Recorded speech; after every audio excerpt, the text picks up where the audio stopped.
Hello? Hello? Who here? Who here? Who here? Hi, Marvino! Who here loved Mega Man?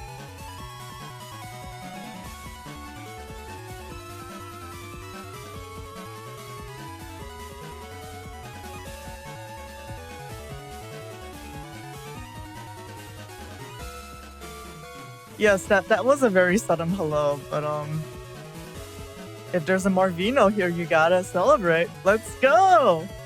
And let's go.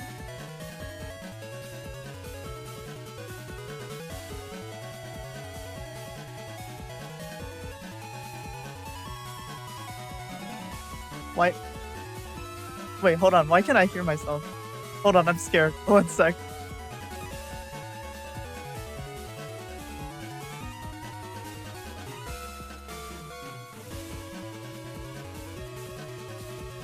Why did I hear myself only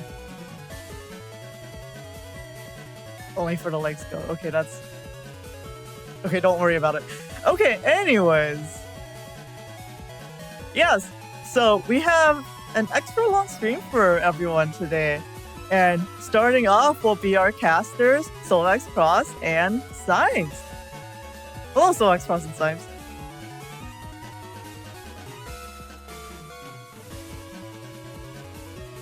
Hello, SoulXCross and Symes.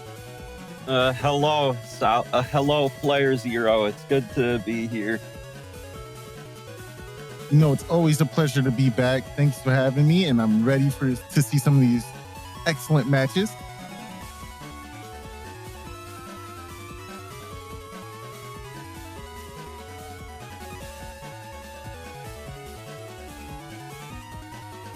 Yeah, we've got quite the lineup of matches for you guys today. So there's already been, I think, 250 matches played total in just the first week of the tournament. So that's definitely pretty crazy.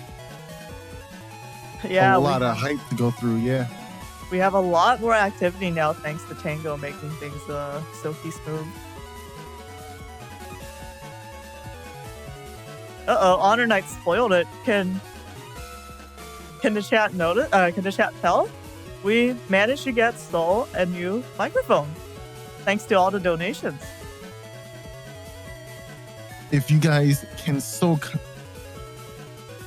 kindly give us some feedback based on how I sound, and maybe I can make some improvements, that'd be really great. Also, thank you to the whole community for your donations and making this happen for us. It's really cool. Thank you so much. Yes, and so your microphone stand didn't come yet, right? Nah, the stand isn't here just yet. It will be coming soon. Cool. Okay, so yeah, next week so we'll have an extra professional setup. So we will see how it goes. Soul sounds older and wiser, huh? Was he not old and wise before? I do wonder if people will miss how his old voice sounded, since I think it's become iconic by now. Yeah, I'm actually really interested in seeing what people say in feedback channel, because I probably sound very different now, right? Mm-hmm. You have that really, I guess, really professional audiobook sounding voice. If you want to read audiobooks with me, you can definitely join my streaming stuff. Actually, speaking of Boomy, Soul, did you get the pop filter yet? I'm actually using the pop filter right now. How does Okay, it sound? cool, awesome, yeah. So yeah, I can tell the difference. Okay, great.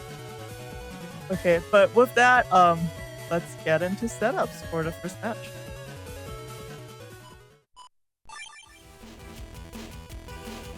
Okay, and we are in setups for round 1, Sheriel versus Neryth.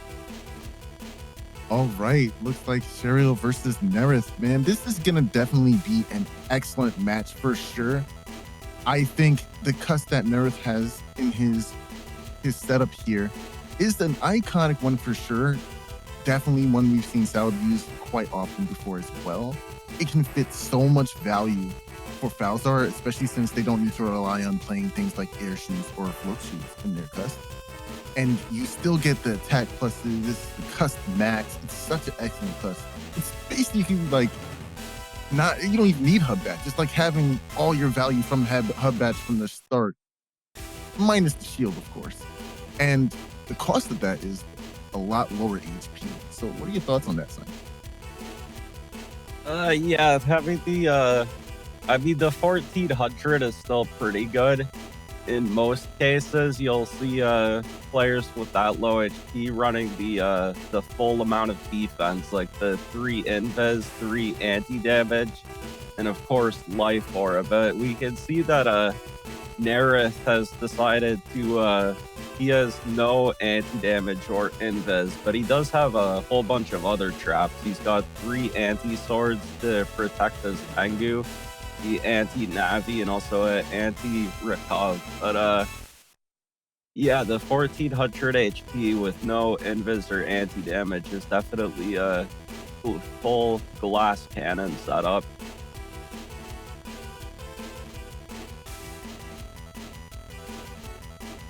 Having a glass cannon setup can definitely be scary, especially when you're playing against really strong and offensively orientated builds like Sheriel has here, with tons of M damage in this folder. This golem hit at 2 mega boomers that can be tip charged by Tomahawk Cross, Muramasa, the risky honey B banish combo isn't here too. Even the tank cannon can hurt if you get clipped by that. So it's a ton of damage in this folder for Sheriel. Not to mention that they also have attack +3 here, so they're going to be attack 4. Those charge shots are going to do decent amount of damage as well. Alongside the panel grabs and area grabs, we can see some crazy shenanigans setups. I think it's a pretty interesting cost, actually, having these 3 attack +1s and also the charge max when they also have hub batch. So for those of you who might be new or not know, what hub batch does is it gives you a whole bunch of Navi cust programs. It gives you cust 8, it gives you attack 5, charge 5, speed 5, it gives you shield, and it also gives you omni shoes, so that's both float shoes and air shoes. So yeah, hub batch is definitely a very strong Giga, but it's pretty interesting to see it used in a cust like this that already has all these buster stats, because in theory they might not be getting as much value from the hub batch.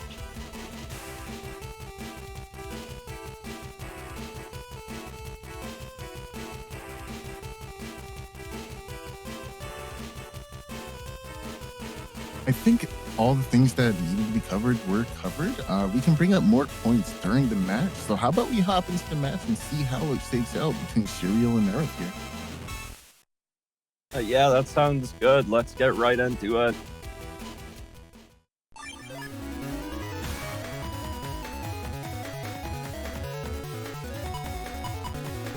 Oh man, starting things off right out the gate with the life aura and invisible in hand to check that pesky rush, and immediately going for it. Sheriel definitely knows what they're doing here. That's going to be excellent defense to lead the game with. Yes, then this is the one of the worst fields. This icy permahole field. So we'll see how these two players deal with that. For balls are sometimes on these ice fields. You see you can see them go for turn 1 out, so they could go for those Risas with the spout charge shot and also not slip on the ice. So it'll be very interesting to see which cross each player goes for here.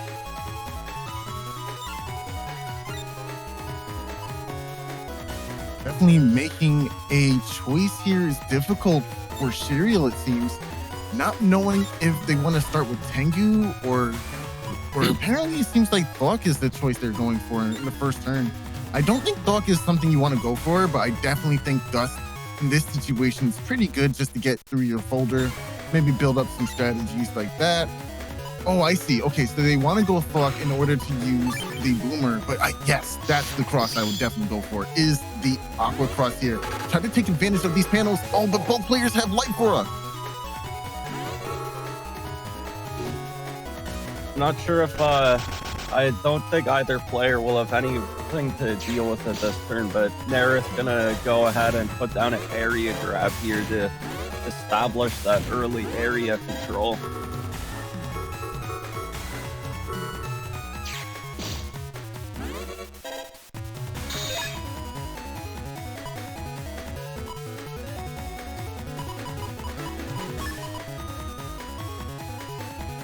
So Sheriel has this fan here, which should be able to deal with Neryth's life aura, but you gotta be really careful with it against SoulXCross because you actually can dodge the wind gust from the fan with good movement, and of course SoulXCross has the dust block to deal with any objects on the field. So. Oh, you're definitely familiar with that kind of strategy, right? Dodging around gusts of wind in here and there, you know? Yeah, there may have been a match or two where that happened. Okay, I definitely like the idea to go with this fan and the machine gun to get rid of this pesky dust cross that Neryth has here. I'm not sure what Neryth is going to follow up their next turn with, though. But I do imagine that if the area grabs alongside the... I was about to say it. Tengu immediately... And yep, just as I was about to say it. Wow, it's like I was reading his mind. The fan got 3 framed by the get-on, or I guess 1 frame. Then because of the hole, it couldn't spawn. Oh no. I would try to cycle through some of these chips here.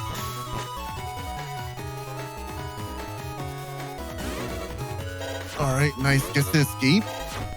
Wow, it got 1 frame, so they couldn't even TFC the fan on the get-on. That is so unfortunate.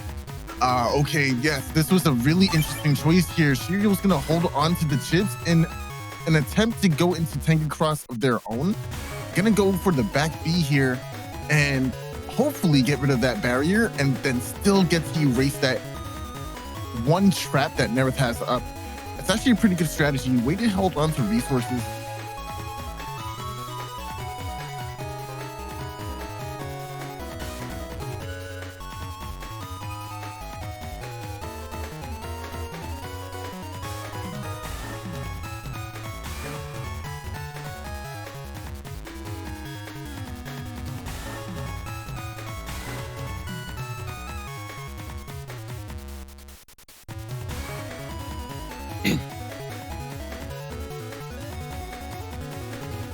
Yeah, so Neryth, okay.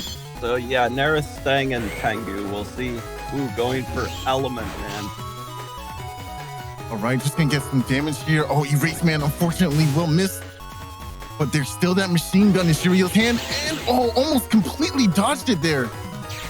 Yeah, dodged it at first, and then I think took 2 or 3 hits at the end, and the grab banish into M Boomer. And scale blade and chat. Yes, this is played on using Tango for the with the rollback netcode. No more GBA link.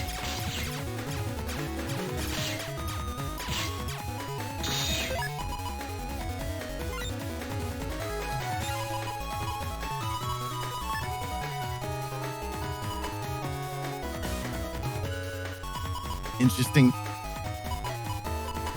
It's here. Element Man is in the hand. That's going to be really strong if that can get caught on top of a grass panel. But opting to go for I don't know if this is going to work out for them.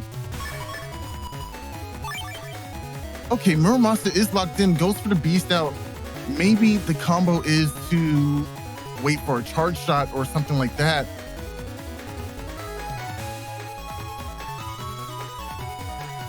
Yeah, I'm surprised they also didn't bring the element sword this turn. Because even if the even if the Muramasa missed or like got blocked by an anti-sword, then the element sword would still be able to decross this Tengu and do a lot of damage. Ooh, and looks like they're chip charging the tank cannon. Oh, 4 hits. Oh, and the anti-sword. Yikes. That was so much damage for Neryth just now. Can you survive the last bit of this turn with this little HP? Oh, it's looking rough. Oh, survival. Wow, what a turn for Neryth.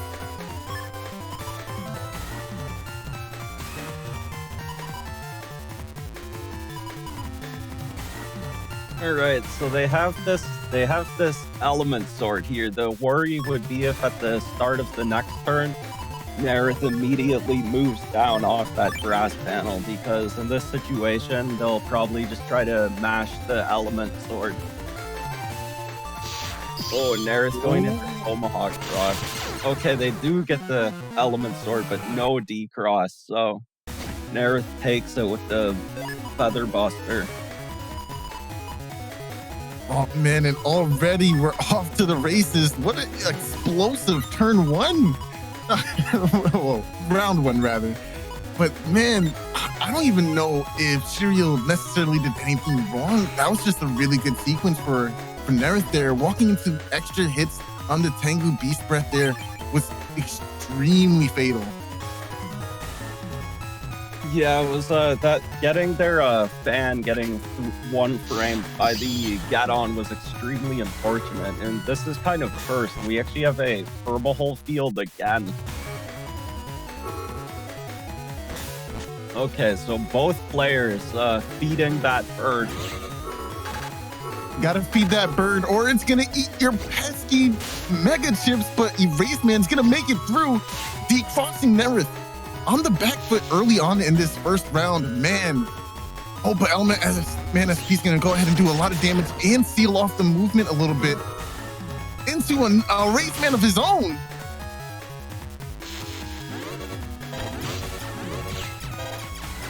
Yeah, moving's gonna be a bit awkward here for Sheriel. They're gonna opt to stand in the front row here.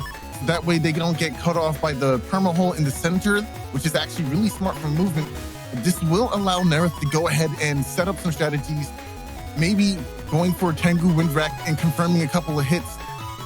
But Sheriel looks like they're queuing up a Golem hit and that Risky Honey in hand, so this could be potentially a way to counteract a front row Tengu lock of sorts by Neryth, at least temporarily.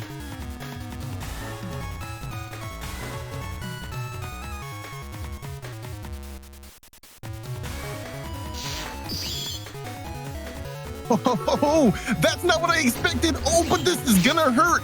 If Neryth can confirm this charge shot, oh, he's definitely gonna confirm it now. There's no way for Sheriel to escape this hole. Oh, but he mistimes it. Oh, this time's the goal hit. Oh my goodness. Oh my goodness. Call an ambulance, but not for me. That's crazy.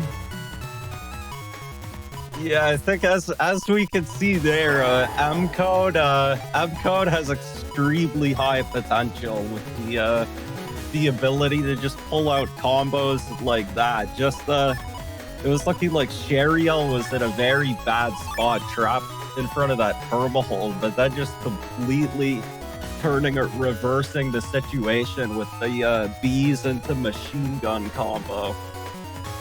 The only problem that Sheriel has to deal with now is this flashing from the tank cannon. They opt to go defensive here, which is actually pretty smart. So does Neryth. Only having 40 HP, you have to be able to pull through somehow. Panel grab does go down. Another panel grab.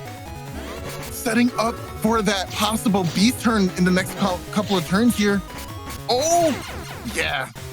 Yikes.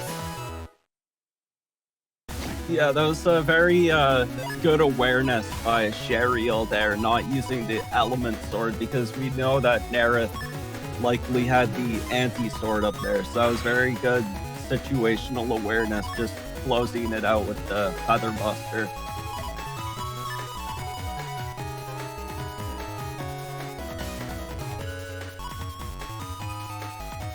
What an insane second round, especially following up on that first one. Man, I cannot believe what we're witnessing right now. This is insane. Yeah, definitely. We're seeing the power of both players' setups here. This is a very explosive match.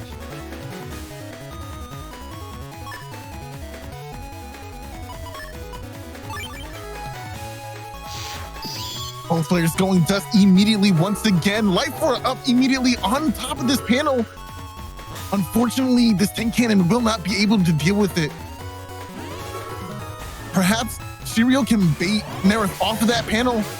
Maybe get Charlie in there. Oh, but Neryth gets Charlie in there instead and gets a lock here. Nice, but the punish, very nice and insane value. Wow, very nice for Sheriel. Amazing sequencing here, and now there's Erase Man in the hand. We can probably go for a follow-up combo. Oh, Judge Man as well. Oh, this is gonna hurt a lot. It looks like they have to decide what to feed to that bird, though. Gotta respect that bird. It's always hungry, and it will eat uncontested. It wants food. So I guess the best thing to feed here is the Judge Man, hopefully so you can get this D-Cross. Or they forgot about B. No, Sheriel! Don't forget the bird is still there. Oh, no. Okay, so the only other way this works is if you can land a TFC. Oh, it's anti-heavy anyway. Oh, that would have been so scary. Wow.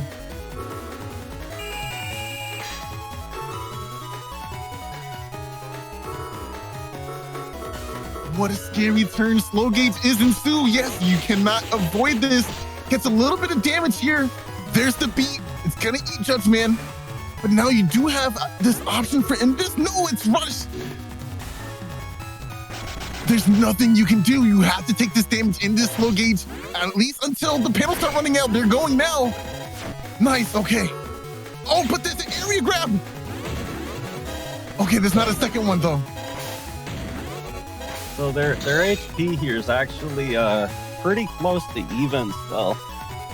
And so we'll see what Sheriel's able to get here if they decide to throw some chips into the trash chute. I definitely think trying to dig for like a grab banish here would be ideal. And they're not opting not to use the trash chute at all. Oh, I don't know if I agree with that, but okay, Neryth using a recover 300 here. And he's just getting all this damage from these balls or busters. Oh no. Unfortunately. Oh, definitely rush that up.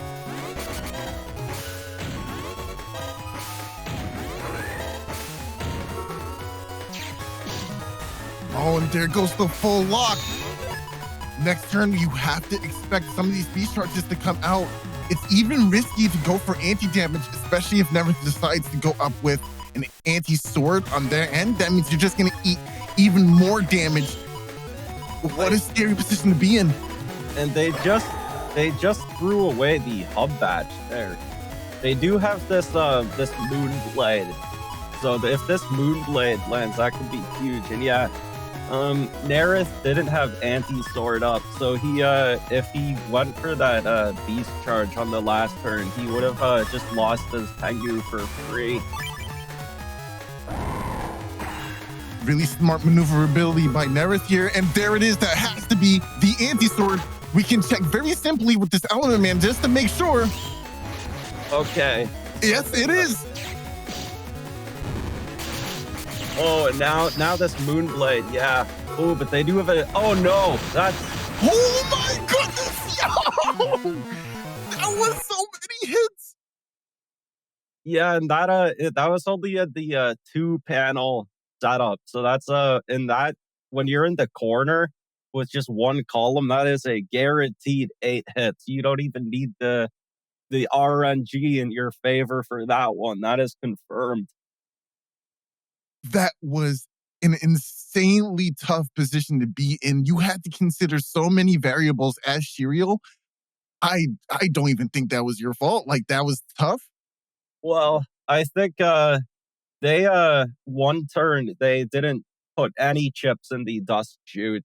In the next turn they only put hub in the dust chute. I think in a situation like that, you really need to get your they're in M code, so they have those that grab banish, and having that grab banish could have completely helped turn the situation around. But unfortunately it just didn't show up.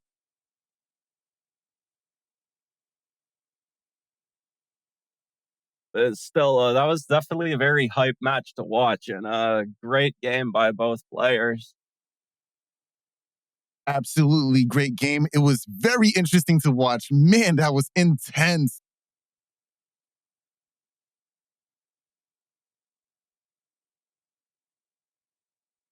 That being said, up next, we have even more excellent matches for you guys lined up. Right now, we're going to go for Nonstopmop versus Salad.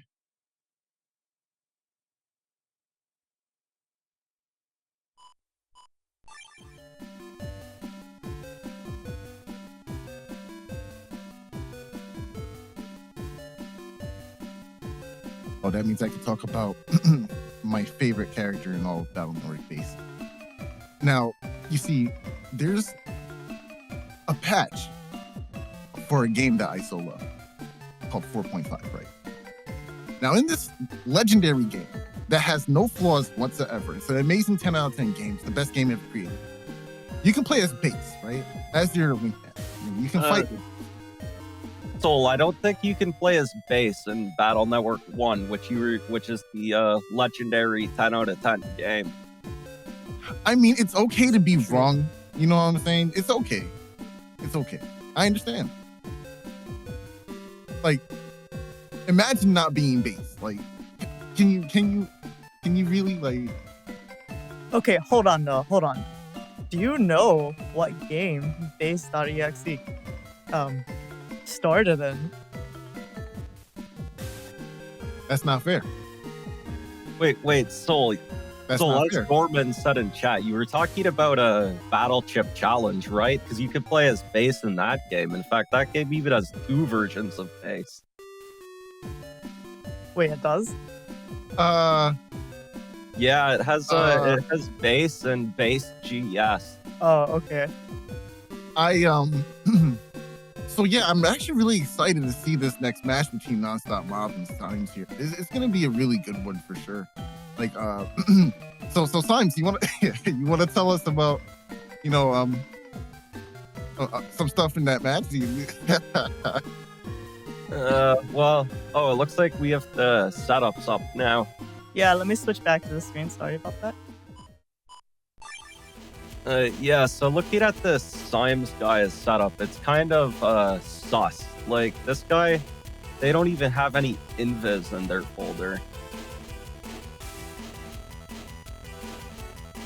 I mean, you don't need invis, right? Like, it's probably one of the worst tips in the game. So throw it away, you know? Like, Neryth does it.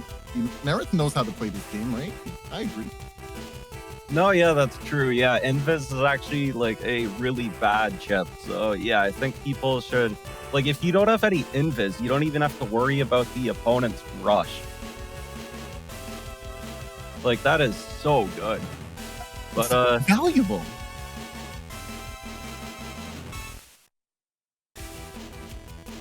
But yeah, so it's this E-code beast rush oriented build. So you've got the Elect Pulse Windbreak combos, and you also have the triple Element Man, which can set up grass to get that juicy ×2 damage from the Fire Burn 3s.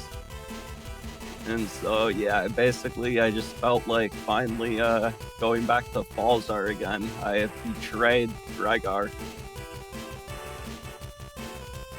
Nonstopmop, on the other hand, is he's no traitor. He is loyal and is sticking with Rhaegar this time.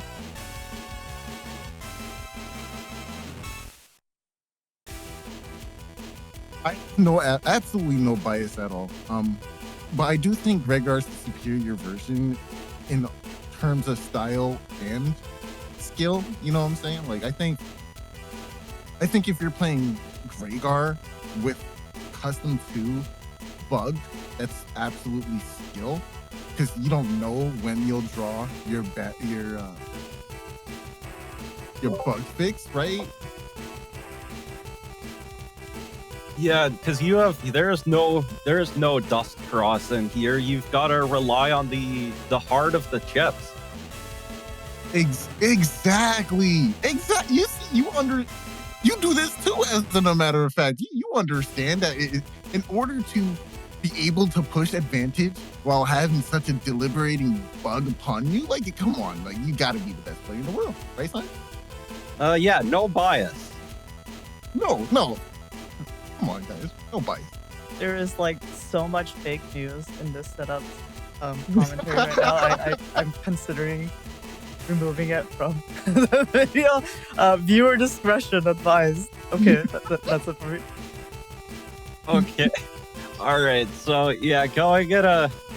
So okay, Gregor does have some stuff they can do to deal with Cust Bug. Using Charge Cross. If you're able to keep Charge Cross, that will stall Cust Bug for 3 turns because of the effect Charge Cross has, where for the first 3 turns you get an extra chip on the Cust screen. So using Charge Cross can delay Cust Bug for up to an extra 3 turns if you manage to keep it. So that's very useful.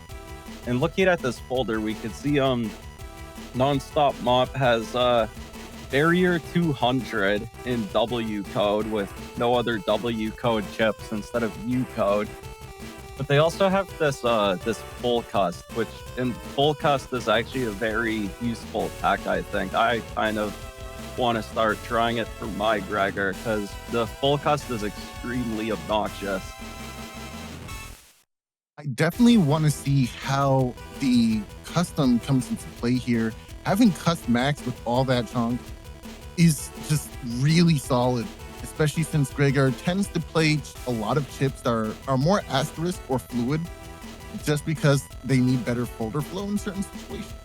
So I'm interested to see whether or not that will affect the outcome of the match, especially if it's like when bug fix is in the back of your hand or back in your folder. Like, what do you do then, right? So I want to see how Nonstop plays around that. Yeah, they also have the attack plus 30 for their kernel force here. So if the attack plus 30 Q force lands, that could be devastating. And yeah, I have no invis in my folder, so I don't actually really dealing with Q force can be kind of rough for my setup. So we'll see if Nonstopmop is able to get land like a juicy attack plus 30 Q force. I also noticed that in your folder, looking over there now, that you are also doing something similar with the cust being a lot of cust. You have the custom too, but you don't have undershirt in there, which is interesting. And I also noticed that you don't have the fast gauge to go alongside the E-rush, so to speak, kind of strategy. What were your thoughts behind that? I don't need undershirt. I have hub batch. You are the best player alive. But I'm not even using the true skill Gregor version. True. So let's hope that Nonstopmop shows you what for abandoning your favorite version, or everyone's favorite version, I should say. Let's hop into the match and see what happens. Yeah, and everyone post their Iguchi trues in chat, or their so trues in chat with better Twitch.tv. Or better TTV, sorry.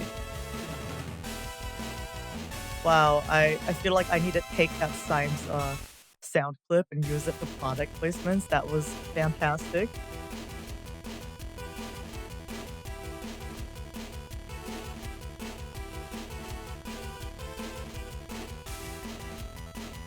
Okay, with that, are we ready to get in the match? Yes, I think so.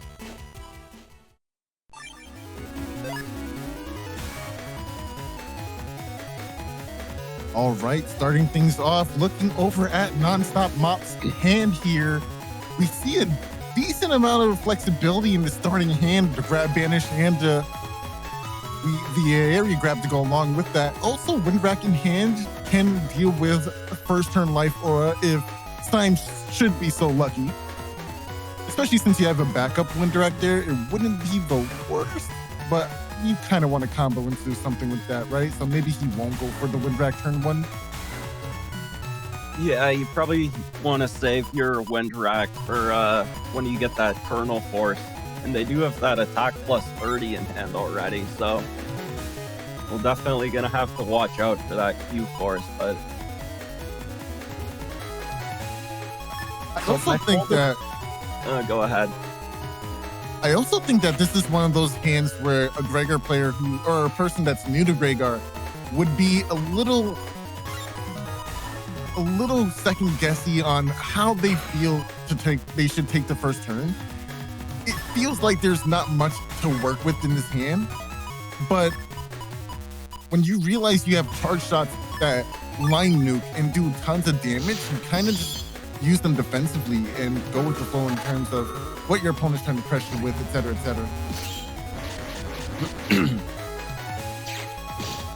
Yeah, for sure. So my folder, I have coverage for all of the Gregor crosses except Slash, so that will also be something to watch out for, but...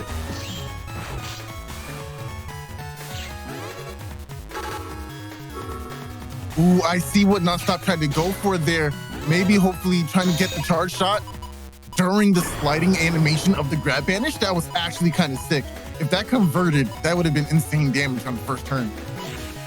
Yeah, you could get like 5 hits, up to 5 hits with the erase speed that way. I did get it once against someone, and yeah, it's definitely one of the sickest things that erase cross can do.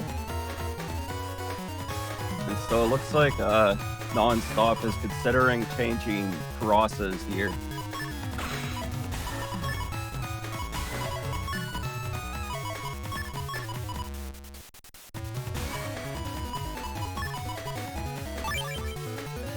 Okay, another interesting turn 1 hand. Going into Slash here is really nice because you have all this area. Excellent defense. Okay. Judgment 2, very nice. Gonna get the paralysis here. This denied any damage from Nonstopmop this entire turn, so that was an excellent pacing for you. Unfortunately, it looks like Nonstopmop is able to max out a bit faster.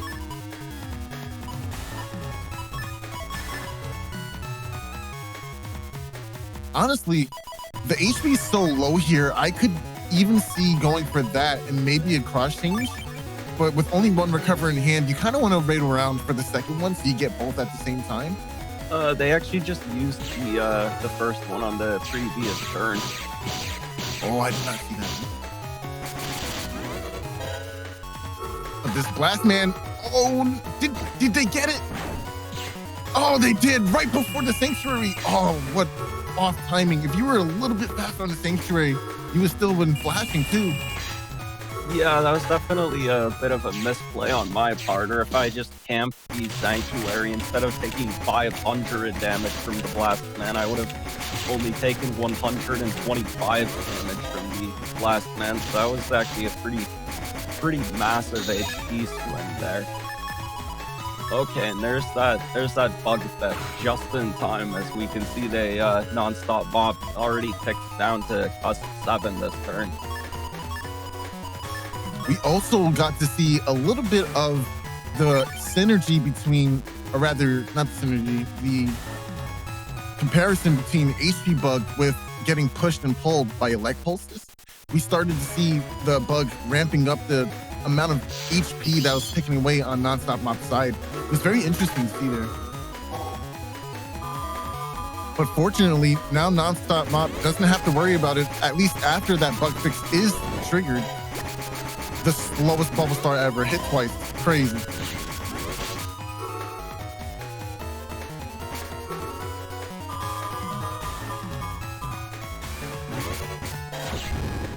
There it goes. Holding onto this Windrack, gets to use it. And you just see the value from the Sanctuary panels here. It's just having all this damage from Nonstopmop, and he did a decent amount too in this turn. Yeah, so Nonstopmop is going for Beast out here to use the Elect Beast charge to deal with my Sanctuary.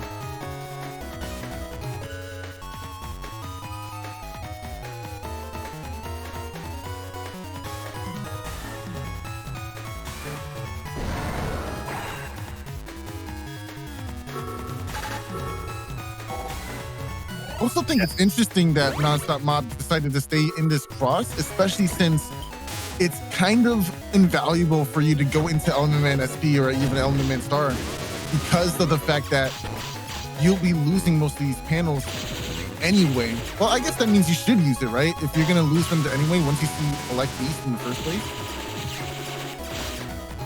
Yeah, definitely. Going for Element Man SP on the Elect Beast could have been good, but I wasn't 100% sure if he was going to go for that turn. And I'm not sure if maybe I didn't have it in hand that turn. But ooh, so it looks like instead of going for that attack plus 30 Q force here, Nonstop is opting to place down their own Sanctuary. Very nice to get the area grab. This is almost assuredly just holding on to the invisible here, trying to feign this beast charge, but okay, nice. I'm not sure if I do. Oh.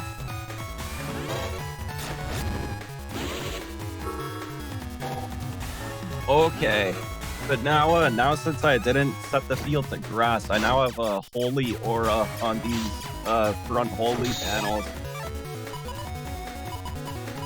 That was excellent decision making. Now you can just oppressively keep this area. However, there is the wind rack in hand, so this might be dealt with immediately. Yeah, and so this is Nonstopmop's last beast turn as well, so I'm kind of surprised that they're not taking that Eternal Force here. Ooh, okay, and yeah, Rush was still active, so they couldn't have used their Rush last turn to protect their Elect Beast.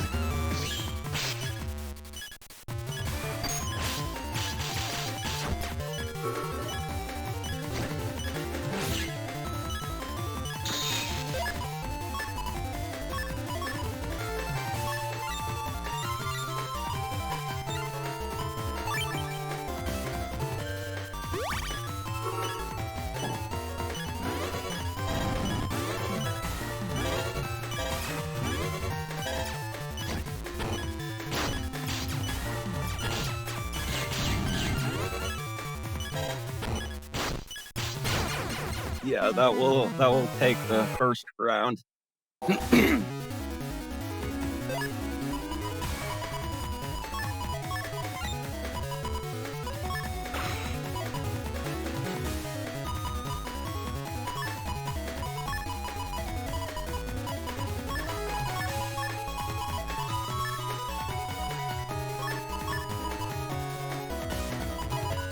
Right, so we're heading into the second round here, and wait, turn one beast out. I definitely want to echo what N1GP Salad is saying in Twitch chat, and I'm a little surprised that Fire Cross wasn't selected there in the end. Maybe Heat Cross just to put some pressure, or Charge Cross to try and dodge some attacks while also putting out damage. It would have been really good to combat against Tomahawk Cross there. And so that was kind of not quite ideal for me, having to take out the rock cubes with the Race Man instead of getting the Dust Duck.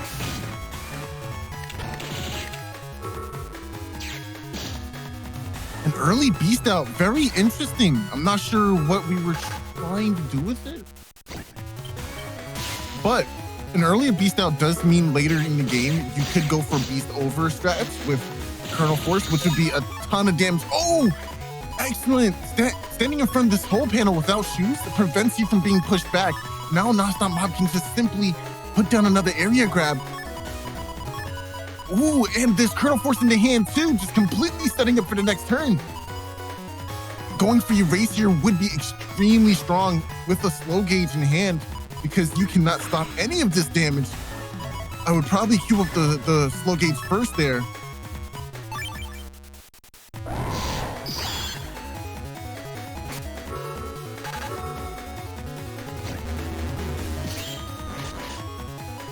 Oh, okay, that means you definitely have Element Man Star in your hand. Oh no, with the wind rack. Oh no, it's getting countered. Yeah, the wind rack getting interrupted by the judgment. That was very unfortunate for me there. All right, by the end of this turn, those souls should heal up. Oh no, they didn't. Okay. Oh, but there's a panel return in the hand here. Oh, that's extremely strong. And Kernel Force with all this area. If you don't have Judgment, or at least a grab revenge, this is gonna be a world of hurt for you.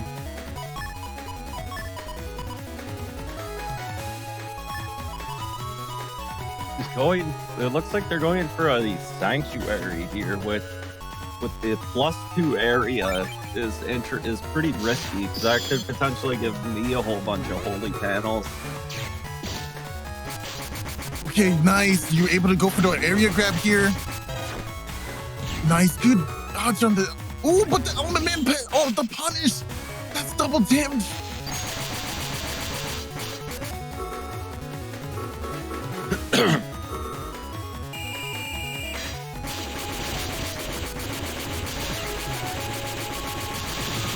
Holding onto this area gap, waiting for the last bit of the cut to go down. Wow. Imagine running all the way up the front row just to get smacked. That's crazy.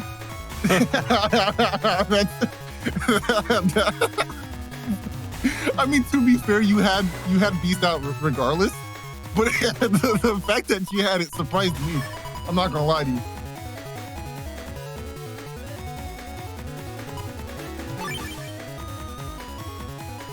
And oh, whoa, ooh, hello, hi, Nonstop. Where'd you go, buddy? Hello?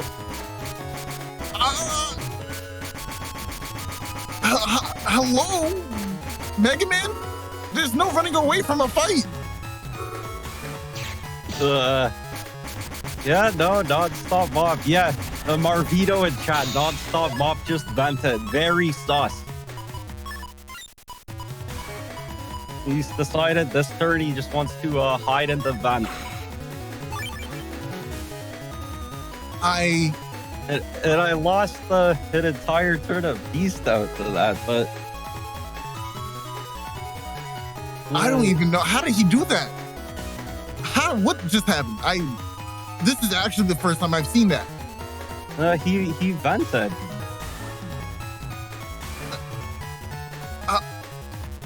All right, but he's going into Flash Cross this turn, so let's see what happens.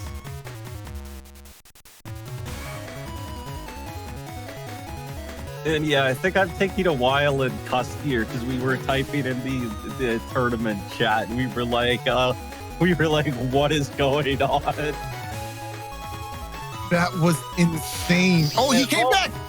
What? Yeah, so we're just on the, yeah, we just exist now together. Fusion. I mean, you're losing 10 damage to this every time, though. No, it's actually 5 damage on the holy panel. I actually didn't know that collision damage is cut in half, but that's so crazy. I've never seen that before. Grab Banish does come down. No extra area grabs to take advantage of this, though. But we do see Kernel Force is in hand, locked and loaded. Going for a Beast over right now would be insane, though. So I definitely think going for just Baseman would seal the deal. And then, of course, there's a full custom hand. So if it doesn't work out, or if you can just queue it up and then end the turn, you can go into your next turn. Maybe set up something even more sinister.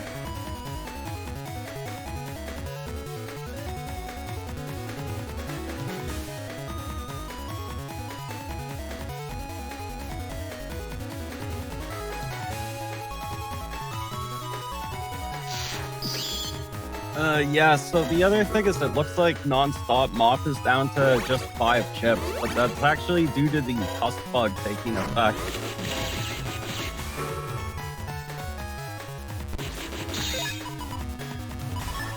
Oh, I like this. Oh, I like this a lot.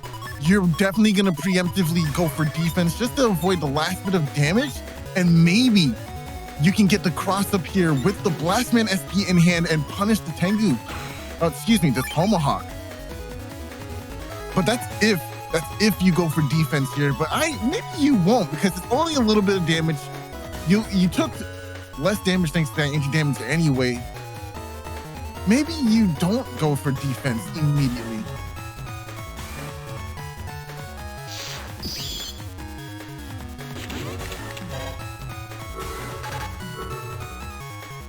Okay, Blastman will hit, but not for nearly as much. Okay, but Nonstop does finally have that bug fix, so that will deal with that nasty cusp bug. HP looking kind of low on both sides here. 500 is literally nothing when you get hit with a combo like that. Symes with the pull-in from the dust tank across here. That was insane. Extra value, but can't close it out because of the clicks on the Buster Gun here. Go, making it to the next round. Nonstop is a legend. But all you heard was click, click, click, click. That was so unfortunate for you, Symes. Yeah, I haven't gotten my own bug fix yet, and I also am dealing with the cusp bug on my side, so... Yeah, it's definitely the one major downside to Buster Bug, and so now Nonstopmop actually is back with a slight advantage. Oh, Galaxy Bane moving back into the lasting hitbox of the Elect Pulse. Get the 1 damage here. You are flashing. Anti-damage goes up. Oh, the 1-piece shot clears it out. Whew. That was a crazy game too. Wow! Nonstopmop, you're the best player. Not only did you open up the barrier 200 with the anti-damage, area grab in hand, full cusp, but you drew the bug fix too. Oh, and the wind rack. What insane luck. Yeah, so after getting pushed off the field and then teleporting into me, Nonstopmop was able to take that round.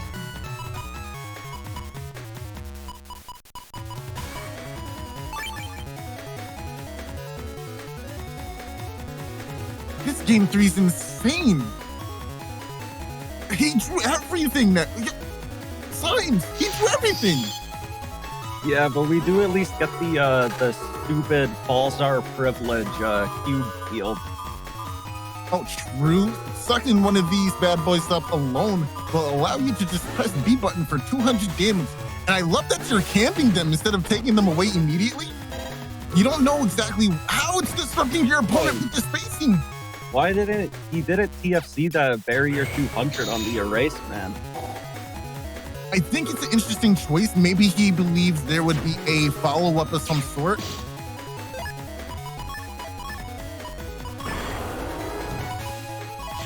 Oh, okay. You know what? That's kind of Galaxy Brain.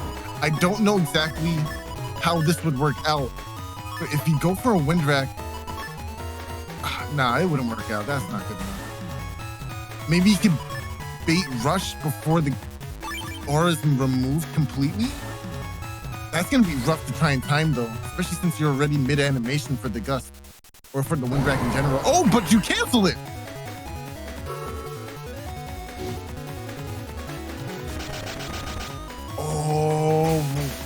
Oh, and he... Oh, he got clipped. Okay, he got clipped. Ooh. Yeah, I think I thought that the animation was, like, far enough that it would have still worked. It doesn't matter when you have a giant rock in your hand, you know what I mean? Yeah, that's true, though. That's the Balzar privilege right there. Mistakes? Doesn't matter. I can just catch back up and it's very good. Yeah.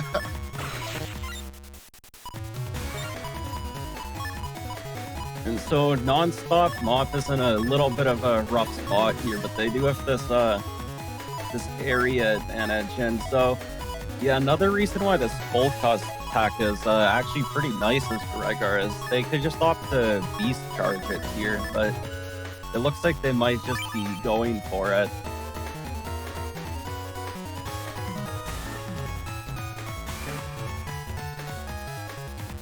Unsure if this is going to pay off super well, but going for it doesn't seem too bad. It is going to be on slow gauge turns.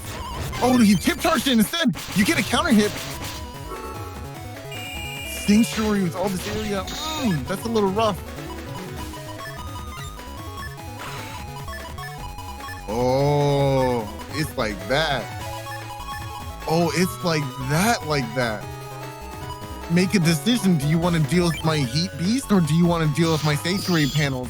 You choose, hero.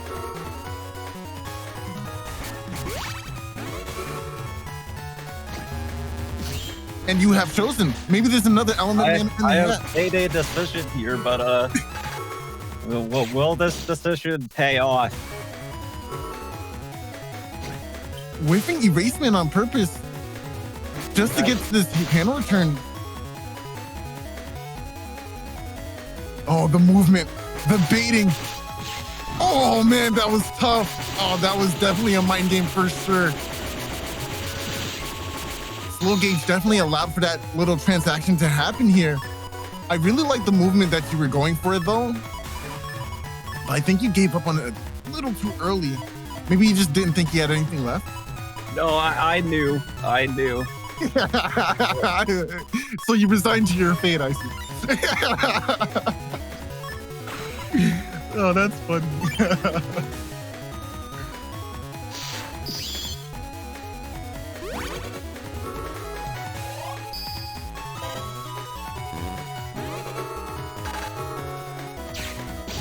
Oh, nice. Gonna get value out of the grab banish here. Goes for more grass.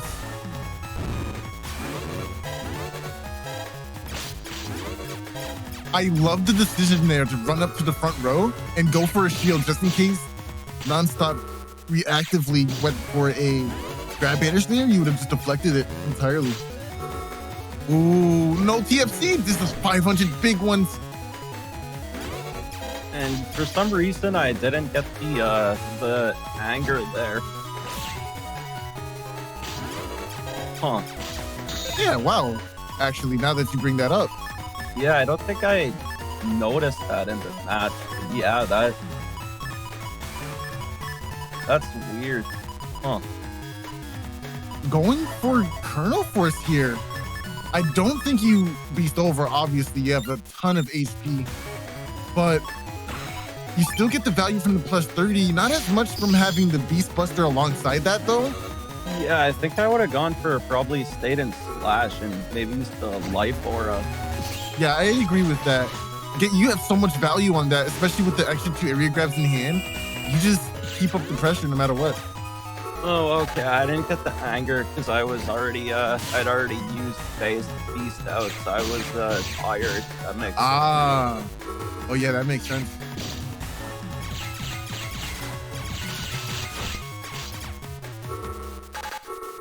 And so I do have the Buster Bug level 3. So, and with the max attack from, or the attack 5 from Hub, that Buster Bug could add up. But ooh, the Q Force. I think without the Sanctuary, I think that might have actually been enough to lead me that turn. Oh, honestly, I just thought of this. Nonstop also has the Buster Bug too, right? It's Buster Bug level 2 instead of 3 like yours. But that does give you a lot of value in a Kernel Force, using Kernel Force rather, without Beast out. I didn't even think of that until just now. That's really good. And I think it's still a lot weaker than with the Beast out though. And they also don't have, they also only have speed 1. So this is, Nonstopmop has about a 700 HP lead. Oh, well, that's a bit less now thanks to the Recov. I love the decision you made here to go into Tengu. This denies the option of going for Life Aura. But can you get it before the end of the turn? Nice. Okay, you do. Only one chip left in the whole folder, and it's a recover. But thankfully, still having access to some crosses like Heat Cross, and even no, Heat Cross is gone now. Actually, we do have Touch Cross, I believe, and even having Elect Cross, you can still put on tons of damage. So it's not like your way of winning is over completely. Yeah, and they also did just manage to dodge that Elect Pulse. Nice. Oh, didn't get the second one. Oh, excellent combo. Anti-damage is gonna hit, and the procs from these Buster Jams is gonna add up in terms of value. Oh my gosh. Excellent play. That was amazing. How long were you sitting on that? Yo, like, I want to know. Oh, and Judgment, yeah, this is gonna be huge. A couple of Buster shots. And Didn't get it. Oh. Not a single one of those Buster shots was a fraud. Interesting, you didn't go for a wind. Wind. Wood there. That would have been nice.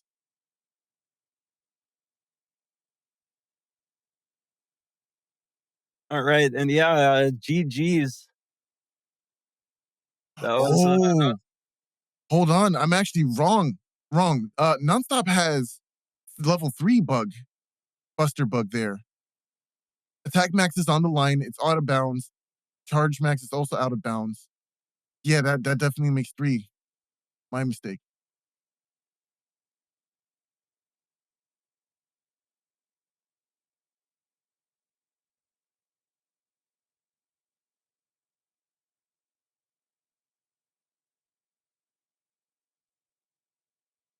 that was that second round with the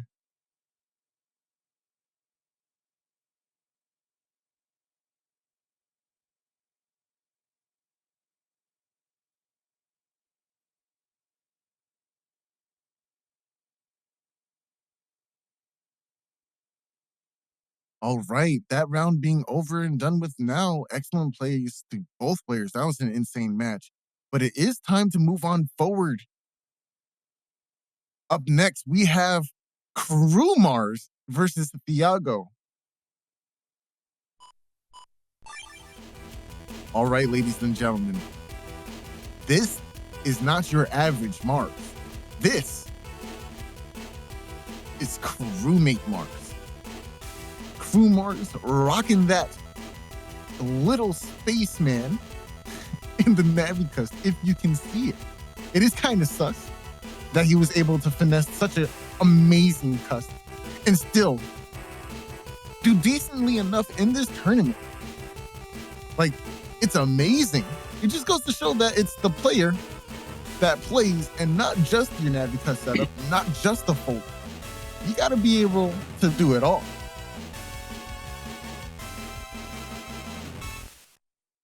Yeah, for sure. Then this cycle, we were invaded by a whole bunch of crewmates, and they are a whole bunch of sussy bakas.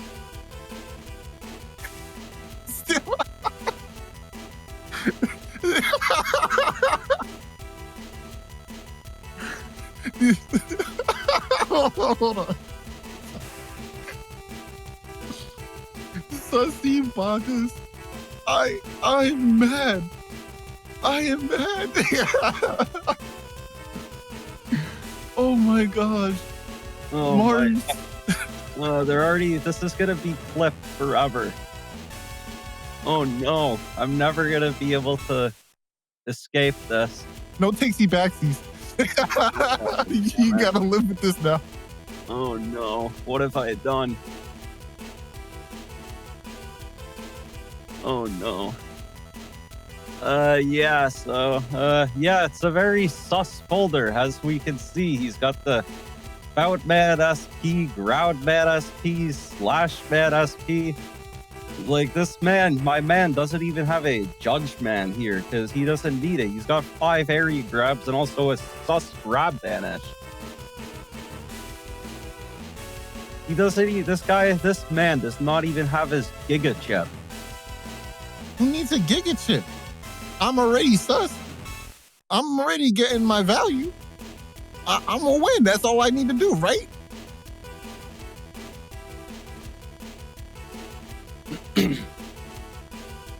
Yo, I just realized, man, doesn't even have.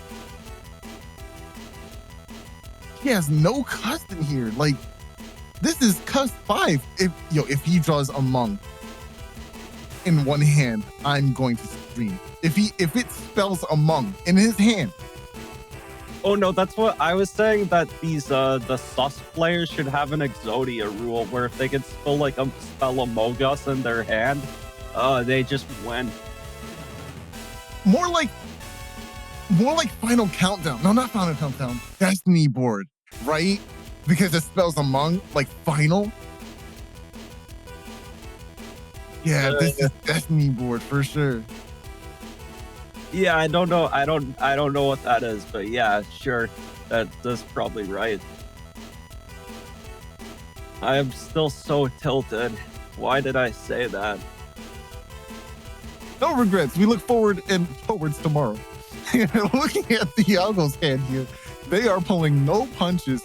He doesn't care what crew Mars is playing. He's still going to resolve this Meteor Knuckle. He's still going to resolve this Element Man SP and Spout Man SP. He doesn't care. He's going to put out damage, and that's what he's going to try to do here. Thiago's folder's looking very strong, does play the 2 fast gauges, and we are looking at a code here. Beast Rush is an extremely strong strategy if played correctly.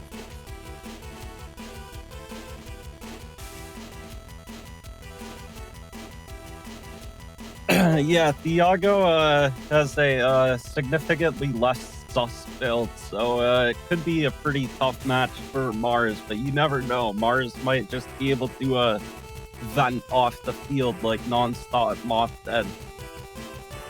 He does have max buster stats. Actually, no, he only has a level 4 speed. My mistake. He has no super armor, no cost. He just has rush, this HP, and these buster stats. And you know what? Sometimes that's all you need. I'm a little surprised he didn't just, cut the 2 extra speed maxes and go for the, cut the speed plus 1s, go for a speed max and maybe a HP plus 50. Soul, I don't pretend to understand Truth. I am not all well and knowing as Mars is. And yeah, I think with that we could head into this match, and we will see if Mars is sus enough or not.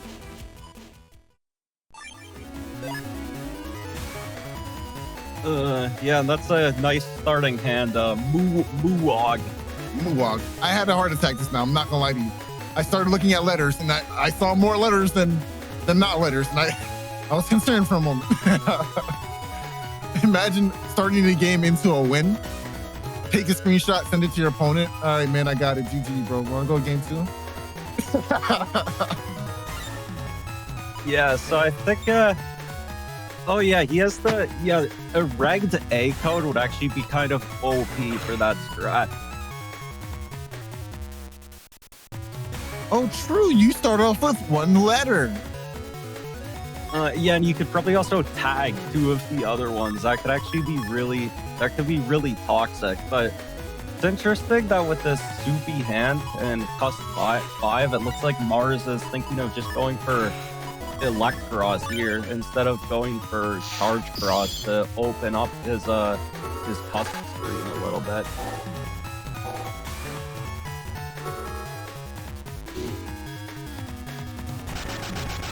You know what? I want to see this as an alt-win con in the future. I don't care if they're fishing for the 2 last chips in their folder. I want to see it. Yeah, we could have a full sus format. Mden also made a Rickroll folder. How is that possible? What does that mean? Oh, like just the folder with letters. Yeah. Oh, okay. I'm still stuck on an admin customer. Okay, and so he has 2 grab banishes in 2 different codes. I didn't notice that earlier. And also, he has no way of dealing with Thiago's life aura right now because Elect Beast, even with the attack max, it's just short. It's only 190 damage. So it looks like he's going for keep here. Playing a little defensively is the way to go. Oh, he's caught flashing though. Ken TFC is going to get rid of the rest this turn. Oh, nice. Okay. Now we have Beast Out strats open to us. Yeah, but remember, Thiago is running A code. He is Spoutman SP. This Heat Beast with no defense is actually in grave danger.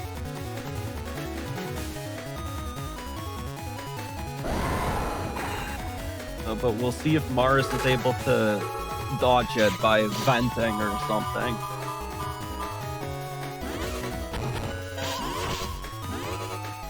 All right. Oh, there it is. Thiago showing no mercy here. Thiago's like, man, get this Among Us crap out of here. I'm Thiago. I'm not dealing with this.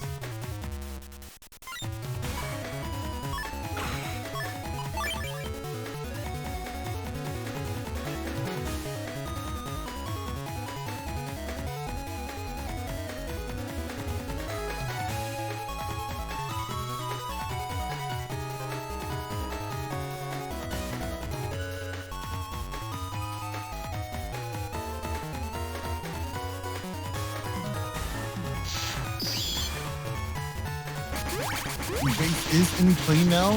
Oh, no, he just used both the recovs, I think. I think he meant to only use the first recov and probably chip charge the second one. Okay, Splashman can deal with barrier for him now that he doesn't have to rely on chip charging. And Slow Gauge will allow him to get a couple of these beast charges in for damage. Right now, Thiago pulling absolutely no punches here. Just going ham as best as he possibly can with this A-code strategy of his. Yeah, Thiago showing absolutely no mercy to the crewmates here. That's pretty sus if you ask me. It's pretty sus, I ain't gonna lie. Oh boy, he's going for the Tengu Beast now. So he'll probably go for the Tengu Gust to remove Mars's erase.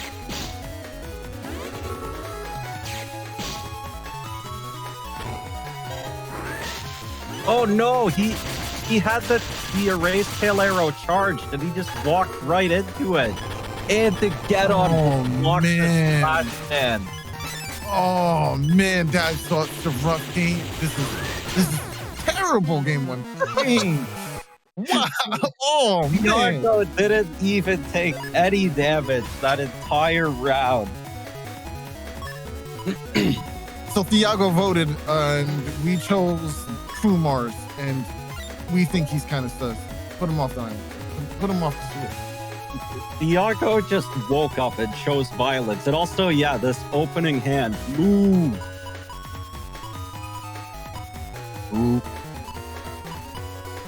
I can't believe Thiago is this man really just woke up and he was like, I'm gonna like viciously delete Mars.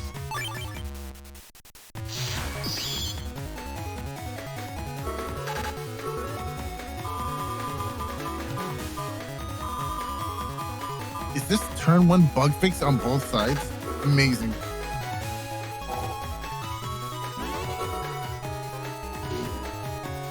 I mean, Thiago might have even better luck than player 0, so of course he would get turn one bug fix. Yo, you know what would be insane? If Ice Cube still counted as aqua damage, that would be insane. But Balzer already has enough. Balzer does not need that. True. Because that ice cubes, they already those cube fields are already terrible for slash. If they also meant you couldn't safely go feed or charge, and you were like pretty much locked into Electra race on those ice cube fields, that would just be.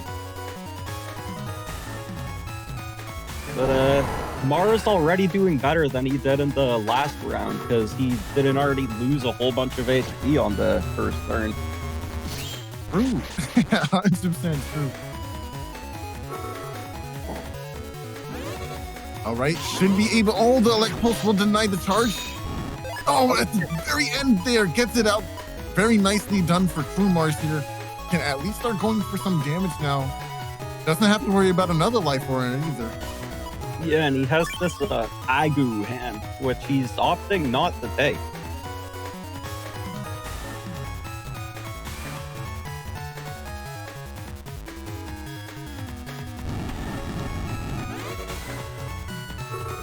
And of course, yo, I called it in Twitch chat. Salad. Watch Thiago just have, you know, the Spoutman here. Hello, herder.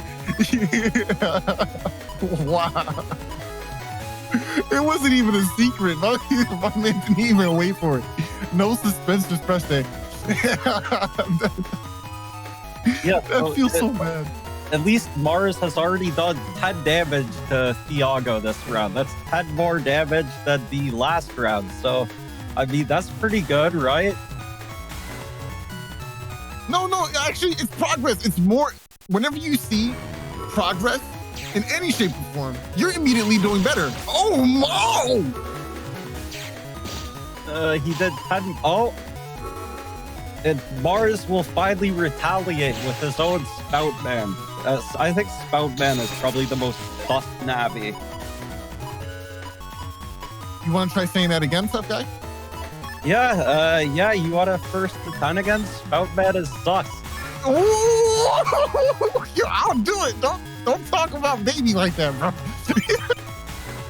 A Spoutman would 100% be the first Navi I would vote out every time. I mean, he's the closest to looking like a crewmate, so I mean, I don't blame you. I'm not gonna lie. So true. And yeah, Thiago is so far, like, Mars is doing a little bit better this round, but so far everything is just going right for Thiago. But hold on, a slash turn can definitely turn the tides.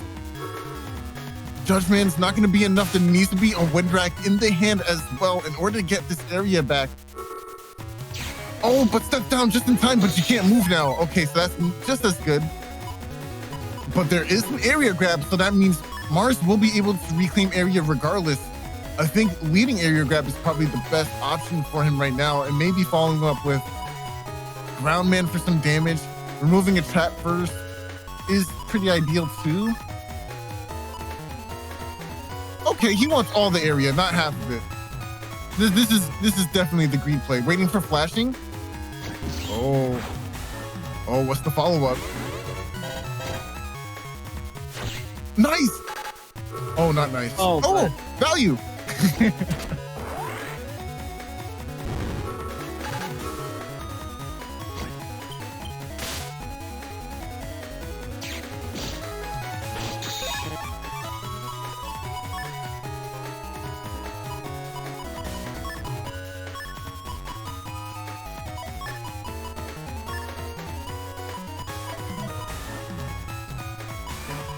Man, knowing Thiago, even though he's Falzar, I'm kind of expecting him to just pull out Gundel Force this next turn.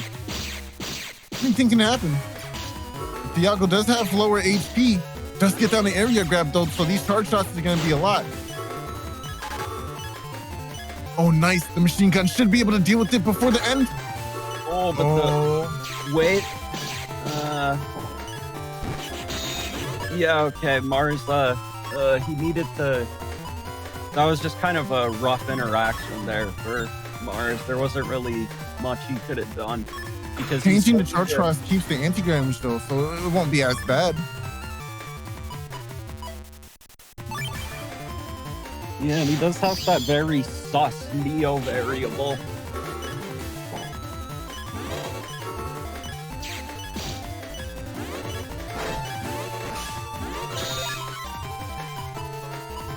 excellent play from Mars here, able to get back in a decent spacing, or at least neutral spacing.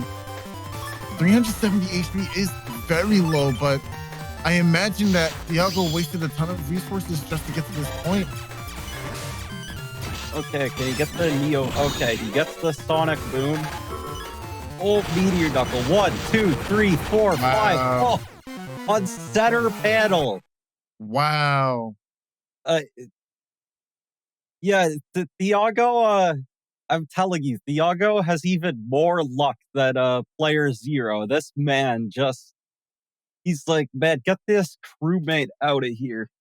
So normally when Meteor Knuckle deletes someone in the middle of the animation, it actually starts targeting other panels because it loses the initial target of the Mega Man. But even after Mars got deleted, I think it did 2 more hits in the center of a 3x3. What are the like odds of that happening? Like, it's not supposed to happen at It's all, not right? supposed to happen. So yes, Thiago is actually the original God Hand of the server, I believe. With the God Draws, he completely wiped out Virion in the original Blue Moon tournament, which was the inspiration for our New Moon format. And I think like a perfect turn 2 Kernel Force both turns with Gundle Soul. And while Virion drew nothing to be able to answer it. And that actually was the final straw for us to move on from single elimination style tournaments because it was just too much. That was it. Yeah, so yeah, the original Blue Moon was also my very first tournament. And the thing is, Virillion, I think heading into the finals had like a perfect record in both the pool stage and also in the top cut. He was like a perfect 10-0 or something. Oh, I didn't And then remember that part. Thiago just kills him on like, he just Gundel forces him twice in a row. And there was like literally like, we went over the match and there was literally nothing he could have done about it. Yeah, there was nothing. Like he could have like barely lived from like 10 HP, but by then, I mean, it's over. So speaking of Blue Moon Symes, I believe you played E-Code Beast Rush in that folder, so in that tournament. So your setup this time is actually you know, it's a revisited version of that, isn't it? The Blue Moon had some interesting rules. You could you could change your folder each match. So I used a bunch of different folders because I was like experimenting. Oh, okay. I totally That forgot was about that. back when I was still baby Symes. So I think at one point I was using BDT, which was interesting. And then I think at the end I was trying out E-Code Beast Rush. Well, I remember when we played, you were using E-Code, so yeah, maybe you ended up going back to it. I totally forgot you could change stuff, but yeah, Oh yeah, because I think you were using BRS the whole time. I was. It hurt. People called me washed up because I was losing with BRS. Wow, Salad. Actually not playing top tier strategies can't be me. Okay. With that, are we ready to move on to setup? Yeah, I'm ready to move on to that. Okay.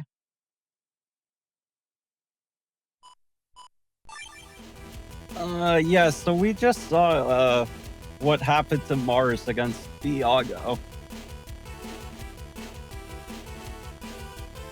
Now we're gonna see where Crew Mars does the Diamond Kite. You know what I'm saying? We're gonna see the vengeance. This is his comeback now. No, I think it's pretty clear based on what we've just seen that he has absolutely no chance. What?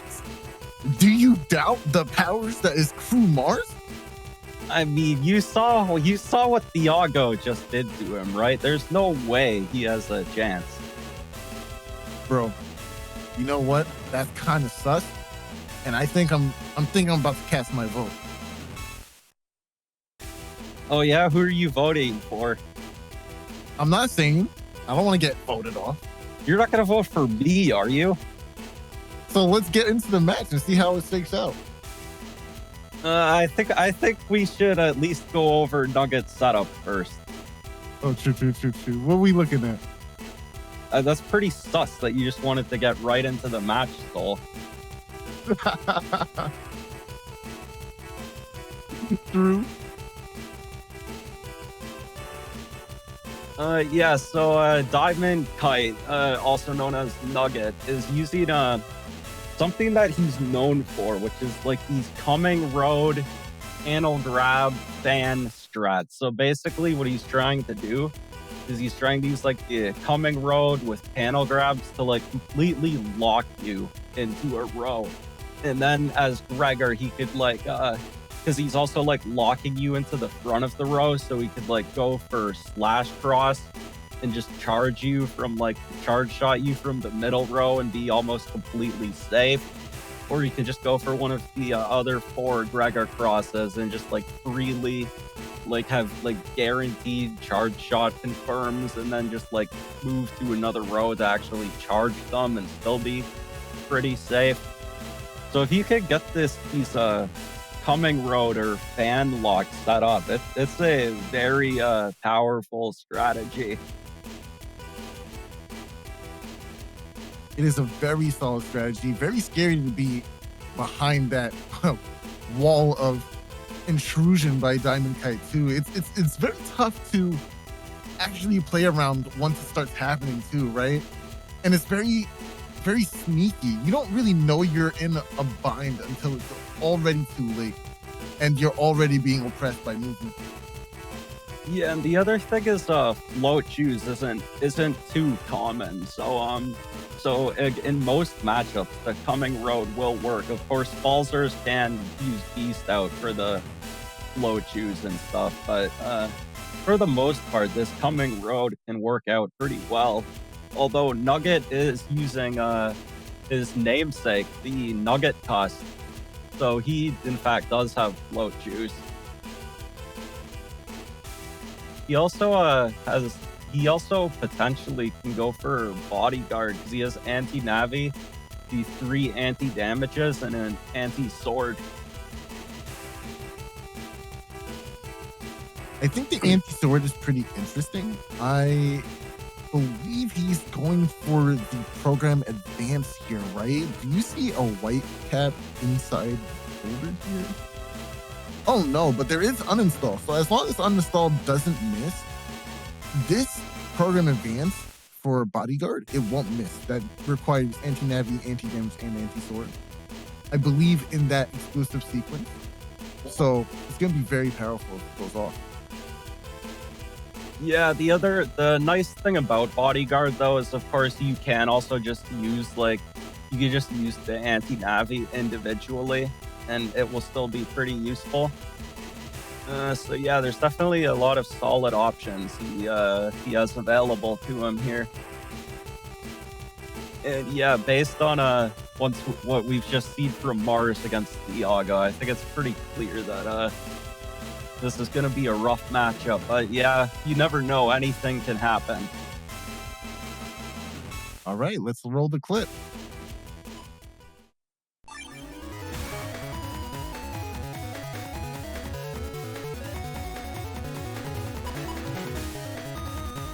DNA, because it's Mars DNA.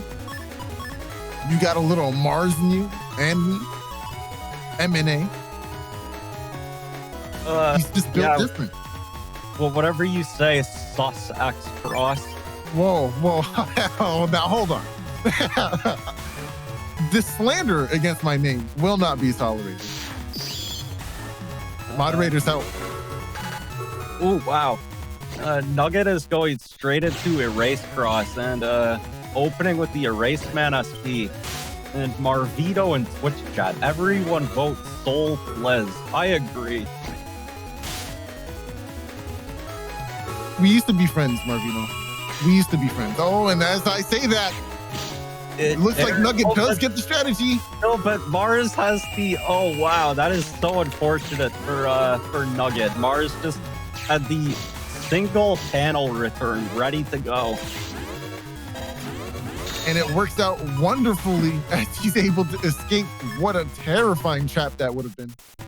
And he also has the anger here, so Ooh, this Slash Man SP. So if you use Slash Man SP with the anger, the kunais will also get the ×2 damage.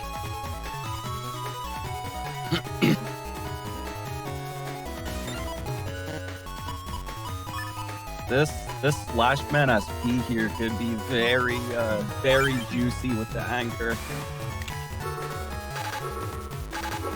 Oh, defense. All right. I mean, it wouldn't have been any additional damage thanks to the kunais, but 480 is still 480 at the end of the day. Oh, excuse me, 440 actually. Yeah, and that did force Nugget to throw away their life aura there.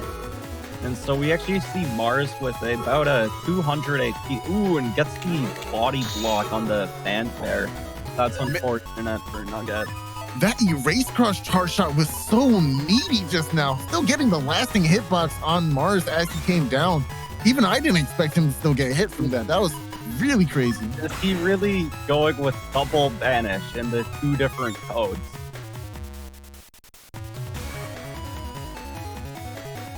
Yes.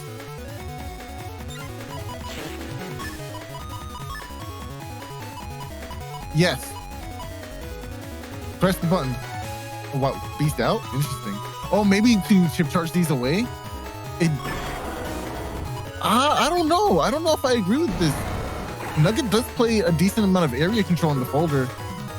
Unless you suspect that a lot of that area will come down this turn. Excellent decision at this point. Okay, but the fan is still back there, and there's not going to be much you can do about that. Ooh, but does miss the Erase Man EX. So Mars gonna go ahead. Okay, so so that trap is not an anti-damage. That is either the anti-sword or anti-navi.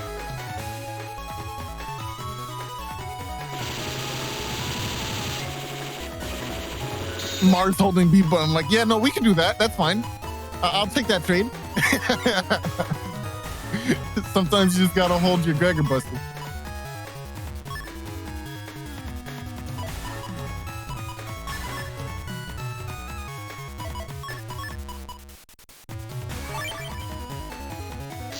Okay, and going for the Elect Beast here. At the right time too, because now Sanctuary is in play. Gonna go ahead and deal with all these panels. Oh, the wind helping out the movement. And the fan, oh boy, can he get the... Oh, but the hole.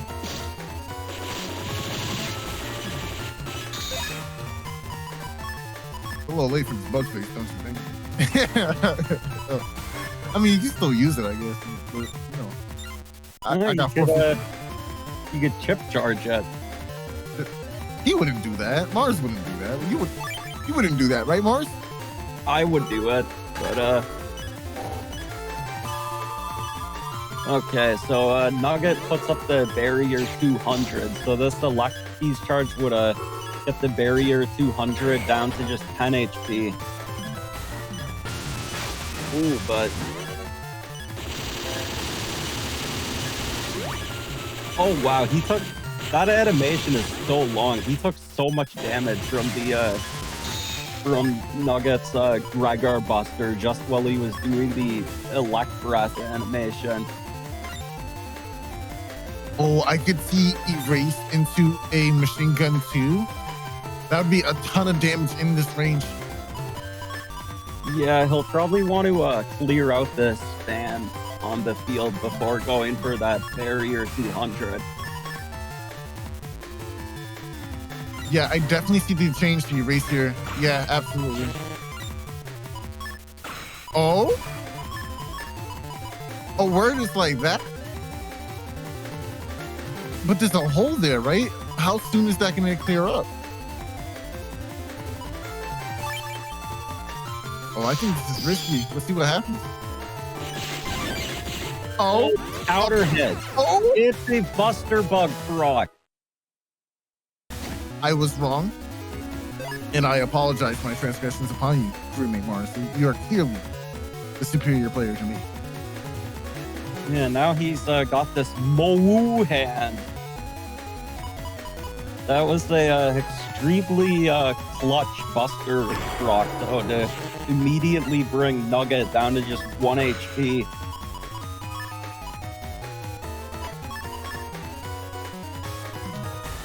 I want Mars to win. No bias. But crewmate has to survive. He has to. I mean, it is pretty crazy to see the difference in what happens when he's not facing against the Thiago God RNG. We actually get to see what the Omogus is capable of. Oh, that's definitely gonna. Oh, too early on the area grab though. Yeah, he's slightly mistimed right there. Oh, but still gets the fin here, so that's actually gonna be. Oh, but couldn't get the charge shot out in time to stuff out the elect charge shot.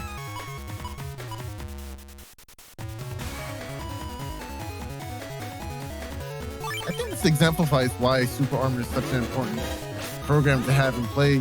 You get your charge shots stuffed out way too easily in this game by other charges or even battleships sometimes.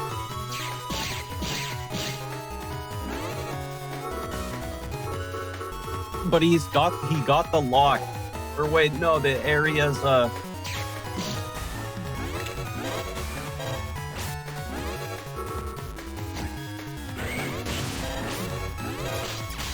oh, maybe if he moved up, he could have put the fan in like that the bottom row in that second column.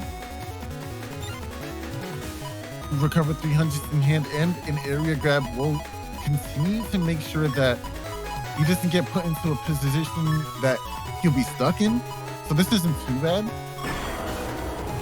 Yeah, that's actually a very good hand, that Uso hand with both Recover 300s in hand with Cusp 5 is actually pretty good. I don't know if I like going for Elect Beast particularly, but... Oh, where's the uninstall?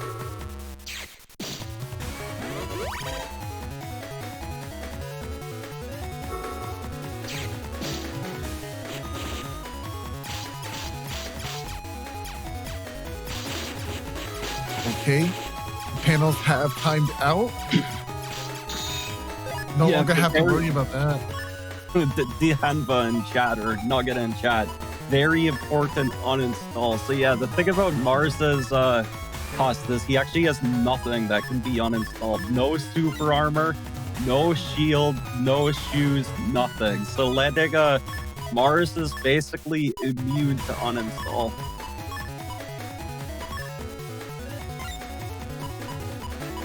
I mean, it's a clear counterplay. Just don't have anything that can be uninstalled.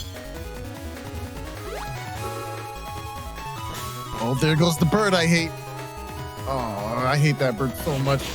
Coming over and eating my delicious chips. Yeah, I agree. The bird is very sus, actually. We should vote out B. I agree. Oh my gosh, we can do that? Are we allowed to agree on stream? Like, is that real?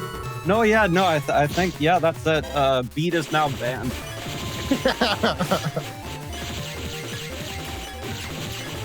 Oh, the damage is racking up even more so when stepping on a poison panel. Not looking good for our hero. Yeah, so that's something that they mentioned in Twitch chat. So the way that when you bug an HP program, the way it works is you actually get two bugs. You get just like the regular HP drain, but you also get an HP damage bug.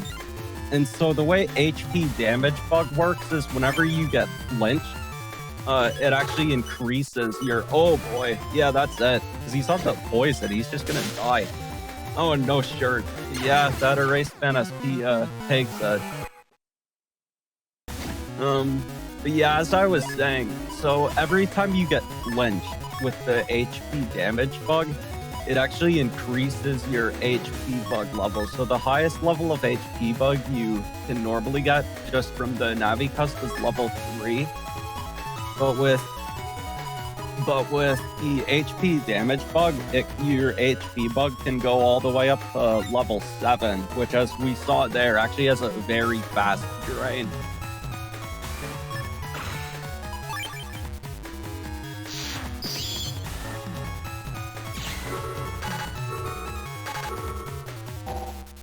Menesky's gonna be denied at least 75% of the damage here, which is pretty good for Nugget here. Oh, there goes the fan.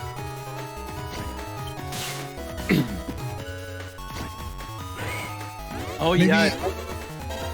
No, yeah, this is still a lock. Mars can't get out of this. Another iteration of this lock that isn't commonly seen, just wanted to bring it up, is using an Ice Seed with a fan. Ice Seed with a fan, if the entire field is covered, will prevent a person from being able to move out of a row because of the sliding. The more you know. No, yeah, that's true. Ice panels aren't too commonly used, but they can be extremely irritating to deal with. Like if you've got someone using aqua dragons, that can be pretty rough. And using the wow, That was nice. using That was so good. Wow, that was humongous brain by Mars. That was actual galaxy brain. Wait, hold on. We got a life lead here. Ladies and gentlemen, hold up. Is this the first life lead we've seen from Mars? Yeah, he's up by almost twice as much HP. And he's got, Usu. Usu.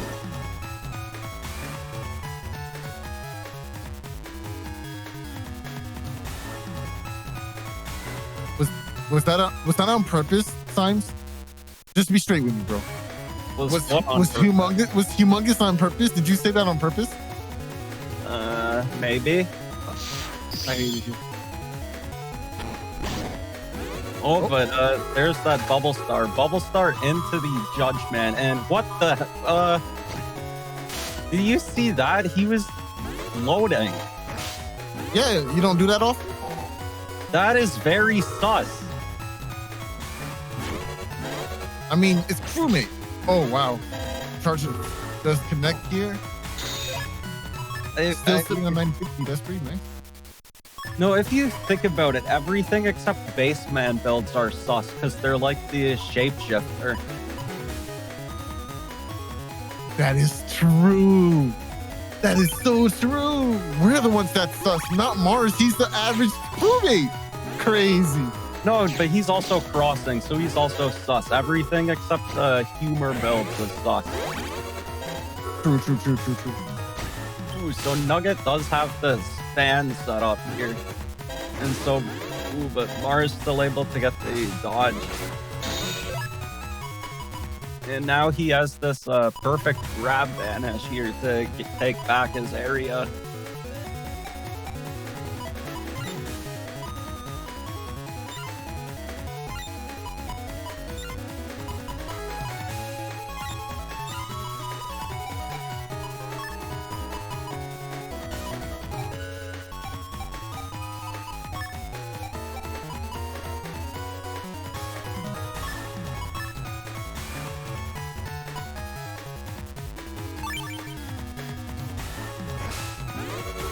Banish. We'll grab back all these panels here. Very nice. Very nice.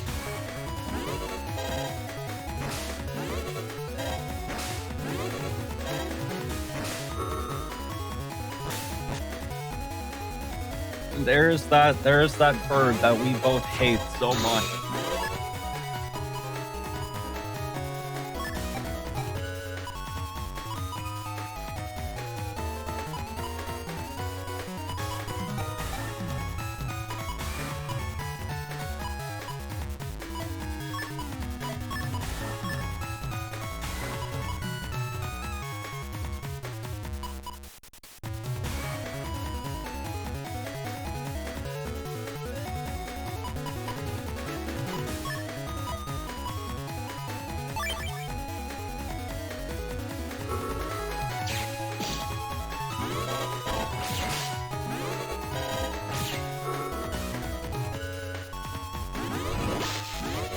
Oh, and there's that very useful uninstall. Oh, the anti-sword.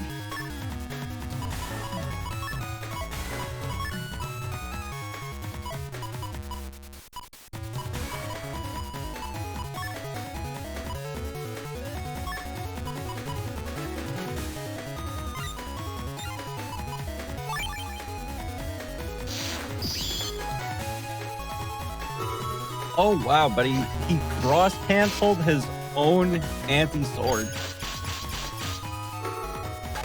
Oh, this is a huge erase mana SP. This is 480 damage from one erase mana SP.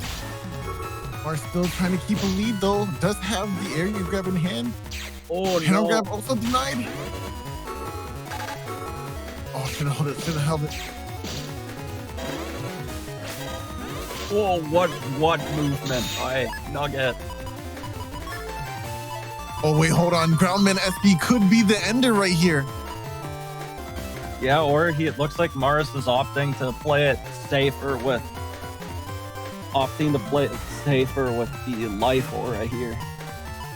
There So is slow gauge as well, so that could definitely help out. Oh, okay, just goes for it. So one thing we yeah, I was about to say Nugget doesn't have Q Force. He has the Delta Ray, and well, as we've seen right there, that's why Delta Ray's bad. And wow. Oh boy. Wow. Yo, hey, Mars did it. Yo. Yo, he outsussed my man Denver in this one. Yeah, we got to see what happens when Mars gets to actually play because his opponent isn't Thiago and doesn't just draw like everything they need at the perfect time and get a 12-hit Meteor Knuckle. Unfortunate for Nugget there. Did try to go for that Delta Ray finish, which would have been pretty hot, but GG to both players. That was well fought. Crewmates take a dub for today. Yeah, unfortunately, despite being a Giga Chip, Delta Ray is countered by the opponent literally just being in the top row. But yeah, that was a great game by both players.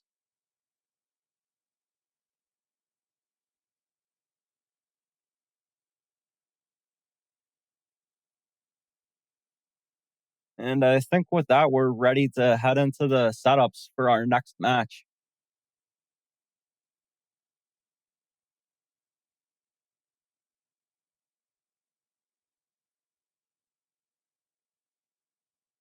There's some suspicious activity going on in the commentator room right now. Please give us a moment.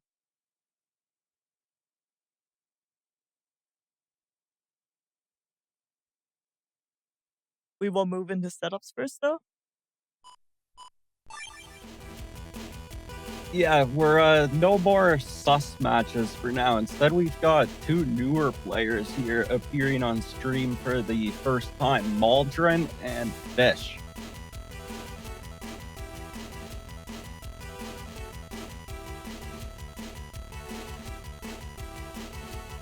And so Mauldren is both players here using the Falzar version. So actually that is kind of sus. They both have bug stop, but yeah, they have almost identical custs. What is this? This is very sus. They both have two custom ones. They both have beat rush. This is like 1800 HP, just the speed +1. Wow, yeah, they have identical Navi custs, but the folders, on the other hand, are very different. Mauldren, we could see, is going for the Master Cross PA with the Aqua Needle 3, Elect Pulse 3, Fire Hit 3, Risky Honey 3. So if they manage to pull off that Master Cross PA, that will be very hype. And they also have the Falzer counterpart to Delta Ray Edge, the Cross Divide D. And so in a Falzer matchup like this, if you could land the Cross Divide, that could be very juicy against the Tengu Cross. Looking at Fish's setup, we can see they have this W code folder with the Get On Gundel Soul 3 and Summon Blacks, along with the 2 Magnums and, of course, Barrier 200. And they also have the 2 fast gauges. I And gotta for say, their- for one of these guys, I feel a little more akin to this person. Not sure why. It's a little fishy, if you ask me, but I just feel like there's something like a kindred spirit in there somewhere. Well, I was thinking you would be more like Mauldren because they have the Spoutman SP in their folder. That is true. That is true. What a dilemma to be put in between a rock and a hard place. My favorite versus my favorite. Yeah, it's too bad that Fish just has this hub batch instead of the Fish anomaly. You see, if it was Fish Anomaly, then it'd make me feel even worse. But if Mauldren had Fish Anomaly and Spoutman, then obviously, like, no bias, though. No bias. Like, I'm not trying to be a biased caster. Like, anyone can win. But I just want the person to win a little more. You know, no bias. No bias. Oh yeah, of course, no bias. Like, what is this? A mango match in Melee? No bias here. Exactly. You understand. So this is 2 newer players, as it turns out, using identical Navi custs, which sus. It will be very interesting to see how this goes. And we'll see if Mauldren is able to land that Master Cross or maybe that Cross Divide.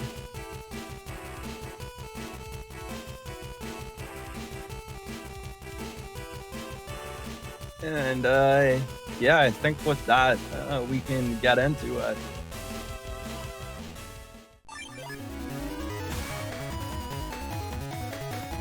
W code is definitely a very interesting code that you tend to see Neryth use quite often. I think it is one of the rarer codes to see in general, though, but looking at it from just a glance, you can tell where all the value's coming from. Summon Black 3s, the Gundel Soul 3s, the Magnums, and Barrier 200 all wrapped in. It's only missing one thing, and that's a really powerful Mega Chip. Obviously, in Masterclass formats, you do have access to that double beast in W, but not here in Standard. Yeah, Summon Black 3 is actually one of my favorite chips in the game. I don't usually play it in W code, but I've played it in Y and Z code quite often.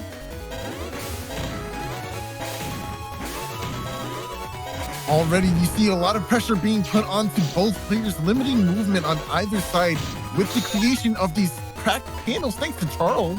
Charles, my man Charlie over here. Everyone say hi. He's the lovable golem that SoulXCross tends to spawn. I think he's very sus. What? That smile? Come on, man. When someone smiles at you like the Kool-Aid, man, you know they cool. You know what? You right.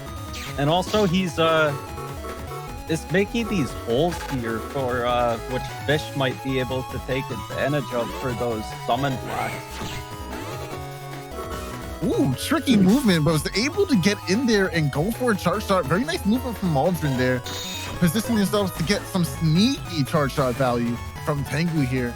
But we do see Fish opting to hold on to the SoulXCross here. Very interesting choice, trying to at least go for some more digging. Maybe they don't feel as threatened by the one Erase Man or I think it's just the one Erase Man in Mauldren's folder here, so it makes it relatively safe to stay in dust. Yeah, definitely with only the attack 1 instead of attack 5, this Tengu Cross is not nearly as much of a threat as it could be otherwise. And so, yeah, they have everything they need for the Master Cross except for the Elect Pulse 3.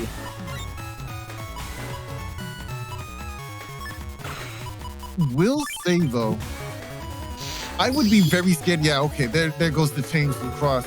I was going to say I would be very scared to stay in Tengu for so long, since there's that pesky summon black value in there. Oh, uninstall comes out from Fitch's side and the Judge Man. Is there a wind rack to follow this up with? No, okay, no, unfortunately not. Invisible does come out at the very end of the turn there, though. Okay, they do have the PA now. SoulXCross locked and loaded. When it comes to running program advances, this is kind of why I don't tend to run them either. You lose all the value from those 4 chips just by 1 TFC. 1 TFC ruins the whole thing, and a wind rack does come out there. Hub Batch in play now as well, but it doesn't matter as the areas just grabbed right back. Oh, barely mistimed that fire hit, trying to get the proc on the anti-damage there. I mean, yeah, the thing about SoulXCross is it obviously isn't very efficient. When someone's going for SoulXCross, they're just doing it for the style. It's like using Big Hook. You're just trying to flex. Here we can see an exemplified reason as to why resource management is very important too. Only having 2 crosses left, and I believe we're only on turn 4. So it's actually pretty scary cycling through all your crosses like that. Yeah, okay, and they are going for it here. Let's see if they can get it. They are gonna need to deal with this trap. Oh, and this area grab, area grab will clear out that anti-damage. Let's see if they can get it. Oh no, no, it's not anti-damage. They step back. That's the other unfortunate thing about SoulXCross.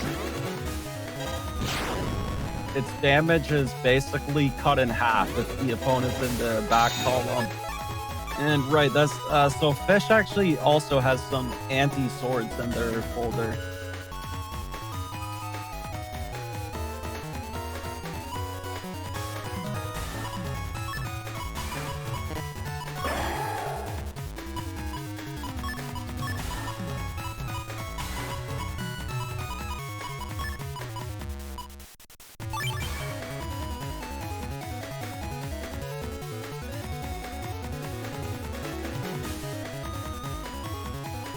A bit of an awkward situation to be in, forcing the need for a beast cross here, or excuse me, a beast out rather.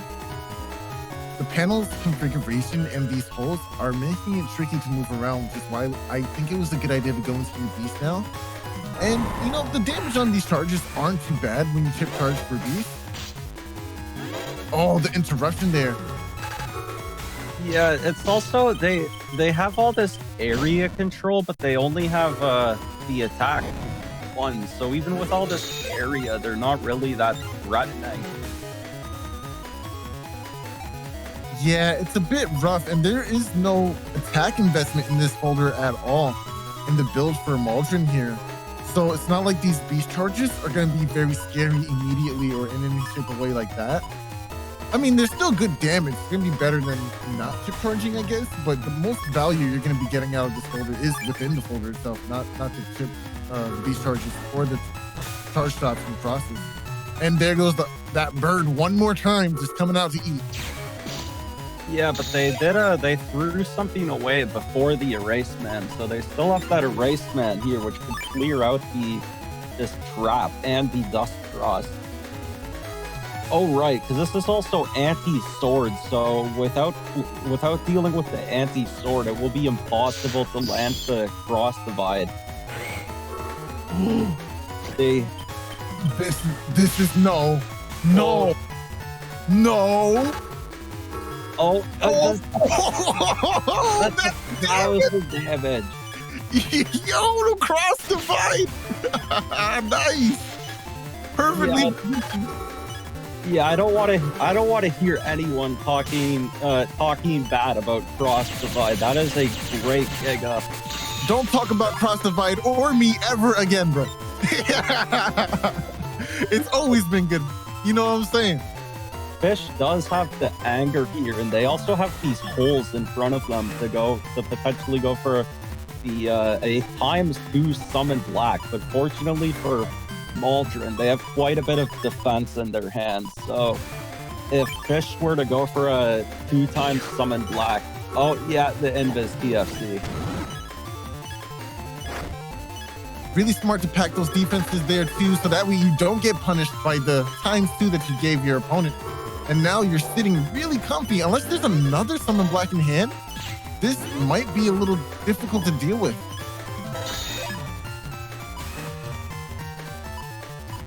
Yeah, and they do still have this Spoutman SP in hand. So if they're this Spoutman SP would pretty much be able to close out the game. So it would drop Fish down to just 1 HP remaining. So this is looking like a pretty good situation for Mauldren, but their HP is also dangerously low. I kind of like the idea that they're going for with the Elect Pulse in hand as well. But since it's Elect Pulse 3, it might be a little difficult. Oh no. This could be the get on gun. Oh, the counter hit! Oh no! You should have waited. Oh no! Oh, this could. Oh no! What are you doing? Go at the cuss. Oh, but okay, they can chip charge here. You can chip charge the Aqua Needle here to get some very much needed recovery. Maybe even go for, oh yeah, this is it. They could use Element Man to make the, no, what are you, oh no. So in this situation, you want to use Element Man to go ahead and make those ice panels for you so you can at least walk forward. And then you could chip charge that Aqua Needle for some insane healing and a disgusting amount of damage. Or if they had just been more oh, that counter hit on the first Gundel Soul was so good.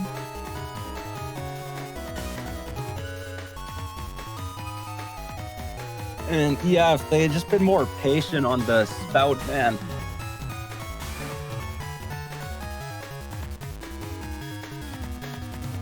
Oh man, and all that after the cross divide as well. What a first round.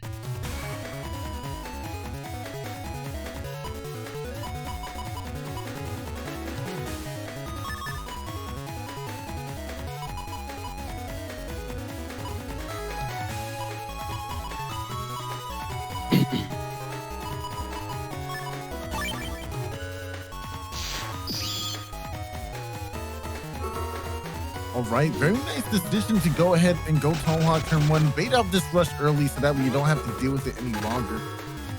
But now you have to deal with this barrier 200. Anti-Navi is in hand. Oh, that's not going to be it. Oh no, yeah, very unfortunate. TFC immediately losing the Anti-Navi to the Magnum. Oh, and now Charlie's going to go ahead and get so much value here. Yeah, this only attack 1, thankfully, so not taking quite as much as they would if it was the attack max.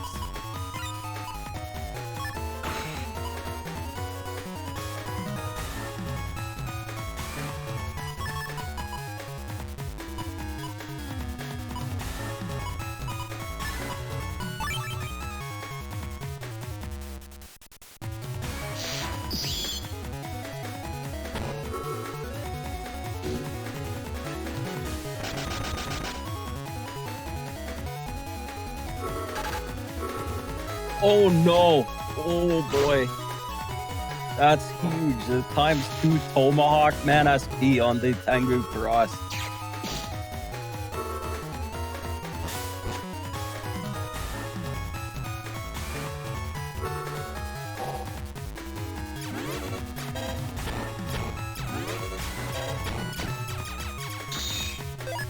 Not much you can do but go for some busters. Maybe some charge shots would have been more valuable too. Although they're a little bit harder to land, you want to try and punish as much of that HP on barrier 200 as possible. Yeah, that was very unfortunate that they couldn't even remove it with the Tengu Cross before taking that massive Tomahawk Man SP. Definitely Tomahawk Man SP is a very underrated Navi because it will just demolish both Tengu and Electros, doesn't even cause blinking. So definitely a very good pick by Fish to bring that chip. Okay, goes for the ice here. I would have probably went for fire just to do more damage. Oh, and CFCing accidentally to this Tengu man over here. You hate to see it. Yeah, this is looking pretty rough for Fish, but I mean, they still have that cross divide. They still have the master cross, so if they're able to land those. Oh, and there's the full master cross PA. Remind me, how much damage is it if a master cross completely hits? I think it's about 600 damage, so it would remove this barrier 200 depending on how much health it has left, and then do either another 4 or 5 hits. Ooh, and they got it. Okay, nice. That's some decent damage, good value. About 500-ish.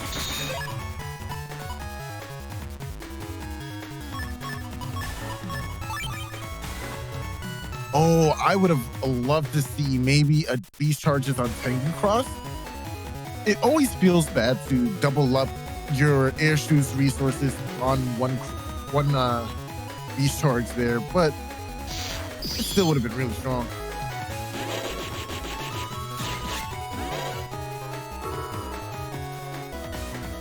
Oh, some good value from the chip charges here. Nice. And there's cross divide yet again. Is that Erase Man in hand? Oh no, they already used their. Okay, yeah. So it will actually could be kind of rough for them to deal with the anti-sword and get the cross divide on Tengu again. Because they lost the Tomahawk cross already too, so it's not even like they could go for a Tomahawk charge shot once Beast out ends the proc. Oh no! Oh, I hate that bird. Oh yeah, that was the Scoutman SP. That is so rough. That damn bird. Okay, nice. Go ahead and get rid of that berry. Oh, nice. Okay, good. Hanging back me there. Yeah, sadly, another issue with Master Cross is that you have to use Aqua Needle for it, and using Aqua Needle outside of Master Cross is unfortunately not too useful. Yeah, they're going for the cross divide here, but we know that that Fish has this anti-sword up. Okay, wait, hold on though. This could be genius. All right, we see one beast charge. Oh yeah, they do have this anti-damage up, which could. Oh, what? Okay, yeah, I don't know. Oh, that's. Oh. They could block. Use bees here to block the anti-sword, and yeah, using the bees here could have been a. Okay, no process left, I assume? This is scary. Oh, gets the cross. Oh, gets the counter hit. Goes for the second one. Oh, but the Gundel Soul.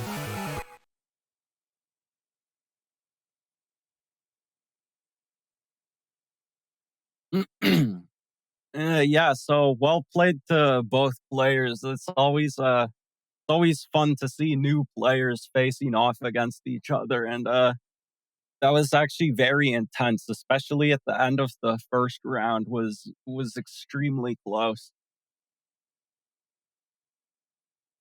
Very well played to both players. That was actually a really good match. Yeah, for sure. Yeah, no, Fish is very good. They actually took a round off me in our match. They beat me on damage judge. So yeah, Fish is definitely already a very strong player. So which, as we also saw in this match. And also, yeah, Mauldren going with the Master Cross style and also the cross divide. I respect that.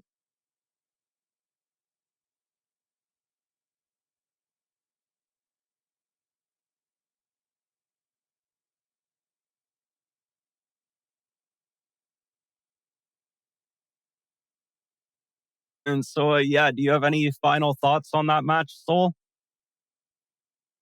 It's always great to see new players joining on, and I'm really happy to see these players make such great progress. Man, you guys really played out of your mind. Good job.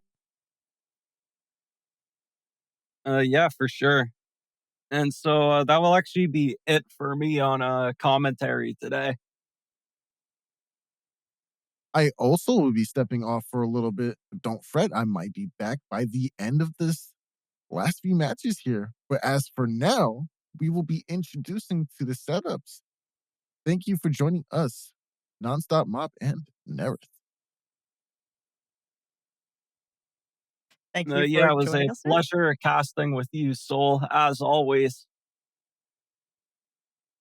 Yes, thank you for joining us today, Soul and Symes.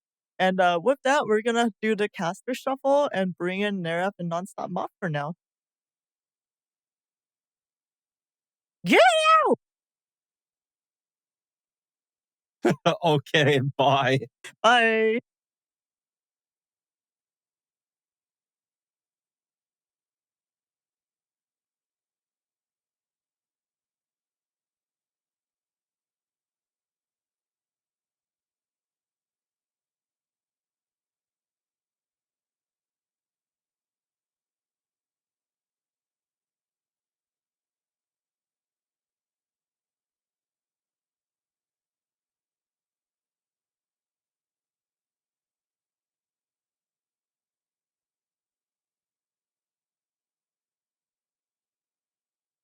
Hello, yes. So yes, Neryth is the SoulXCross now, and that makes Nonstopmop the Symes. Hello, I am here now. No, no. All right. How are you doing, Mop? I'm okay. I got sleep.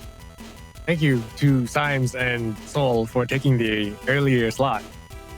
Yeah. Thank you to Soul and Symes. Thanks to you two, I could sleep in and wake up at a normal time, which is 12 p.m.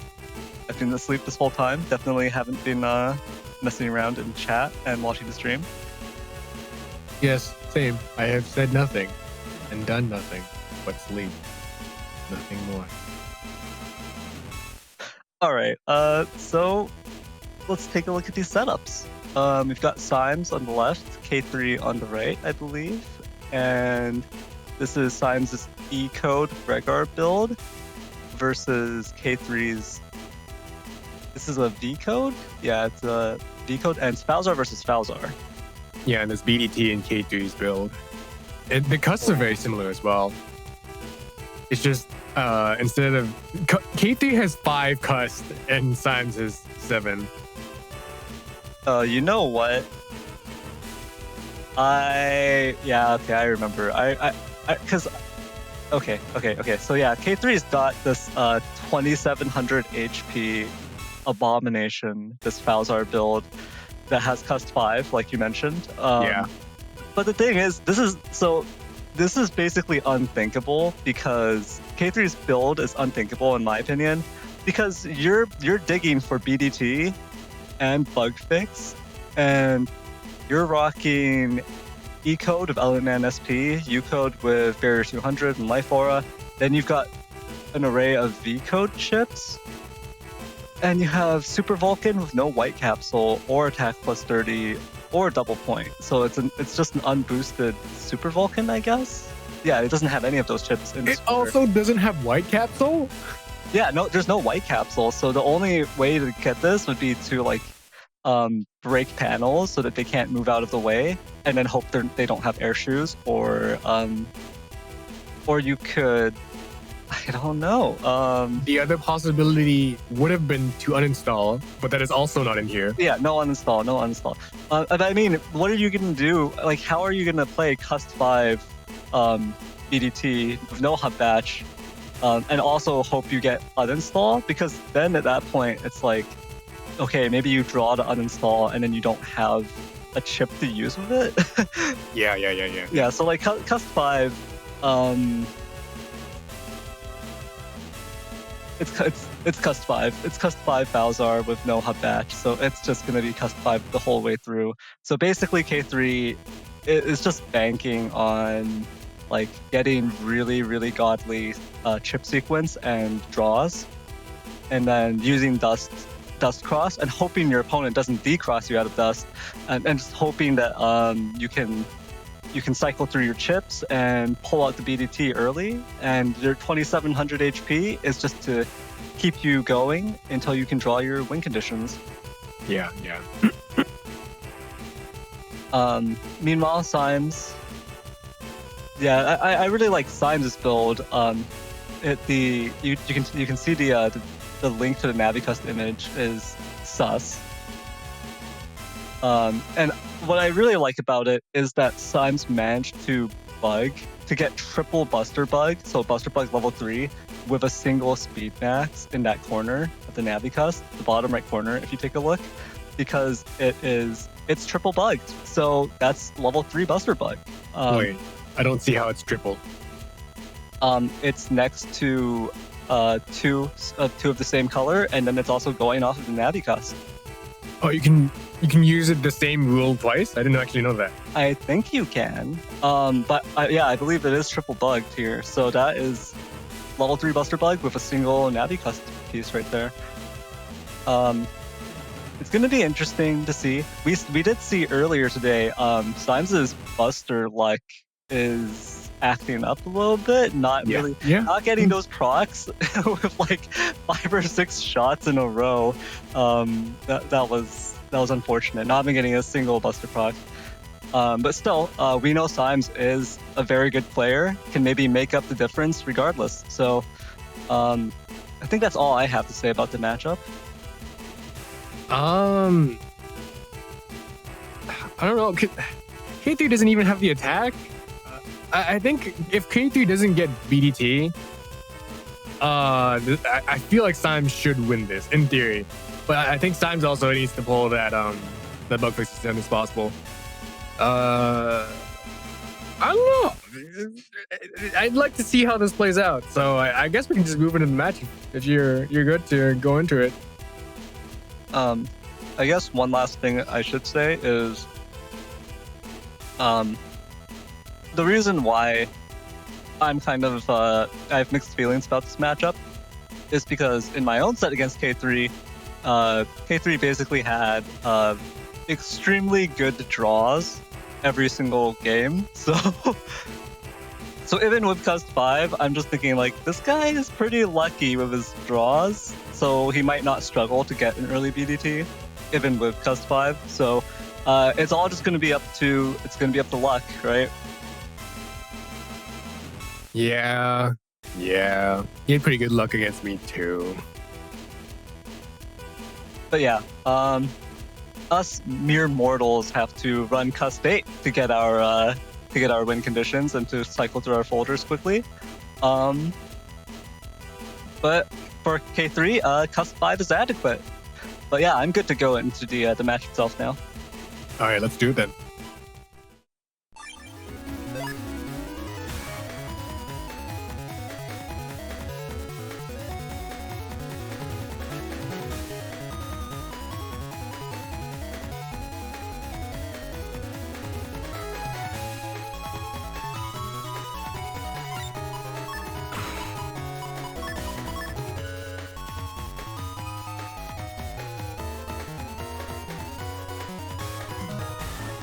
So both players do have the first barrier here, but Symes unfortunately does not have any barriers or life aura to try and protect it if something happens to come out.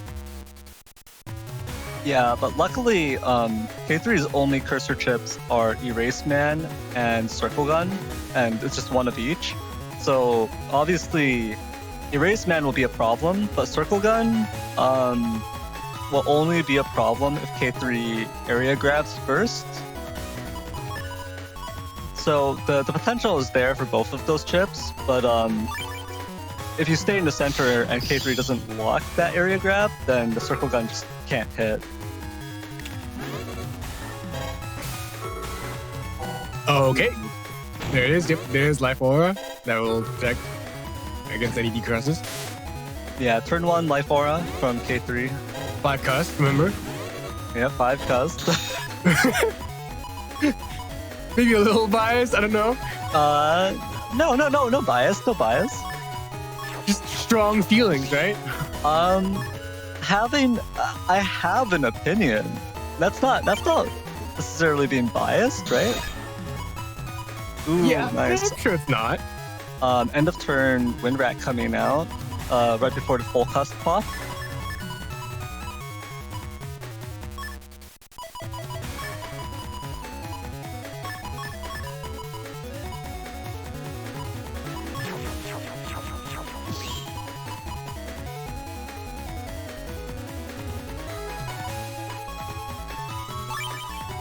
Yeah, I think he does want. I think Symes does want to keep those ships there.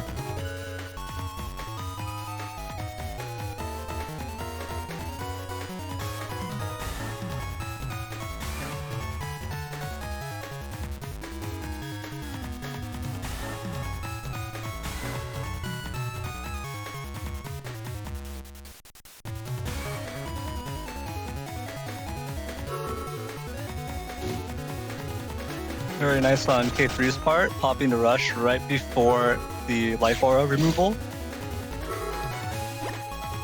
Ooh. No book fix. It might be a little difficult to get rid of that bubble wrap. Or not? Hey, oh. Oh, but the Erase Man fortunately does not line up. It could have been fairly big if it landed. And we're seeing this custom bug starting to kick in. Let's hope Symes gets. Oh, Ooh. wait. How many? Oh, I think Symes has like 4 wind racks, I think. 3? 4. Yeah. I was a little confused. Yeah, 4 wind racks. Wind rack is an okay chip. Definitely not too strong. It's just okay. Yeah. It's true. It's true. I think the goal was likely to pair it with the Pulse 2s.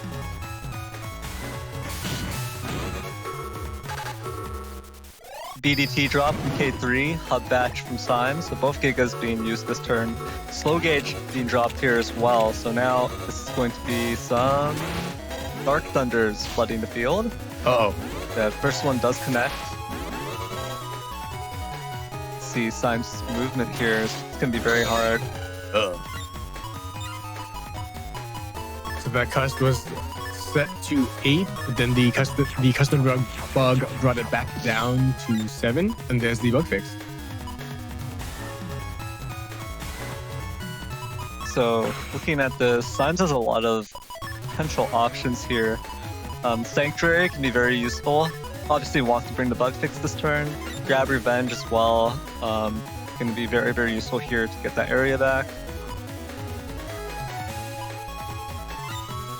Yeah, Symes has got a lot of great answers this turn, but nothing that can put pressure on KayThree, just to help reduce the pressure of the BDT.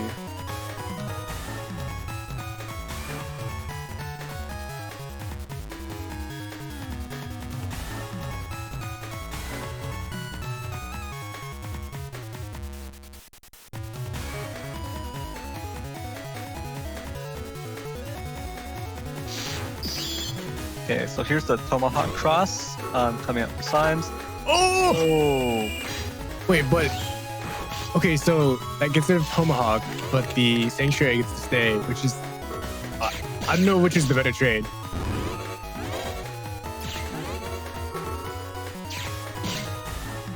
Ooh, very nice movement. I don't know if that was intentional, but because of that,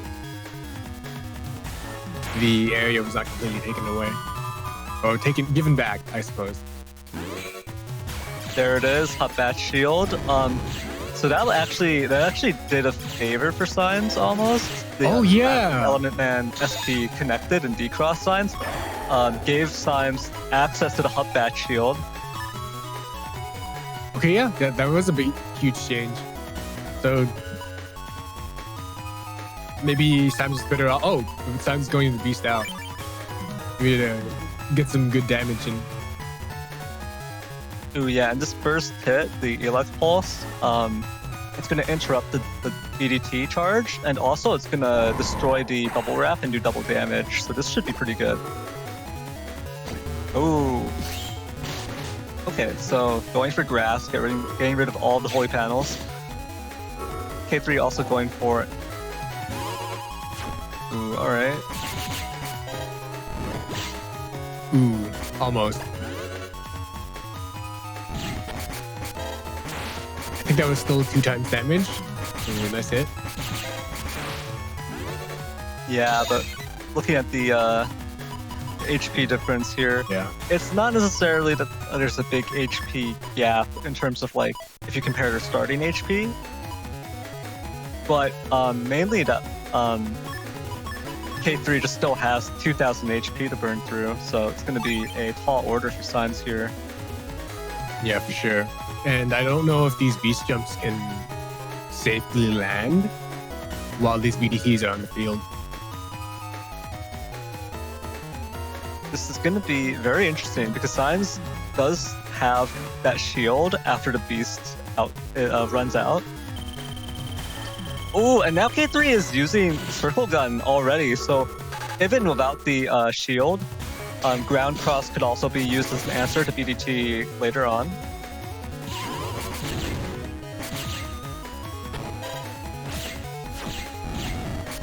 Ooh, nice, nice. Ooh, that was a lot of damage. Look, damage. Oh, actually, no, HP's kind of back to normal, but it looks nice. It's a lot closer now. It's actually very funny. They started about 500 HP apart, and now they're about 500 HP apart. Symes about to pump his HP back up though with these recovery 300s.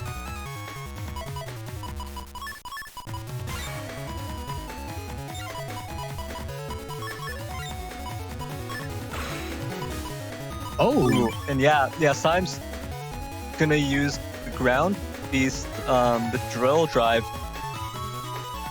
And it does really crazy damage, and KayThree wants to try to hug the front, both to maintain that area advantage, and also to get a closer BDT drop.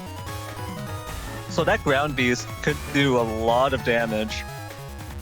I'm assuming only the first hit of the what 3 hits that the beast charge does only gets doubled, right? It's only the first hit.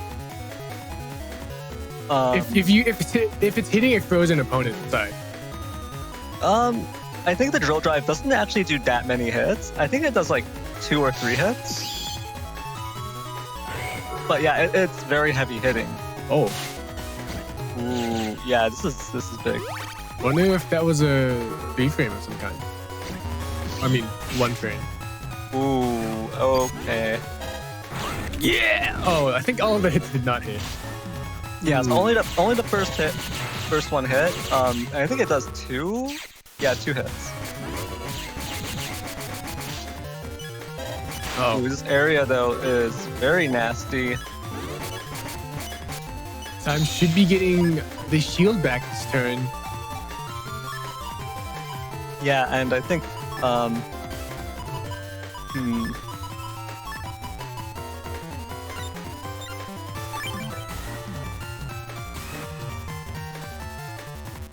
that elect pulse will help with getting rid of this invis and causing drag to stop the charge at the very least. the problem here is that if KayThree starts doing an up-down movement on those 2 panels, it's possible that the elect pulse will miss. So that would be disastrous for Symes. So hopefully for Symes that elect pulse 2 actually connects. Otherwise, what we're going to see is some very painful BDT. And Symes just trying to shield through it. I think if KayThree is doing up and down movement, which he was previously, there's a chance he might just move back down into the hitbox. I mean, just throwing that out there, but Oh yeah, that's true. Oh, okay, cool. it does connect. This should give all the area back, I believe. Yeah. Another invis popped by KayThree.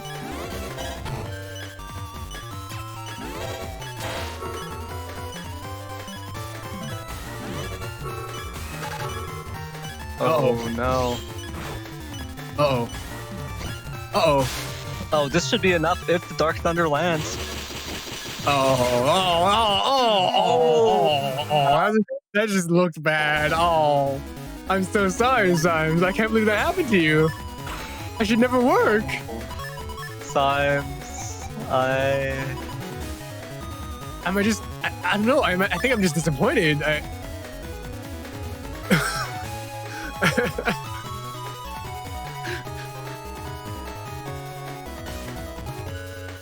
It's okay, Symes. I feel your pain. I empathize. Ooh, that's that's a one way to go. Yeah, it is quite the way to go. Ooh, Element EX grass right here. Circle gun, not gonna do KayThree anything. pull Raceman 2? Is that what's happening right now? Okay, good. Cool.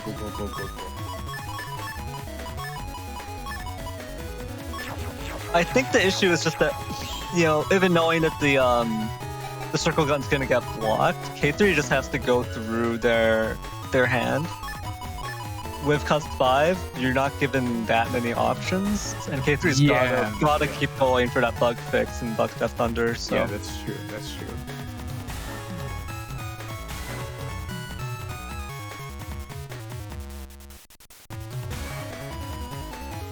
Sometimes you forget when someone gets. No.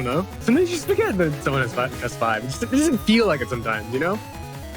yeah, and this isn't an issue with like one specific player or anything. It's just that sometimes you see that one person running Cust 5, and it doesn't seem to matter. They just get the draws that they need when they need them. And it feels like when it happens, it kind of feels like, why am I running Cust 8? Like, why is it that this person's draws with Cust 5 are better than my draws with Cust 8? I mean, I wonder it a lot.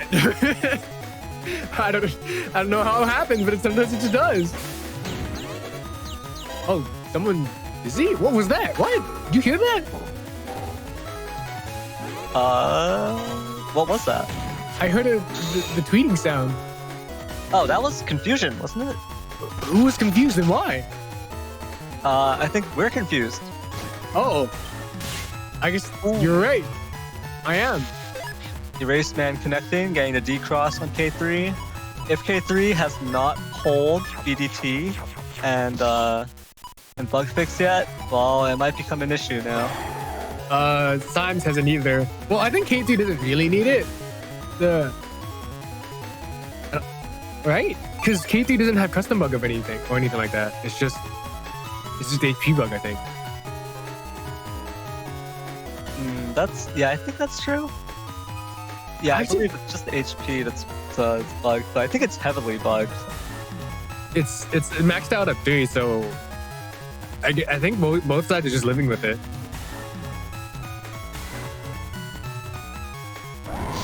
Oh wait, no. Symes only has wait, no. Yeah, wait. I have to check that.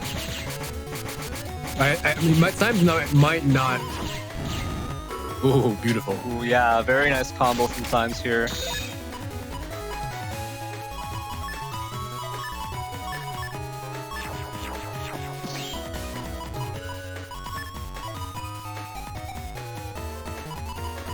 Oh wow, it's still not here. No bug fix.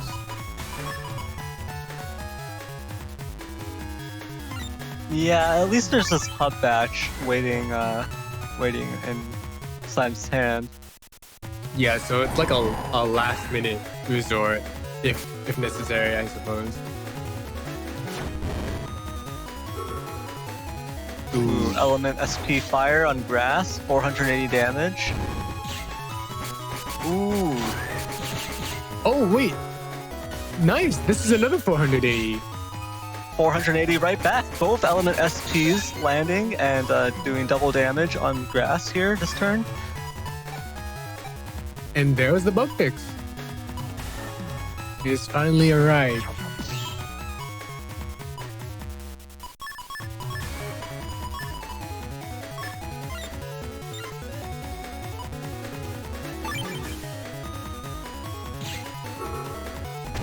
Oh, and there's the BDT. Yeah, there it is. Both players dropping their Gigas this turn. And their bug fixes this turn. So both players going to be bug free starting from now. Oh, nice. Interesting. With Cust 5. Oh, nice. Symes getting paralyzed and the interrupting the BDT charge as a result. And this is attack 5, I believe. Oh yeah, after that hub batch, it is attack 5. So that's also fairly nice to get a bunch of those hits in. I kind of agree with this. Oh, very, very nice from Symes, actually getting both Dark Thunders to leave the field there with Was one. both? Oh. Yeah, both Dark Thunders left the field in the span of that one Dust Beast charge. Oh, Symes is leaving the baseman. I don't know. Well, I mean, I guess it's the combo to make sure this stuff combos together. But I think leaving baseman is a little risky without being able to because Symes would be losing shield. But I don't know. We'll see what happens. We'll see what happens. Oh, well. Okay. The bubble wrap here going to come up KayThree. Grandman gonna connect onto Symes. Oh, that's very unfortunate. It's rough.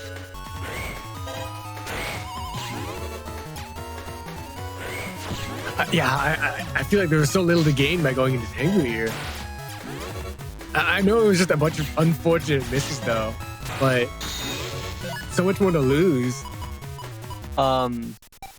Does Symes still have the ground? Yeah, as long as Symes still has ground cross, at the very least, Symes will have that defensive option and the ability to make the Dark Thunders leave the field. And then, you know, even if you get D-cross while on ground cross, you're just back to having shield, right? So yeah, as long as there is that ground cross available for Symes, it's not too bad.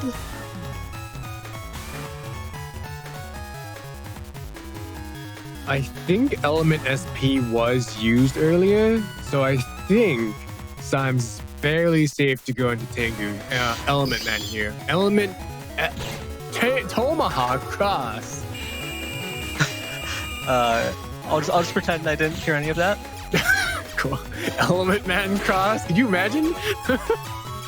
Oh, that would be OP.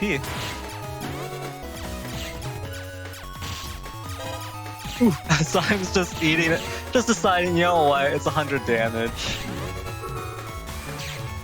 Oh, yeah, this is gonna be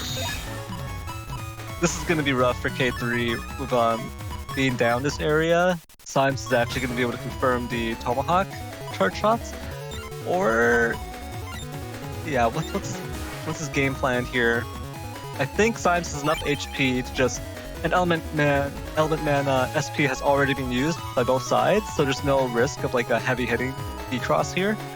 So yeah, Symes is gonna stick it out in Tomahawk Cross, gonna use his +1 area and just try to connect with the axe. And honestly, that might be more threatening because it comes out faster. Or maybe that's not the plan. Oh. Oh?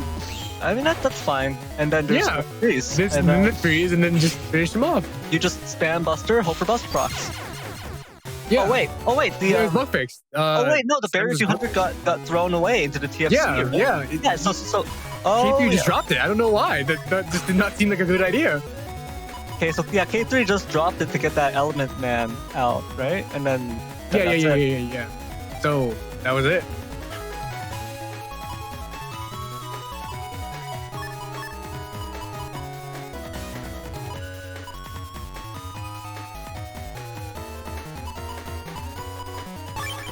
Ooh, electing to save a bunch of the tools.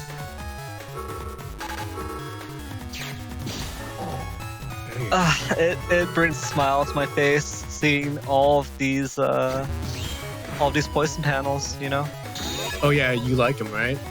Oh yeah, I love poison You enjoy panels. the taste, I believe that was what you said. Yeah, they're like purple fruit gushers, you know.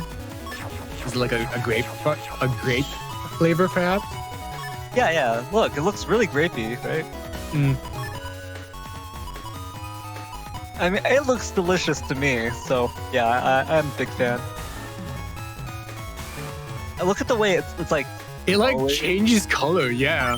It's like pulsating, yeah. I mean that's appetizing, right? Now that you've mentioned it, I can't look away.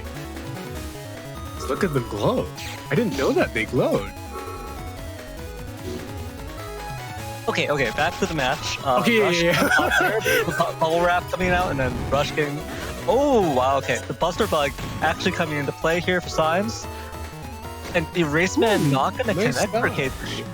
KayThree. Unfortunately, KayThree didn't manage to line up that Erase Man and get the B-Cross. So both players still sticking it out in SoulXCross. Going to make use of the trash toot here. Symes also got rid of his bugs really early on, so this is very nice. No more worrying about but having to pull bug fix, and you can just play the game. That's it. So if he loses, it's his fault. What? Symes not even going to use this hub batch, maybe? Just gonna go for an offensive turn here. Yeah, it's a beast out offensive turn. Probably going to very conveniently get rid of this this bubble wrap. Ooh, and the invins double if this value. lands. Oh, but element SP fire on grass gonna connect here for KayThree, so 480 damage onto Symes, but huge value from that. Yeah. There's a lot of value. Now the HP is basically the same, and KayThree is still losing HP from both the poison and the HP bug. Yeah, being even on HP is not what KayThree wants right now. Symes still has those recoveries as an option. KayThree still needs that BDT.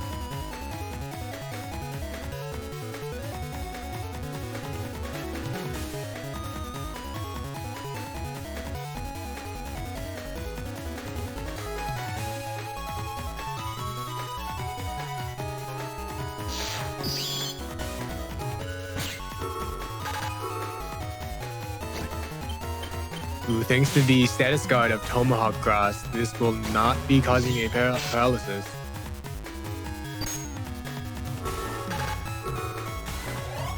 Ooh, yeah, this ground man will connect onto the freeze, doing double damage on the first hit.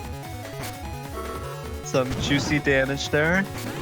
BDT being dropped as well as Hub Batch, so Giga's used for both players on this turn. Oh, I think that was an okay idea. Yeah, Symes deciding, you know what, Symes just wants to get back to a neutral area. Would rather have that than the removal of, you know, the two Dark Thunders. But yeah, it makes sense. Symes would rather have that extra area to dodge the Dark Thunders with, rather than just getting rid of those two and then being left at an area deficit.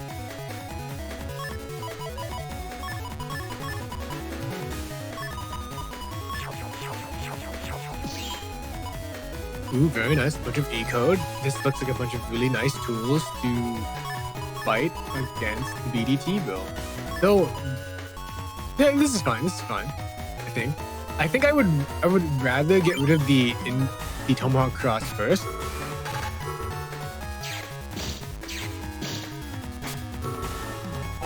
Oh. Ooh. Oh no, that's just a lot of damage. Ooh, yeah. Well, one of them fizzle. Yeah, one of those fizzles out right before they connect, so only one of the Dark Thunders went. Oh, 480, yeah. And a D-Cross. And this Elect Sword now can paralyze again. Oh, what? Wait, what? I think that the Elect Sword still hit, and then they were buffering move forward. Yeah. They got the collision damage as well. Yeah, so it paralyzed them, and then they buffered your movement forward, and they were stuck paralyzed, but also they took the collision damage from moving into them. Wow, that was interesting. I've never seen that before.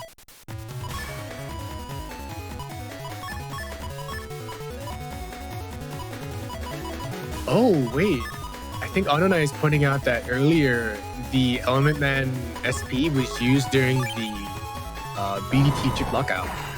Oh yeah. I think that was the case.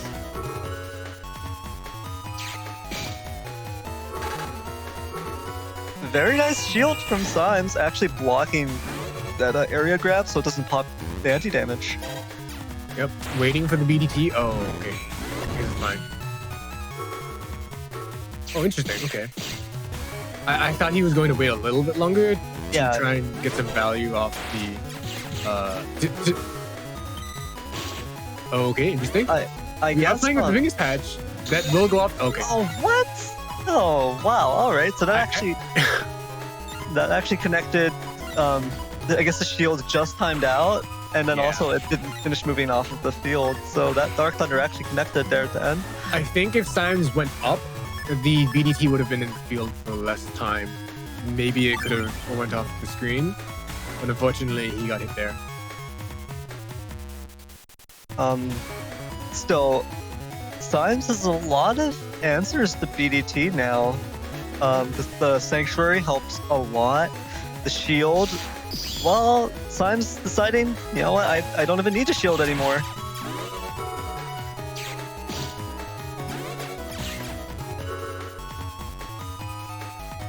A little risky for KayThree to be coming this close, I feel like. Oh, and wow. KayThree also gave up the BDT charge there. Yeah, and the Dark Thunder left the field because Symes got popped by the.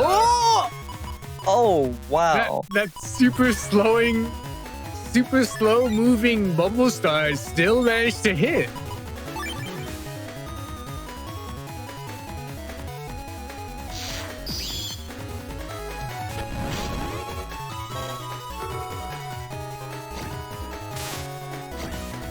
So Symes is mentioning that Tomahawk Cross protects against the BDT, the Bubble Star to Super Vulcan, but there's still no white capsule on the Super Vulcan. After you get hit by one hit of the Super Vulcan, you should be free, right? I just don't. I don't know if I follow. He has stun from the BDT. Oh, maybe. Will it land? It doesn't last for the entire BDT either, yeah.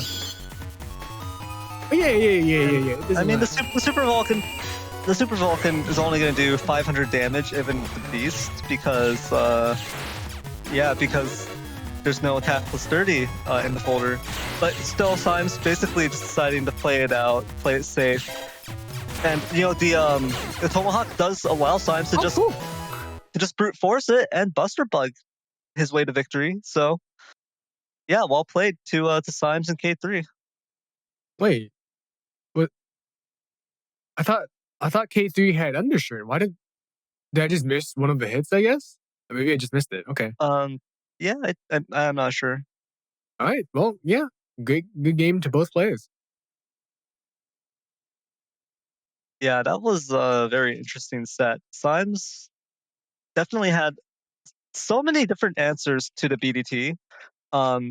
Between the hub batch shield, which KayThree doesn't have uninstall to deal with, and even then, even if you have uninstall, it creates an issue where you've got to hold your uninstall until the hub batch comes out. And then Symes, also having ground cross as an option. I don't think Symes ever even needed to use ground cross, just choosing to use different crosses. And finally, that Sanctuary, just KayThree couldn't really get rid of all of the holy panels. Yeah, that was a huge problem for KayThree as well. But yeah, well played to both Symes and KayThree. And with that, I think we can head into setups for our next match of the day, which is Nonstopmop versus Thiago. Yeah, there's a donation from Yashichi, and this person has given us $30, and their message is, "Love the streams." Thank you very much. Yeah, thank you for the donation. And with that, Nonstopmop, tell us about your build. Are we in setup right now? Okay, cool. Apparently this is called the PZ build. The PZ cusp, at least. And for the most part, this was built with the mindset of kind of mod cards, because that's the main reason why I put the attack plus 30 in. And I think it's just a pretty typical chunky Gregor build, and it just has 8 cust and bug, or like custom bug. Yeah, so that means I have to pull for bug fix as soon as possible. That is also why I have bug fix at the very top of the folder, because if you put it at the top or around like the first, the beginning of the folder, it does actually have a chance of not being shuffled around. Yeah, so Honor Knight brought up in Twitch chat that actually Player Zero's cust uses speed max as well. He does? So it's an 1800 HP build. Yours is a 1900 HP build. Yeah. And so one of those, so that HP plus 500 should actually be another HP plus 400, and then there's a speed max in there. Oh, I did not know that.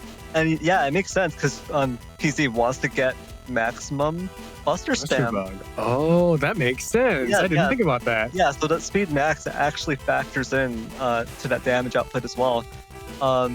Maybe you can keep that in mind for next time you submit. Maybe I can. The other thing I actually noticed, well, actually not I didn't notice, other people noticed for me, was that I brought Barrier 200W code, and I could have brought it in U. I don't think it made too big of a difference, but it would have been nice to have, it would have been nice to have both my Life Aura and Barrier 200 in the same code, just in case. Oh, yeah. Definitely. That's a big missed opportunity there. The optimization could be... It's a little better. Yeah, I didn't realize at the time when I was putting this together. I think my brain just defaulted to the idea that Barrier 200 is in W and K, and that's it. Yeah, definitely something you can also optimize there. But yeah, so Gregor, being a Gregor player, how does it feel? It's crazy. I when I first started, I was a full-on Falza player. I thought that was the only way to play. And then I played Gregor for a month, and now I'm a Gregor player. It's insane. I don't know if I can go back. Yeah, Gregor is definitely both versions are so much fun in their own different ways. And like Gregor it feels so liberating when you've been stuck on Falzar for a long time, to go to Gregor and being like, this is so simple. It feels so liberating to just be able to just chip charge everything and just deal big numbers. Like, this is amazing. Yeah, and like more of your crosses than not have great charge shots with great area coverage. So it's just like, wow, just having such a strong, like a neutral game, just having just strong charge shots. Who needs good adaptation when you can just deal, damage? Yeah, so definitely Gregor, very fun. And Falzar also has its perks, also has that versatility going for it, a lot of things going on for it. Thiago's build here, I think we saw Thiago just ruthlessly murder Mars in cold blood. Just come up from behind and just assassinate a poor crew Mars. Poor thing. He did get a little bit of a showing afterwards against Nugget, at least. Yeah, but that was brutal. That was brutal to witness what Thiago did to Mars there. Yeah, it was. So yeah, this it's a Meteor Knuckle A code. Yeah. It also has Spoutman SP, I guess, just to fight the fire crosses like Charge and Heat Cross. Yeah. I mean, Spoutman SP is such a heavy hitter when it comes to taking care of Heat and Charge Cross, and a lot of Gregors like to use Charge Cross to get that extra cust early. Not going to be an issue for you, it looks like, with that nice cust +3 total that you've got going. So you're gonna have to start off with cust 8. So charge cross, no value for you. But that's assuming I get my bug fix early on. If I don't get bug fix early on, that's when I can start using charge cross to try and counteract the bug custom bug. But if I get it early on, I don't have to worry about it. I mean, but look at your folder list. Your bug fix is even at the very top. So Yeah, that means it'll come up first thing every time. Right? Yeah, Right? there's no way. Why would the game Why would- lie to me like that? I Yeah. put it at the top, it must come first. yeah. Why wouldn't you get the bug fix right off the bat? I don't even have a reg, so that means my actual reg should be the bug fix. That's how it works, right? Yeah. Okay, but yeah, with that, I don't have anything else to say about this. I'm curious to see how the set will turn out. Just one last thing. Fast gauge, it is in here. So that is the biggest probably counter to my build, I think, because big HP loses to fast gauge, I think, just in general.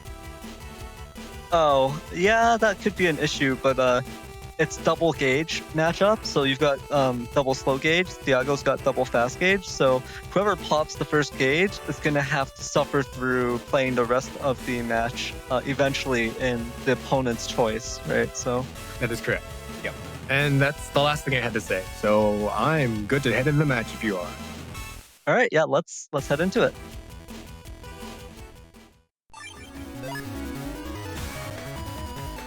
There it is! Wow. I regged it! I didn't actually expect that. That is so rare. Wow. I think that's how it works, right? It has a chance of not being shuffled. And it wasn't shuffled. Amazing.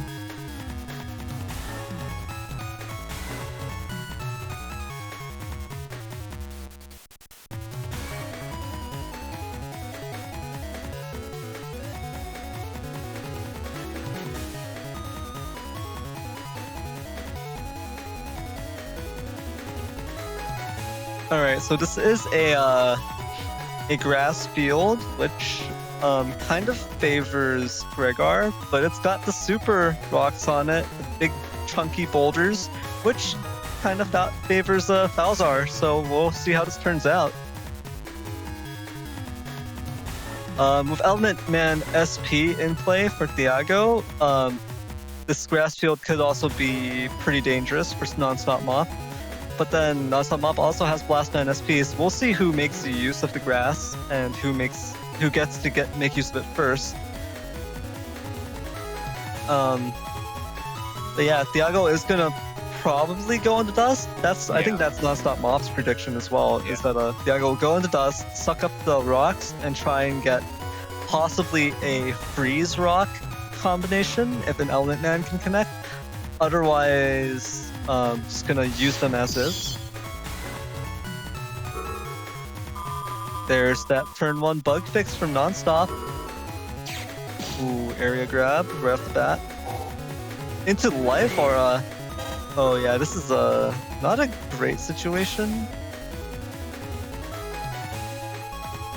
Dodge it. Yeah, now I'm safe. Nice. Put it up. Yeah, you Nice. good. Yeah, very nice. Nonstop able to wait out both of those rocks and then pop the life aura, which means that Thiago no longer has any free resource to just deal with the life aura. He's gonna have to use a Wind Rack or Tengu Cross or Element Man SP, something like that. And here comes the Erase Tails. Which might be a little difficult to land, especially without slow gauge active. Yeah, I think you do have time for 2 Erase Tails, though, at least. 2 or 3? I don't remember exactly, but the first one is going to get absorbed by Thiago's Life Aura, but the second one will destroy that trap and do the D-Cross and double damage. So you just need to land 2 Erase Tails, and if that happens... Oh. Fine, it's fine. Oh, they have bug fix. Oh, Thiago's bug fix now. Uh-oh. Oh no! No, I goofed. Oh no! Oh no! no. Now you can't. No, I can't get rid of the aura now. Yeah, and your barrier 200 is useless. It's only good for blocking a time freeze here.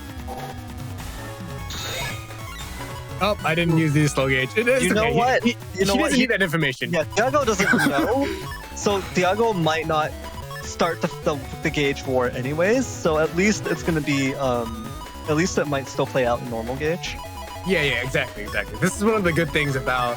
Also, I have my room back. Okay, this is another one of the interesting things about the gauge war is that if you throw out your own gauge, then the opponent won't know that happened. Ooh, this will hurt. Element SP fire going to be quite painful. And so juicy. I remember that one. That was good. Sorry.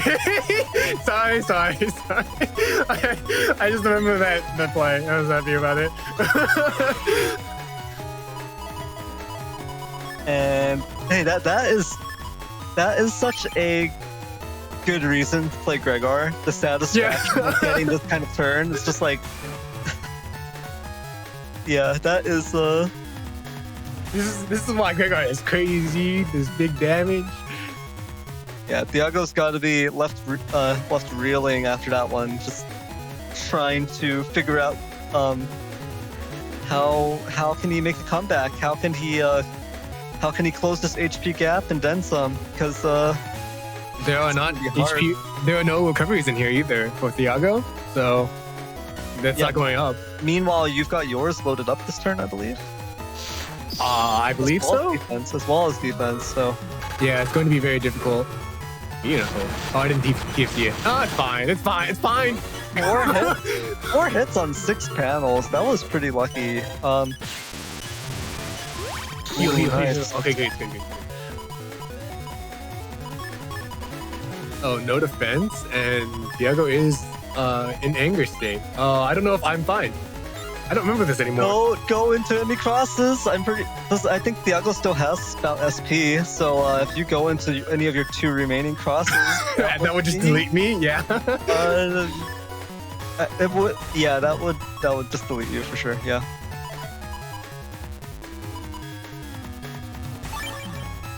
I'm still in this for some reason. That's good.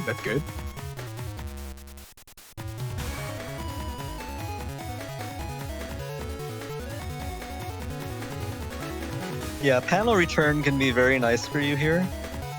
Yeah, it'll let me step back in case of any wacky things Thiago might have that will hit me up front. Like an Elect Pulse, I think. I think that's in there, yeah.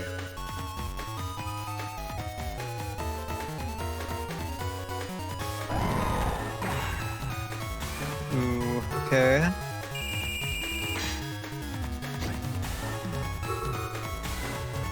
Oh, okay.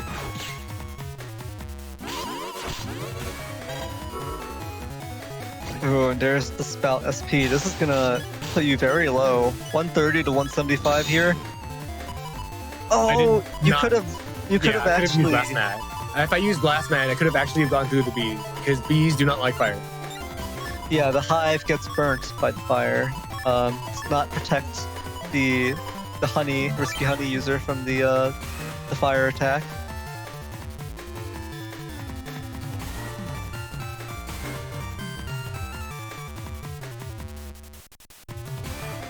Has Thiago used or grabbed revenge yet? Because I don't think so. That could be bad for you.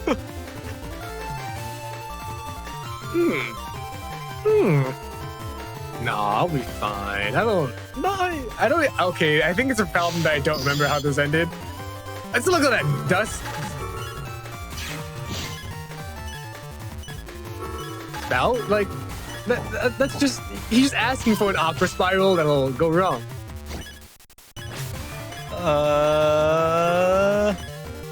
Oh, that's it. That's it. Yeah, very well played. That's too close. Just catching Thiago during the Aqua Sword with that erase band. That was a very, very good play right there. making use of Thiago's own beast jump there.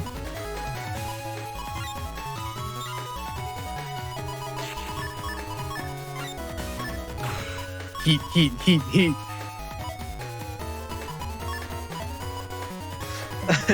I hope you're prepared for the turn 1 Stuntman SP. See, that's why I brought the anti-damage. That's why I'm confident. Okay, but what if Thiago mashes it out at the very start? No. You have an area. I'm faster. Yeah, see. Okay. Look at that. Not TFCing it despite. Okay, Look at that. Predicted. I mean, I think that was Thiago's fault right there for not just smashing it out at the very start. It was, yes. Okay, so Judge Man gonna take the area back, but then Oh, it's wow, mine. nice, It's mine. nice. That buffered movement forward saved the area, and then you get one more area grab. Incomplete, but still very good. Limiting Thiago's movement is always, I guess anyone's movement is always a good thing, so. A little annoying that I've drawn both of my slow gauges right at the start without the bug fix. Gonna put that out there.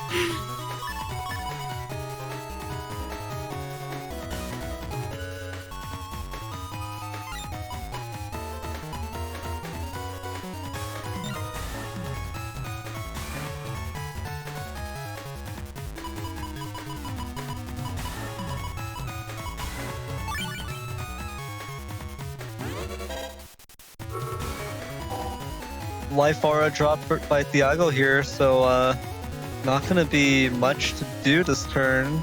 Thiago doesn't want to move up. Otherwise, I'll have the possibility of landing a charge shot on top of grass.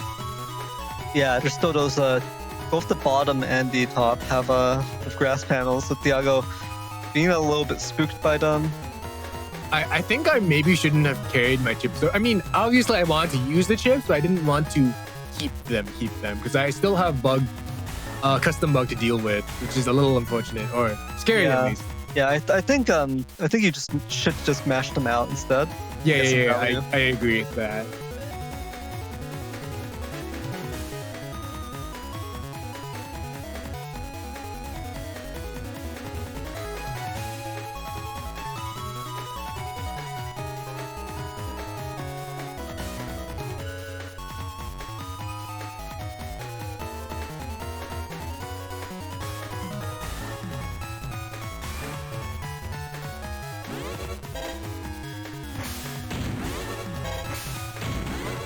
Right. Oh, Fear me in these grass panels. nice. So yeah, there it is. Big value from holding on to that. Well, I think even if I didn't, I could have TFC the next with my what's it called? And anti-damage instead. So technically, I don't know. Either way, this is scary. This is scary. Yeah, true. But yeah, now everything's grass. There's no safe. There's no safe place, Thiago. I have the wind rack finally, so. Yeah, so I guess it doesn't matter. You finally. So this is part of the struggle of Gregor, though, is not having on-demand aura removal. Having to rely on that wind rack draw.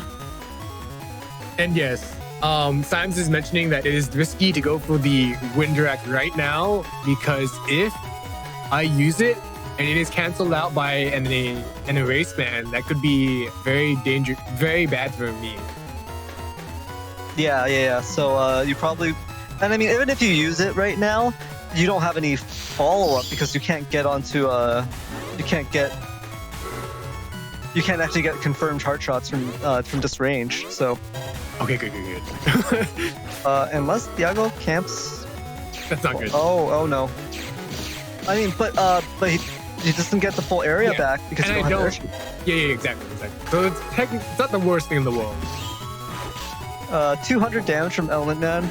No, that's not much. Yeah, it's okay at your current HP level. It's okay. But oh no. Your invis will drop first, and then you will be vulnerable to a D-Cross. There it is. Yeah. That's unfortunate. Oh, it's still a lug mix. Oh, but look at this. It is your Colonel Force and attack plus 30. I mean, it is kind of, this is a bit of a stretch. This is a bit of a, Okay, I do it, right? Please. Okay, yeah, I did it. Like, you Sorry. have no I'm other sorry. options. You have no other options here, right? Yeah, you have to do this. Because sometimes I think, wow, it's like I'm getting the beast out without the beast out. The boost, it's there. It's the same thing. Or you could have triple the beast, you triple the Colonel Force damage, you know? Just have that instead. I'm spooked. Take this! Oh no, bees! Oh wow, I don't think any of that hit. Oh, wow, the amount of damage it did was negligible. Thanks to the status guard from Tomahawk, as well as the risky honey and anti-damage, Thiago managed to avoid most of that Colonel Force turn. But you're not out of options quite yet. You've still got 2 turns of Beast out. In fast gauge, unfortunately. Yeah, in fast gauge, unfortunately. But take this. Ooh. Yeah, your race man gonna connect. Not really going to do much, but hey, damage. Protoman SP follow up. Oh wait, what? Oh wait, what? What do you mean? What's up? You could have beast charged those. Would it have mattered with that little amount of time? Hey, there's my bug fix. I mean, I think you could have connected with one of them, right? I don't know. I don't know. I actually have no idea. I think I was too afraid of the fast gauge. I don't actually know why I'm not taking it. Huh. Look, I don't know why either. I'm sorry. What's happening? This is why we review our matches. You come back afterwards and you're like, huh, why did I do that? Oh no, what's happening? It's fine, it's fine. It's fast gauge. It won't last that long. Surely, Thiago will think, there's no way he wouldn't bring a slow gauge now, right? It's been like 2-3 turns. That's ridiculous. So it's funny. Salad on the N1GP account going, see, Rhaegar is not beginner friendly. In reality, there's so many like decisions. There's so much decision making. There's so many like things you have to be thinking about, and so many things you have to remain cognizant of and or keep in mind, in order to inform your plays and then make the correct plays. Even on Rhaegar, which is like straightforward in terms of cust and chip selection, right? It's still, that's. But this is the perfect answer. Panel return value. Yeah, so panel good. return. So good. Oh. Huh. Okay.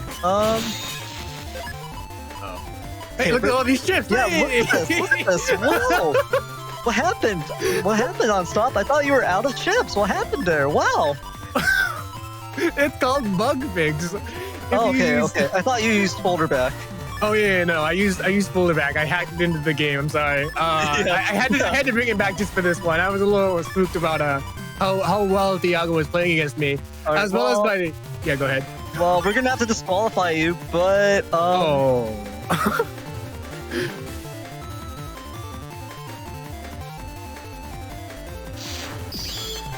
Huh. Aqua Spiral, perhaps? Oh. Aqua Spiral would be highly illegal. It would result in an instant deletion. Ah, bees, it's fine. Ooh, all those bees. See, look how long he waited to use it. What was that? Wait, but I used it last turn, right? Please tell me yes. Oh wow, that Judgman would have been very juicy if it connected. Oh, you know, you don't have that many options left, but Wait, okay, hold on. I think healing or sanctuary would have been like a fairly okay. I don't know. I don't remember if Tengu was used either.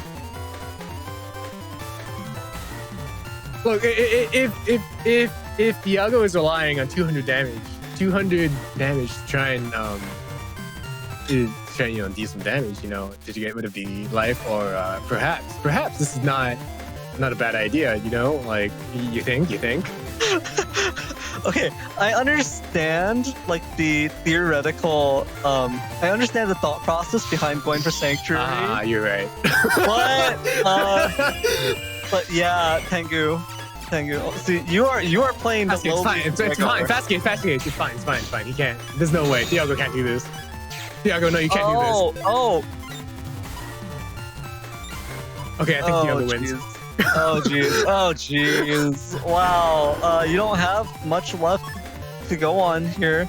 Yeah, Beast over, not gonna do it. Okay, yeah, so that's off your that's it. No. What's it called? Knuckles was used up earlier.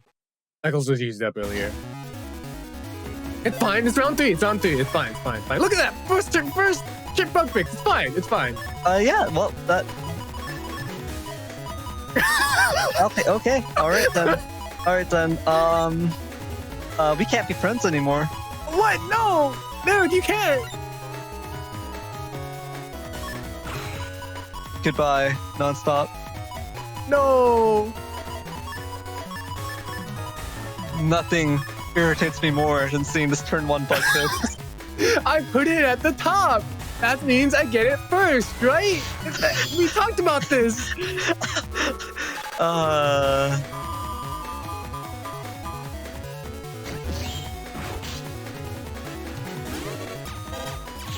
That was quite the heavy hit. Element SP, fire on grass right off the bat. Yeah, that was kind of interesting decision to put Element Man right at the start. Wow, interesting. I thought he would move up. I thought Thiago would move up. A lot of chips. A lot of defense. A lot of chips getting thrown out this turn at the very start here. Beast. No. Okay, good.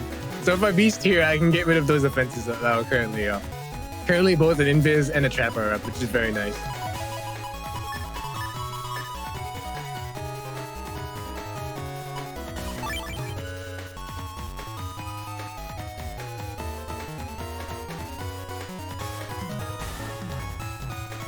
All right, so let's see what Thiago does here.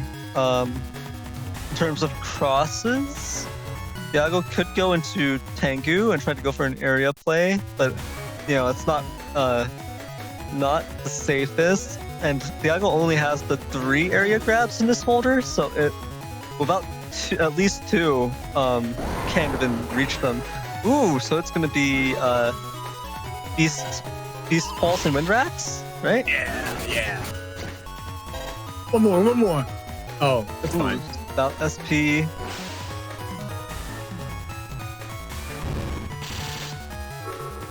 Ooh, okay.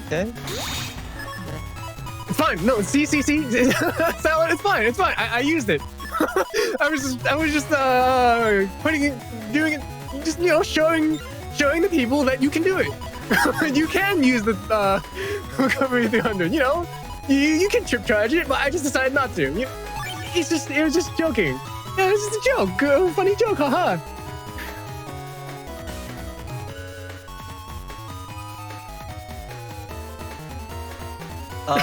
Not gonna lie, this is a little bit torturous. I am having a moment here. But is it a good moment?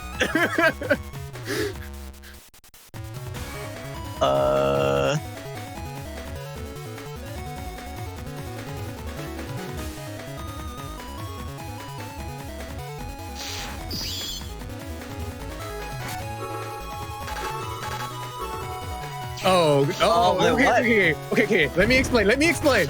It rolled back. It actually rolled back there. I remember this. I remember that very well. It rolled back. I did not want to do that at all.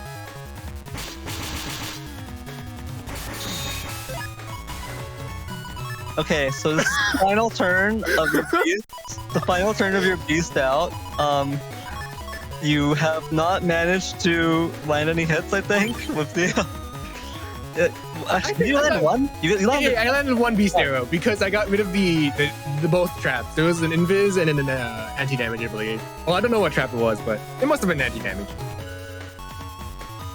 I feel like at this rate, is it even worth it to go into beast out? Like, wouldn't it have been better to just have your normal crosses and just go for charge shots or something? Because this is brutal.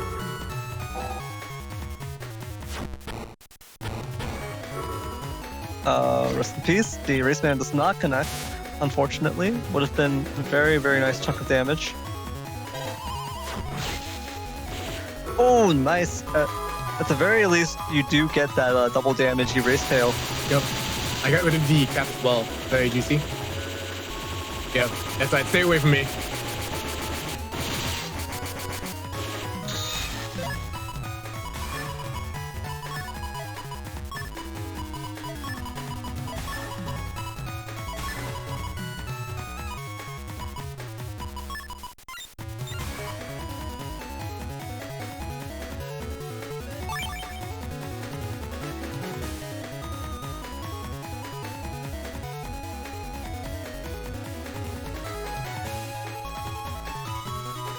So locking in a bit of defense, and then this full cust here. Gonna go straight into the next turn, I guess.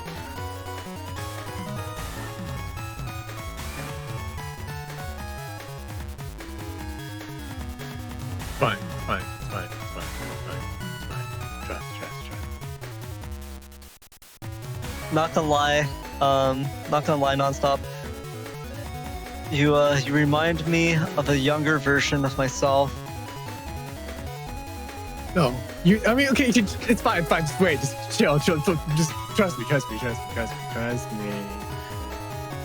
Yeah, I have a plan. It's in here. Watching you play reminds me of a younger version of myself. Ooh, alright. Okay. That is a very not good. I mean, that's extremely bad. That's not good. That's not good. Oh, trust. I have a plan. You've got access to so many crosses still. Like you barely touched. What's wrong, Nonstop? You barely touched your crosses today. It's okay. I touched one just now. Look at that. I'm going into slash right now. Doesn't Thiago still have Meteor Knuckle? I'm going to slash right now. You would never use it. You would never use Meteor Knuckles on an 8-panel configuration. That's ridiculous. Okay, nice. Protoman SP. We haven't seen any chips from Thiago yet. No chips yet.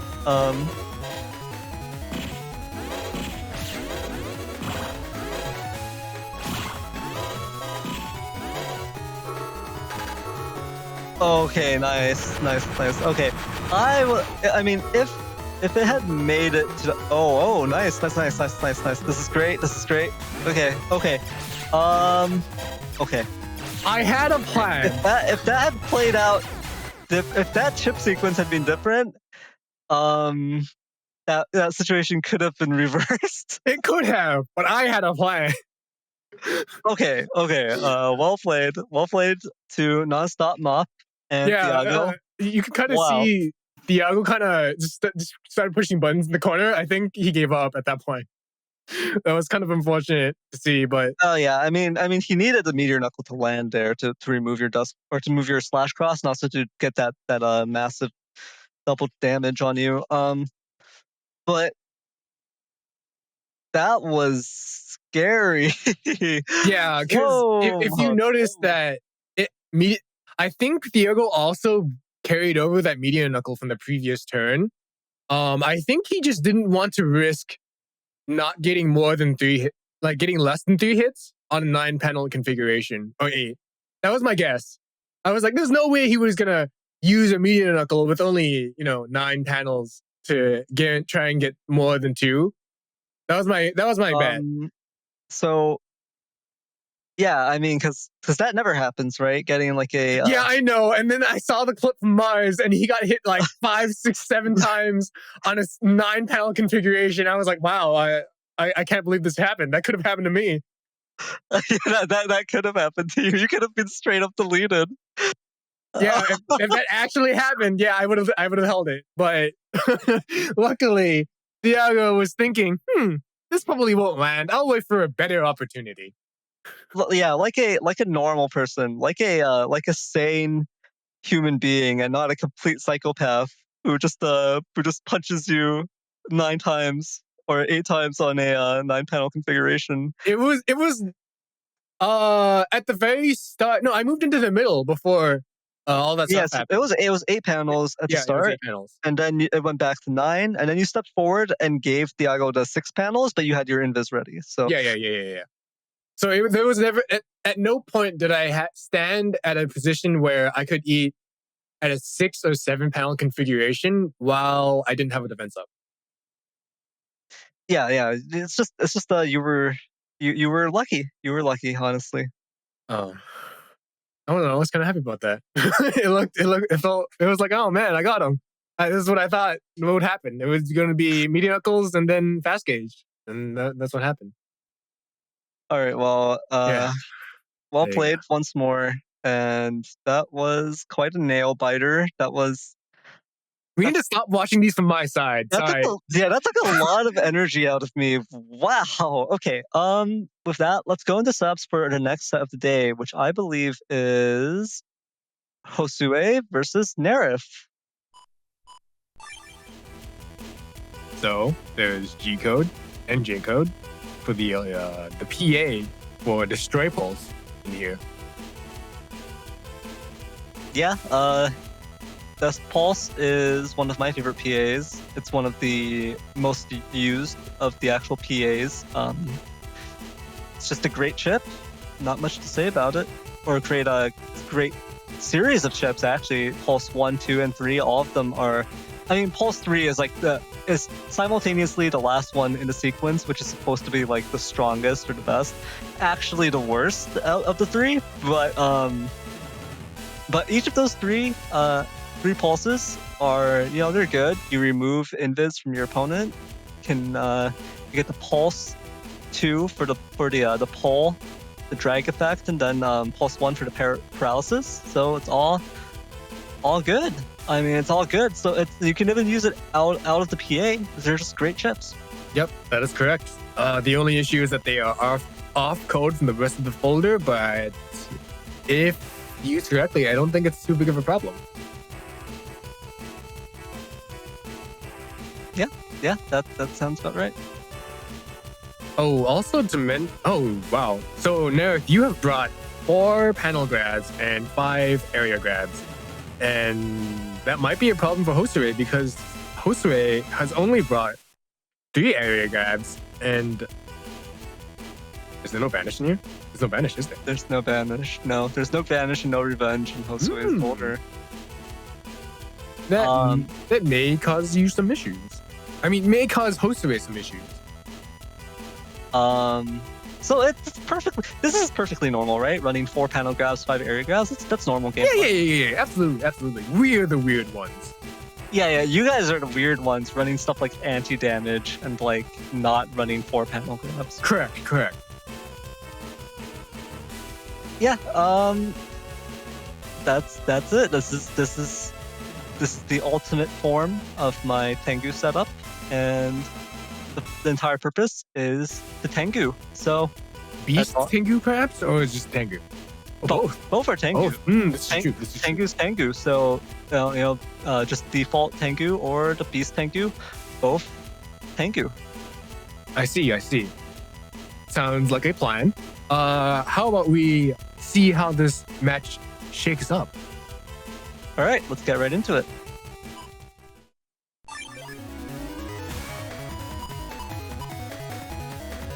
Oh, would you look at that? Almost the entire PA right there. Ooh, yeah, it's 1 short. Looks like needing the pulse 2.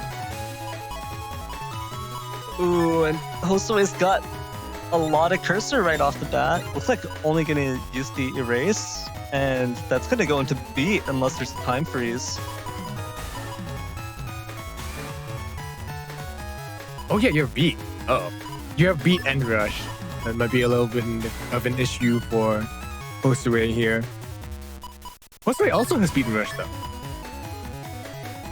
Yeah, but I don't have invis, so who cares for rush? Oh right, you're correct.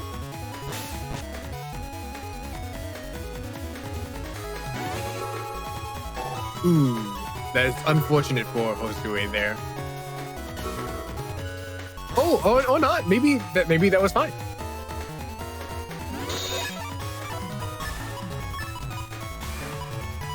Ooh, so wind rack and not machine gun. Yeah, not even gonna bother. Not even gonna bother with the trash chute because you can use these 4 chips right off the bat, I guess. And then just hope that your death pulse finishes forming up on the next cuss screen, I guess.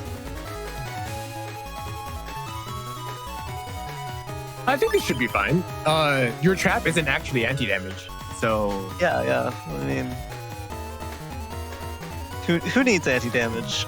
yeah. Anti-sword is basically a stronger anti-damage, so you know. Just whatever. 300 instead of the silly 100 that the silly star does, and you can dodge that. Ooh, very nice patience from Josue there. I wonder what trap that was. It's your chance. Oh, right. I forgot about that. Yeah, now I don't have Tengu. No, you're playing. Which is fine. It's fine. It's fine. It's fine. It's fine. It's fine. It's fine. It's fine. It's fine. Fine? It's Is fine. it? Oh yeah, it's fine, baby. Oh! It is definitely fine. Wait, what now? Your plan is gone. And there are recoveries in here. Was that very first trap an anti-recovery, perhaps? You know what? I don't remember. But I don't think so. I don't think I would lead with anti-recovery like that. So, yeah. That makes sense, yeah. I don't think most people would.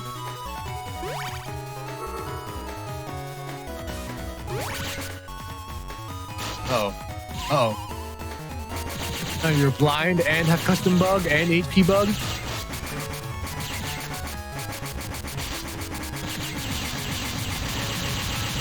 Yeah. I don't think this is even. It's fine. Josue might have attack max, but I have my indomitable spirit, so. Oh yeah. I think that's what you really need, right? Like that's more important. Yeah, definitely. So Josue has their own Meteor Knuckle and Neo Variable here, but I'm not worried about it because of the indomitable spirit we just talked about. You know, I think that will protect me. Yeah, absolutely. Yeah. And that's why I don't need anti-damage or invis, because nothing can crush my indomitable spirit. All right, so let's see how this goes. Oh, a little spooked. Gosh, okay. It'd be great if you had an erase pen right now. Just wait a bit. Just wait. Yep. Now erase pen. Perfect. Well, the problem is I'm actually blind. Oh. I think 1, 2, 3, 4. Oh. Yeah. Unfortunately, Neryth did not bring actual defenses to protect from damage, and that was dealing damage. So. I don't know what you're talking about. I think Josue cheated. That was. I don't even know what was that. What was that? I don't know. I don't know. I think he just wanted to punch you, and that just happened. I don't know. All right. But I think I win because I landed more punches than you did. That's how. This is true. Right? This is true. Yeah. So game 1 goes to Neryth for the higher number of punches. Yeah, that's how it works, right? Very, very well played. I think Josue just was not prepared for your incredible skill and planning. Yeah, that must be it. Ooh, okay. Okay. I think Josue is waiting for a chance to throw this out to B. That's my guess. Ooh. That's pretty brave because that means something useful is gonna have to go to B. Like this Groundman SP, perhaps. Yeah, like now you don't have the Groundman SP play potential. You might have to trash shoot and then look for something to throw. I mean, you could use it as a TFC, but like if you can't avoid lining up your opponent, then it's only going to be 130. That was kind of an interesting ship selection. I think that was Wood Dragon Groundman SP into Heat. Kind of strange, I think. Huh, yeah, because the Groundman SP would actually crack some of the panels, and so you wouldn't actually have a confirmed Heat Dragon on grass anymore. Yeah, and this is this is normal gauge. So there's not too much time to be landing all of your hits like that. Though it could be thrown out to beat, but that's a little strange. It's a little strange to be putting it out in that order. So if you're expecting to throw it out to beat. Yeah, usually you'd put it either at the beginning or the end there instead.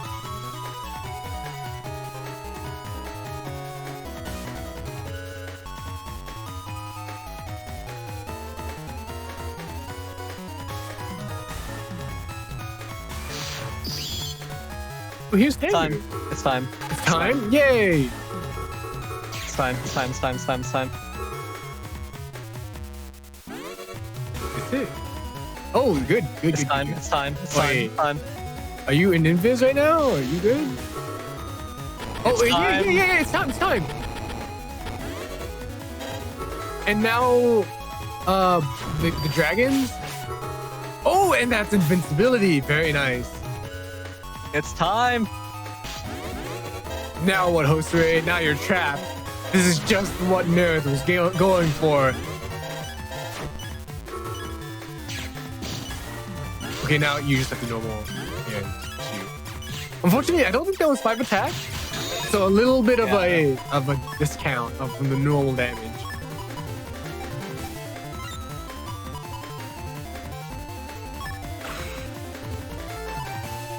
Mercedes in Twitch chat saying this is just discount /cross. Excuse me, but /cross does not interrupt your opponent with a push effect. This is true. I think does not interrupt BDT charges. I would argue that Tengu lock is actually the most impressive lock in the game. If you get the setup for it and you don't have the answers for it, you actually can't do anything. So /cross, the slash lock is for amateurs. Tengu lock is the truly oppressive thing, in my opinion. You put up a trap. Could that be anti-recovery? Could be. But it's fine. Now we'll never know. Well, it still hit. That was like 3 hits. 2 hits landed, and then a 3rd hit landed after the deletion. That was very good. Uninstall. I mean, to be honest, Josue could just go for the turn 1 uninstall because I don't have defense. But it looks like Josue is opting not to do that. It looks like it, yeah.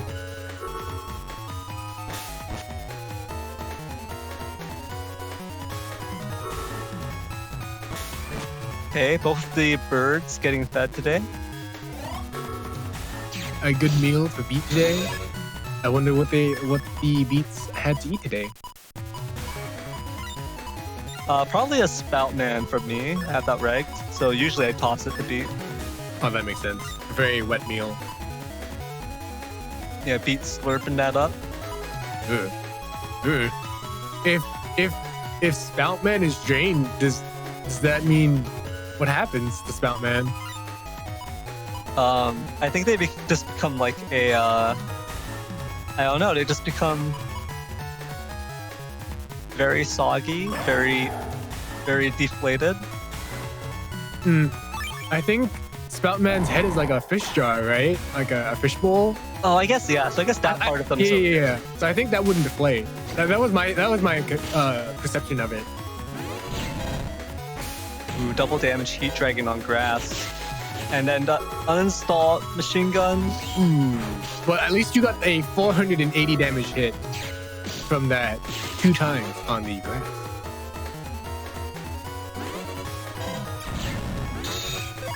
Ooh, it has now been revealed that it's not an anti-damage. Josue We now know for sure. gleaned some very, very useful information there. Now knowing for sure that's not anti-damage. So gonna be able to play around that appropriately.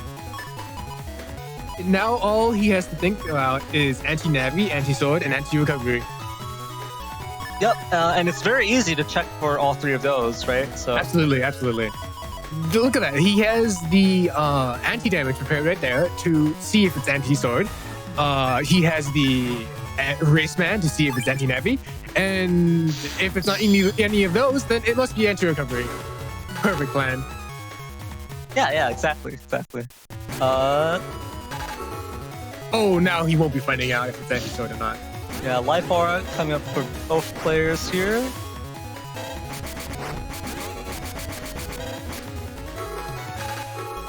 Ooh, looks like we now know it is not anti-navi. Actual information here.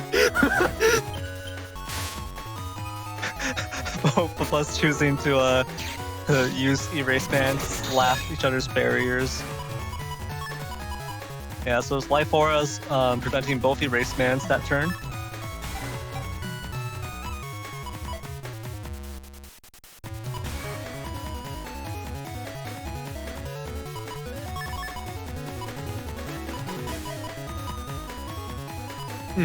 I think it was a little strange for Josue to not be throwing out chips the previous turn. I wonder if he's just really hoping for that PA to come up soon, but I don't know if that's a good idea.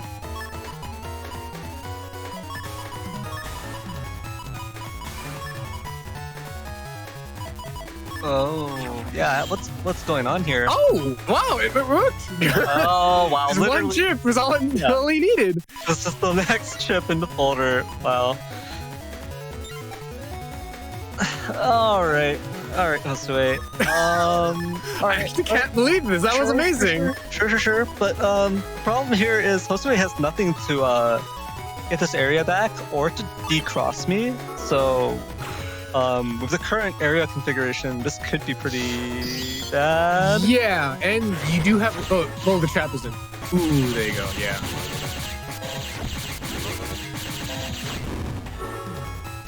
What? What are you doing? What is?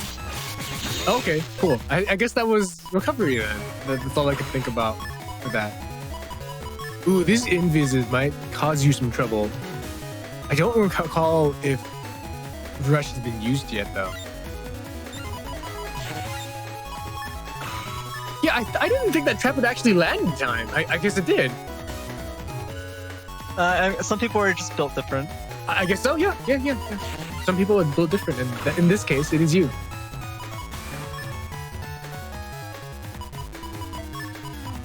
Alright, so there is this Neo variable here, which could quickly end it all. But Josue is actually going to go for this Bubble Star instead. Yeah, why would you not go for the Neo variable? It's not like I have any chips specifically to counter it. Not a one. And yeah, Josue is like hovering over it, being like, I mean, There's 3 energy swords. Like, do I really want to do this? okay. Now Josue is like, well, if I can knock off the anti-sword, then I could use the Neo variable. Maybe that's the play. Okay, no, so it's just gonna be the Bubble Star. Just gonna be a Bubble Star. Okay. so by going into Tomahawk, this will protect Josue from the status guide that the paralysis that is caused by rush here. Yeah, right there. So that will make it a little more difficult for Neryth to actually use the beast charge here.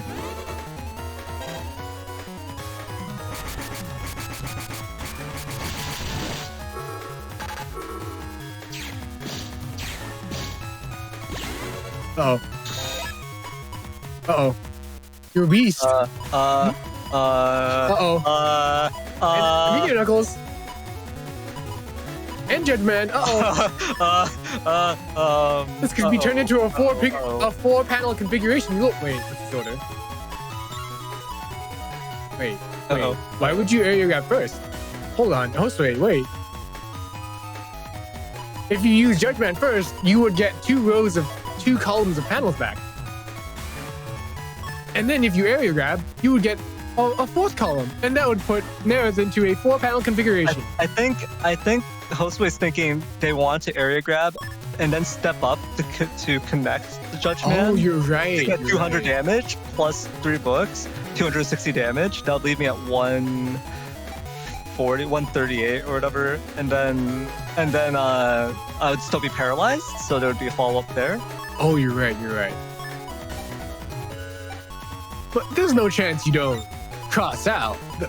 So yeah, I mean, why would I? Why would you not cross out? Yeah, like, I mean, of course I crossed out here, right? You have no defense. Yeah. See, right there. See. That'd be ridiculous. Ooh, and because of that time freeze, Josue does not actually manage to connect to the Judgment, so there's no paralysis there. 1, 2, 3. It's fine. You survive. This'll half the damage of the Neo variable, dropping it down to 110. You'll be fine. I'm sure that's anti-sword as well. Look at that. Josue expecting the anti-sword, not using it. Very good play. Oh. Okay, yeah, don't do that.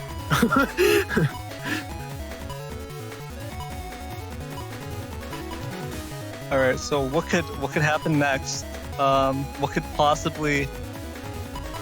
the outcome of this possibly be? Well, got those recovery 300s. You did lose your Tengu beast as well, or just Tengu in general.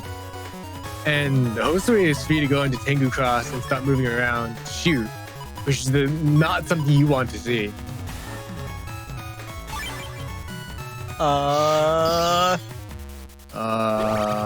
Oh, right, you have recovery in here. Oh, I forgot. Surely there's a second. Oh, very nice mighty block. Very nice. This will limit the damage, and it will protect your holy panels. Ooh, that was not good. Oh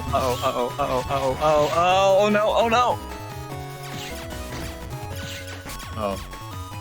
What's happening? Okay, cool. 200. That's a start. 530 HP more to go.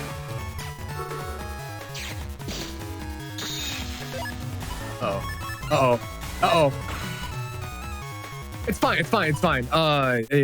Josue is stuck in one row. That means he cannot offensively go after you.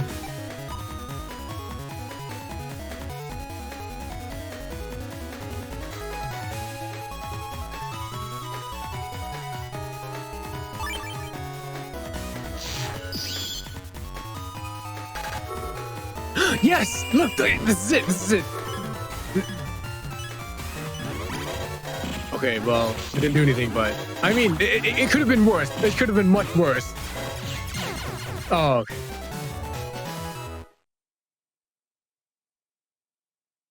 Well, good games to both of you.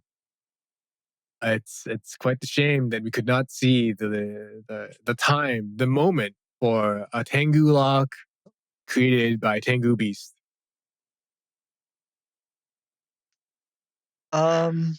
Well played to Josue. Sadly, I was not able to come out on top there. But hopefully I baffled Josue with my trap usage. Oh, I'm sure you did. Like, Josue chose even not to use the Neo variable because of it. You could have lost that turn, but he had to respect the trap. Yeah, and what I'm really playing for is the mental damage, the psychological damage to my opponent in the long term. So I'm really going for that long term psychological win, and just inflicting as much psychic damage to them as possible. So yeah, hopefully that leaves a lasting mark, a scar on Josue's mind, and in the future I will revisit that scar and I will add to it with some more completely baffling, inexplicable plays. So yeah, well played. Yep, well played. Josue will never forget this moment. So very well done.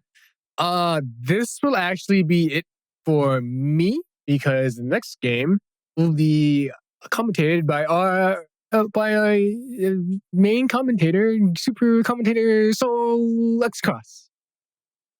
Wow, you don't have to put yourself down. You're a main commentator too. You know. Wow, you think? Yeah. I mean, he sounded so sarcastic when he was praising. I just didn't know how to say it, and that's just how it came out. Man, so this is like the time where you said casting for a stream run by Salad is so different from a stream run by Player No, Zero. I didn't know how to say it, so that's how it came out. So That's all I meant. you said Player Zero was so organized and prepared and in control. No, Soul, it's all right. No, don't believe in Soul. I like you. You're cool. Like no one else likes mod cards like us, right? See, all right. Nonstop, but no. All right. That's it for me though. Thanks for having me. Thanks for being with us. Get out!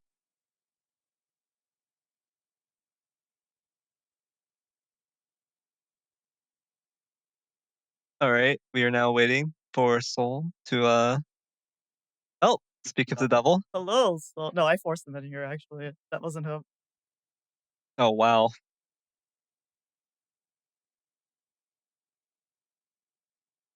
Oh, guys, I am back. I hope I sound okay. Did you have yourself muted there?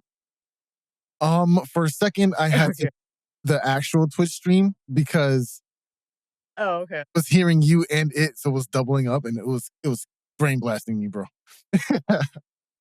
Okay. All right, so how's it going, Soul? It's nice to be back after a nice little break, but I am ready to cast this last match with you. You down for it, Neryth? Of course, I am always down for it. I think we are ready to go into setups. Okay, so let's go into the final set: Salad versus Nonstopmop. Oh no, it's Nonstop again. Why do you feel so melancholic? What's going on? Oh, yeah, that's right. You missed Nonstop's earlier set against Thiago, right? Yeah, I saw most of it. Okay. It's so draining. You know, Nonstop. It's like it really is like a younger version of myself watching Nonstop's custom screens and just being like, oh, jeez, Nonstop, you just got. Please make the right decision. Make the right decision. No, I know that feeling. As mere casters, in the future, we have no control of these past players. Yeah, I mean, I hardly have any control over myself while I'm playing the game. So, you know, like obviously we've got like perfect, we've got perfect vision here. In hindsight, it's just 2020. And you know, we can criticize the plays and criticize the decision making all we want, and feel great about ourselves. We're great, right? We can see everything that's about to happen. We know what the correct play is, right? Then you get down to it, and you're in the match, and you're thinking to yourself, "This is a good play, right?" Yeah, and you're just psyching yourself out on like 6 different levels, and yeah. But yeah, every time. Let's talk about the setups. We've got Salad's A-code Falzar here with the Beast Rush pulse racks. Very interesting setup. Salad has played this in the past. It has been pretty effective against just in general, but I think it was especially effective against like PDT setups. So this was at the time. This was a really good answer to BDT, and Salad was playing it, and just it was like kind of revolutionary in the sense that people didn't see it coming. People weren't really sure, was this going to work? Does this folder have enough damage? Well, it turns out between the pulses and the racks, which are hard to deny and combo well with each other, it's got plenty of. I won't say plenty of. It's got just enough damage, but it's got the double fast gauge in there, just because you're gonna run into like those 2200 HP Gregar setups that are just so chunky with double recovery 300s, all of that. Right now, I think the main objective is to control as much damage as you're pushing out, but at the same time, while you're dealing that damage, you're making sure your opponent doesn't do much of anything. And those fast gauge turns, they add up drastically. And even if it doesn't go to damage judge, if it just so happens to be against a more chunkier build, like you said, it will go to damage judge, but in your favor because you were able to deny them so many turns of damage or anything impossible. So it's very much in your favor, especially with defensive battle chips like Risky 103 in there. And then you have things to interrupt charges like that, like Pulse 2 or that Wind Rack. It can be very tough to deal with. Yeah, definitely. So pretty interesting folder, pretty solid, and a great choice, especially when piloted by Salad, who for sure, has some experience playing this. Has played it against quite a variety of setups as well. So on the right side, we've got Nonstopmop's. I mean, it's Gregar, so like it's mainly just star code and fodder for the beasts, and then B code SP navies, and then you've got the classic double slow gauge. You've got setup for the Kernel Force, although there's no grab revenge in here. Yeah, there's no grab revenge in here. There's a grab banish in B. Yeah, so there's the grab banish in B, but there's no revenge, which is an odd choice because revenge comes in both Z and Q. So you could take it on either a Sanctuary turn or a Kernel Force turn. There's no Gundel Soul for the Invis removal during your Kernel Force. So this is missing some of the pieces that make that combo into like the really, really lethal, really threatening Gundel Force turns. Yeah. But it does have that extra utility from the panel return. That's actually pretty great, being able to get around your opponent messing with your field, messing with your panels. Honestly, as I watch Nonstopmop play this build, I think I'm starting to really love the custom 2 in here. You're getting a loss of 300 HP because the Chonk Gregar setup usually has 2100.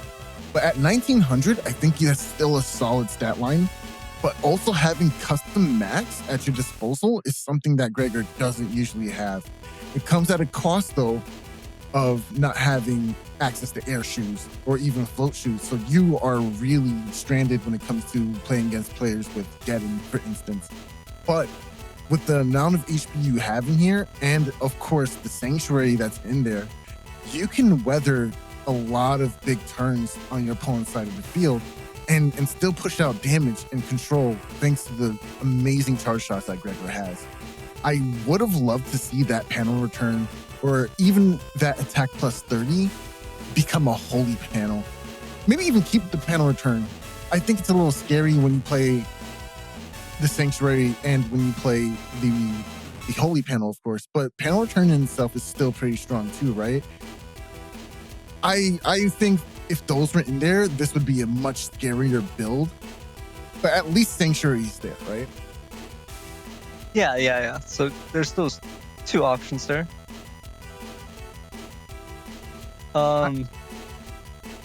Go on. Either way, I feel like this is a really scary build to play up against. And of course, Charge Cross is there to help prevent the loss beyond the 4th turn of chips. So it's just a really solid strategy, and I think it should be tried out a little bit more. I think there's something that's really unique here. I like it a lot. Yeah, definitely. I don't have too much to say about either of these setups. We've seen both of them already today, and I'm ready to head into the match itself if you are. I'm more than ready. So battle routine set.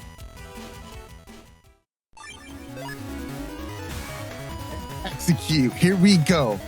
Now the first round of this match, looking at the point of view from Salad here. Already, we see the fast gauge is there, obviously, because it's ranked, but we see also the Aquaman SP in here. This is going to be a little scary because she's going to want to sit on this for the turn that Charge Cross is gone into, because then she'll know two things. Charge Cross is going to be trying to keep that custom bug at check, but also she knows that he's going to be losing resources or he doesn't have access to that bug fix at all. You know, so you want to try and deny that as soon as possible. And Aqua SP is going to be excellent for that. Or you can just do it right now on a turn where you just lead with Aquaman SP. He knows. Okay, Nonstop definitely knows. There's no way he doesn't know. This is why she didn't go for it just yet, expecting a defensive option to come out. And this is actually what allowed Nonstop to go ahead and get a charge shot in. Just waiting for the slight bit of a hesitation. Oh, this is the most intense. It made me feel like they're doing nothing, but they both know. They both know. That's so crazy. This is the scariest thing, Neryth. The good thing here is the Salad can actually just keep using the trash too and get the ideal hand. Keep cycling through the folder like this. Yes, and of course those boulders as well, doing 200 damage when you decide you want to be comfortable. And it's still in hand too. I can still get the damage judge with this. I'm perfectly fine with wasting as much time as I possibly can because I'm still positive on damage judge roll. I think, wow. Well, eventually one of these players, someone's going to have to, yeah. So okay, there goes the invisible. Bug fix is there. Okay, very nice.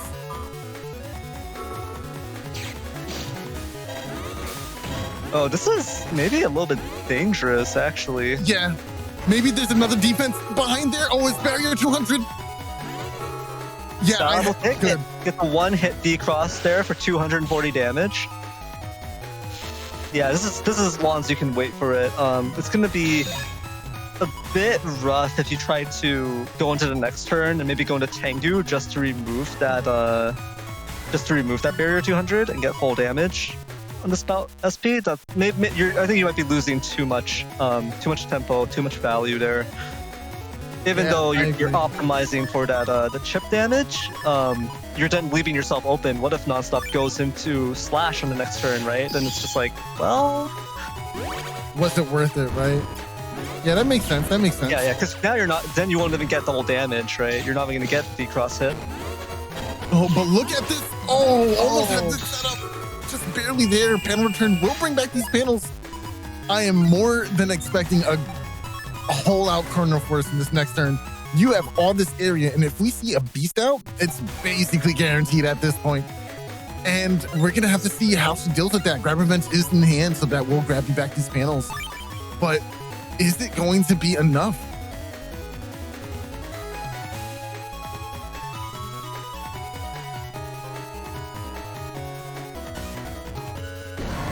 Oh, that's scary. That's very scary. Very scary.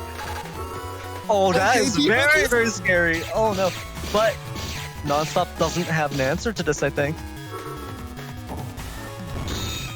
Okay, the full cut is there to save Salad one more turn. Okay, but there's a Risky Honey in hand, right? If you can go into Tomahawk and prepare this Risky Honey and times to it. That might be... So if Nonstop had Kernel Force on that turn... Oh, wow. Here it is. Oh, okay. No. Had to give it up. I think it's better than the alternative. Getting hit by a Risky Honey could have been really scary. B? No. That wasn't Kernel Force, right? I mean, that's a very suspicious chip sequence right there. That's beat into the wind rack because that might have been the Kernel Force. No, that wasn't Kernel Force. Nonstop wouldn't. He knew beat was there. He wouldn't throw. He wouldn't throw it. No. That might have been Colonel Force. Yeah, I have the sneaking suspicion that was the Colonel Force. Yeah, I hate that bird. Oh man, I hate that bird. I mean, it explains everything that just happened because Nonstop would have had to wait out the invis, not having an answer to it, and then use the Colonel Force afterwards. So Nonstop did that, and then.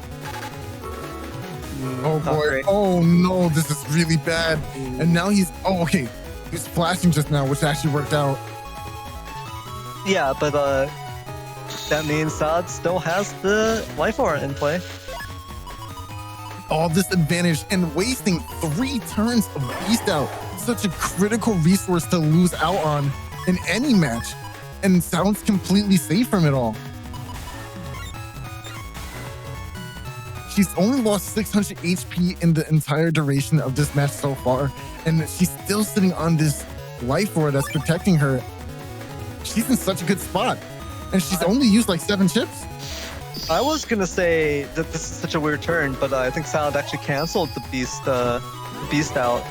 Yeah, I think that's the correct play here. Nice. Oh. Yeah, that's not the worst. Like I think a heat cross charge shot actually does more than the element fire. So honestly, taking that heat cross hit there isn't the worst. Okay, defenses are up. Good footsies. Spacing is pretty good. Salad deciding to hold on to a charge shot in order to possibly shoot off that anti-damage in the next turn and maybe go for a punish. No, she's going for the beast out here. Interesting.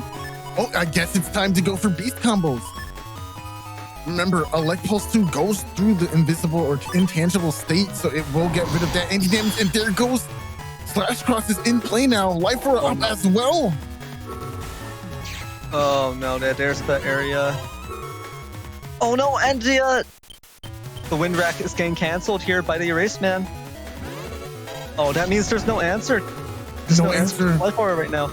But Fast Gauge is going to cut this down to, I think only 1 charge shot was there, or was it 2? But in any case, losing that wind rack, oof. There thankfully is a second wind rack, and just like that, the complete HP has reversed. This is a good turn for Salad, gonna be able to try and get back these panels, but Judgeman, there it is, the panels have returned, but is there another area grab?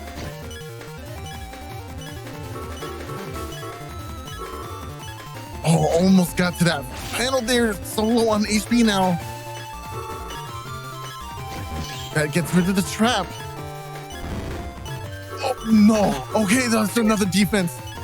There's another defense. Wow, that was almost death right there. Yeah, okay. That would have left Nonstop at 1 HP, but that anti-damage blocking it. I love that Nonstop decided to keep his ground there. Excellent. Excellent play from Nonstop. He stayed in that corner until his panel returned to him so he can move around and get back into a stable setting. Such great discipline. Ooh, yeah, it's rough. Not having Tomahawk here does mean you're not gonna be able to charge these. Oh, Mob, I don't know if you want to be pressing beat like that. Okay, the Sanctuary. Oh, the Sanctuary is huge, actually. Yeah, back up. Yeah, the Buster Bug will close it out. Okay. Yeah. Nice.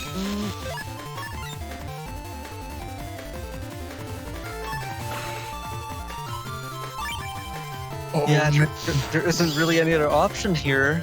Yeah, and the Recovery 300 coming into play too. What's really scary is that these Buster Shots can do 50 damage at a time. So this is why Salad's not really trying to be as oppressive with her charge shots right now.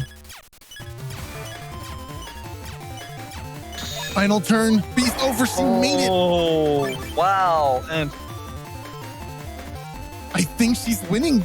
Did Mop use another recover? I think he only used 1. It has to be this.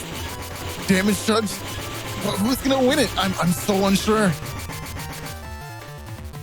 Oh, by 2! Alan took the win! Wow! By 2 damage. Clearly 2 damage. That was 2 P shots. Let's go! Yo! What a close... What? Yo, that's crazy! Get out of town! Yo, that was wild! Literally 1 more P shot! 1! It just had to be 1 more shot! What a close game 1! Oh, wow. Whoa. This is what I love to see. This is what I come here for, bro. Battle Network is insane! Insane! I love this game so much.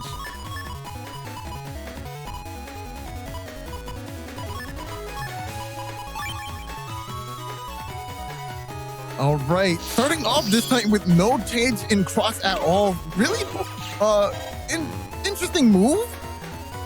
Well, you don't want to give away any resources, right? And this is one of those situations where you don't feel super threatened in the early round, and you have defenses in hand. You can afford to be a little more patient. Oh, wow. Oh, Salad mashed out of that there. I'm a little surprised. Usually she would go for like anger strats, but decided to mash out. She was able to deal with the barrier 200 because of it though, so it was a lot better. Okay, erase isn't long enough for anger, so mashing out was probably better. Thank you, Salad, in Twitch chat.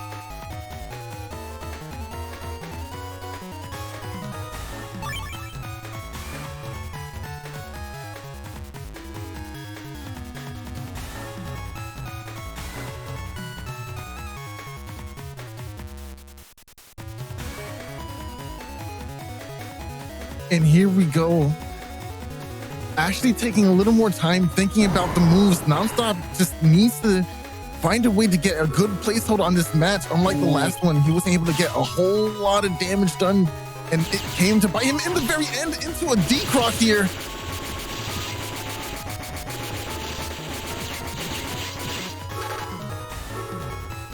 Ooh, okay, so Salad does pop fast gauge first here. So Nonstop will come out ahead eventually in terms of the gauges. It's a scary place to be in because you definitely don't want to be Salad in a turn of slow gauge. But in certain points, you have to be able to cycle through your folder. You can't just sit there doing nothing, right?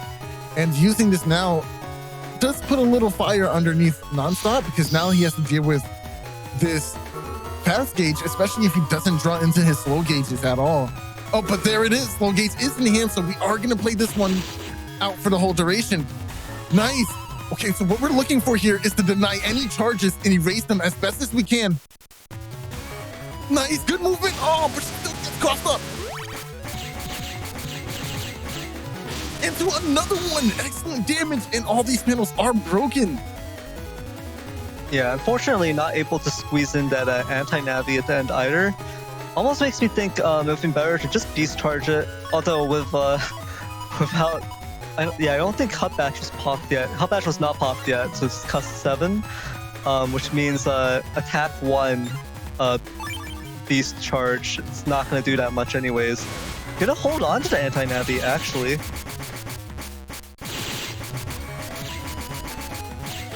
I think it's really interesting. She's taking 190 damage from these charges, and it seems like Nonstop is just more than happy to just dish that out. And he keeps doing it. Wow.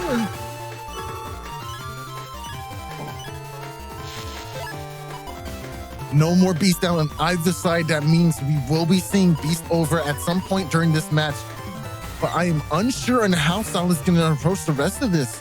445 on the table. She doesn't play any recoveries in this folder, so she's going to have to deal with this damage and play a little bit safer, which is why we see the 2 barriers coming into play right now. Very thankfully that it's on code on both and you. And we see the damage. Nice. Nonstop is trading here. He was able to deal with the barrier with just his P shots alone. That just goes to show how powerful it is to have. Oh, nice. Avoiding getting trapped here into Sanctuary at the end of the turn. Excellent playing. Just a good play. Wow.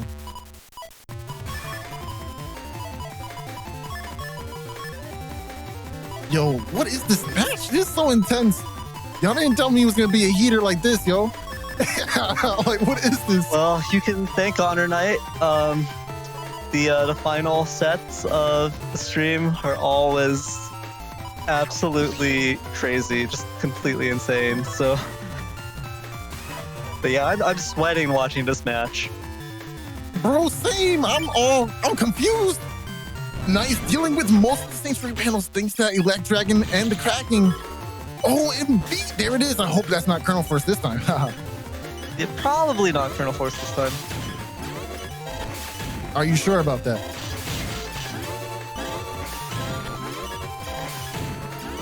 Yeah, I think it's pretty safe to say that. But now we are trapped in this situation where we can't move at all. Air grab won't help at all in this situation either. Huh, okay. Choosing not to use the Invis there was interesting. Yeah, I'm not sure what the game plan is here. I think it's a good game plan. You're trying to draw out the rest of these turns a little bit longer, especially since you don't have access to your beast out anymore, at least. You can stall out another whole turn, maybe try to throw out some extra damage. Maybe zone with the charge shot again. Charlie has been doing pretty well for her so far. There goes Recover 300. So low on HP.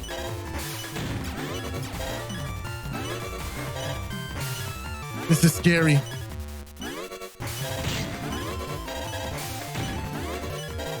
Playing so well, even though he's trapped. This is such good play from you, Nonstop. Wow.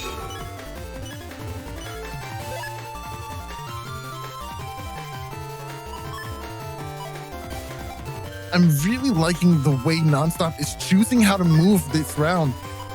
Being trapped by all sides from all the holes being made by Charlie, and yet still maintaining the composure, just keep playing it at his own pace. He knows he has the life lead. There's not much Solid can do in the situation, or at least according to him. Oh! There goes Hub Batch. Oh my! Beaten by Anti-Navi. Hub Batch, I've been waiting for that one.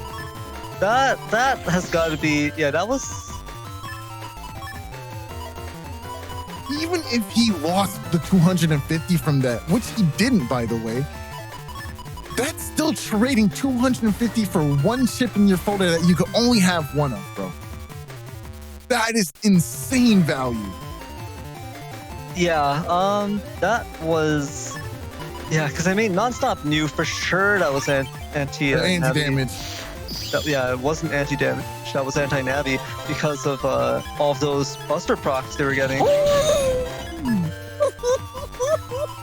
Okay, wow, wow, okay, all right. Let's go. Salad Sun, it ain't over yet, bucko. Here's some beast. They hard at work today, cuz. Oh, wait, no full cust? Oh. That's the Colonel Force. Oh, no. That's the Colonel Force. She was able to move forward. This was all the holes. Oh my goodness. She defended the whole thing. What? An HP? What? I think so. It started out with 70 HP and lost 15 HP to like P shots or something. I don't even know what happened there. There was, but like, wait, what? Yes. Ground man. No.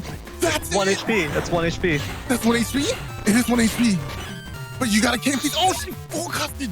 This is why full cust is so good. You could beast over here, but no, she's gonna go for the recovery. That's so smart. That's so smart. You could. They both could. They both might. They have to beast over. Well, if you're wrong, and he doesn't. Oh, he does. Oh my gosh. Wow. Okay, so Salad can no longer heal because of this. Oh. Wait, he just got hit. Is he dead? I'm not sure. because this could go either way. Oh my god. Oh, yeah, there was one bullet left in the air to hit Salad, reducing Salad to 1 HP, and Salad had to buster and finish off, I think, and had to finish off Nonstop there. This is why I say Salad's defense is ridiculous. People, when people say it, hear me say it, it's not because I just like to hear myself say it. It's because that defense is ridiculous. Having the composure to recognize your outs in any situation is imperative to being a top player. And look how she played the holes that she's been making herself the whole time with Charlie, right? She made those holes. She knew what her outs were and was able to play to it immediately. It was phenomenal. And it wasn't like Nonstop wasn't doing anything. He played well. He was playing so well. That was so good. Amazing match. That was a truly beautiful set between Salad and Nonstopmop. And from Salad, that was such an amazing display. That footwork at the end, avoiding that kernel force. I think almost any other player would have just not being able to execute that, would have been taken down by the kernel force there. Definitely on one hand, you could count players who could maybe do that. And so, wow, just actually awe-inspiring, actually completely amazing. Nonstopmop also played really well, but it came down to that it came down to 2 HP, that 2 damage difference in the damage judge in the first game.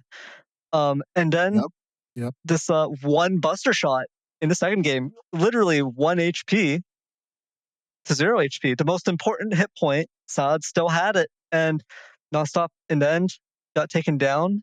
But seriously, props to both players. That was amazing. Absolutely. And it just goes to show you, like, you can't look at the record, right? You can't look at the record, 2-0, Nonstop's free or whatever, right? Because look at that game.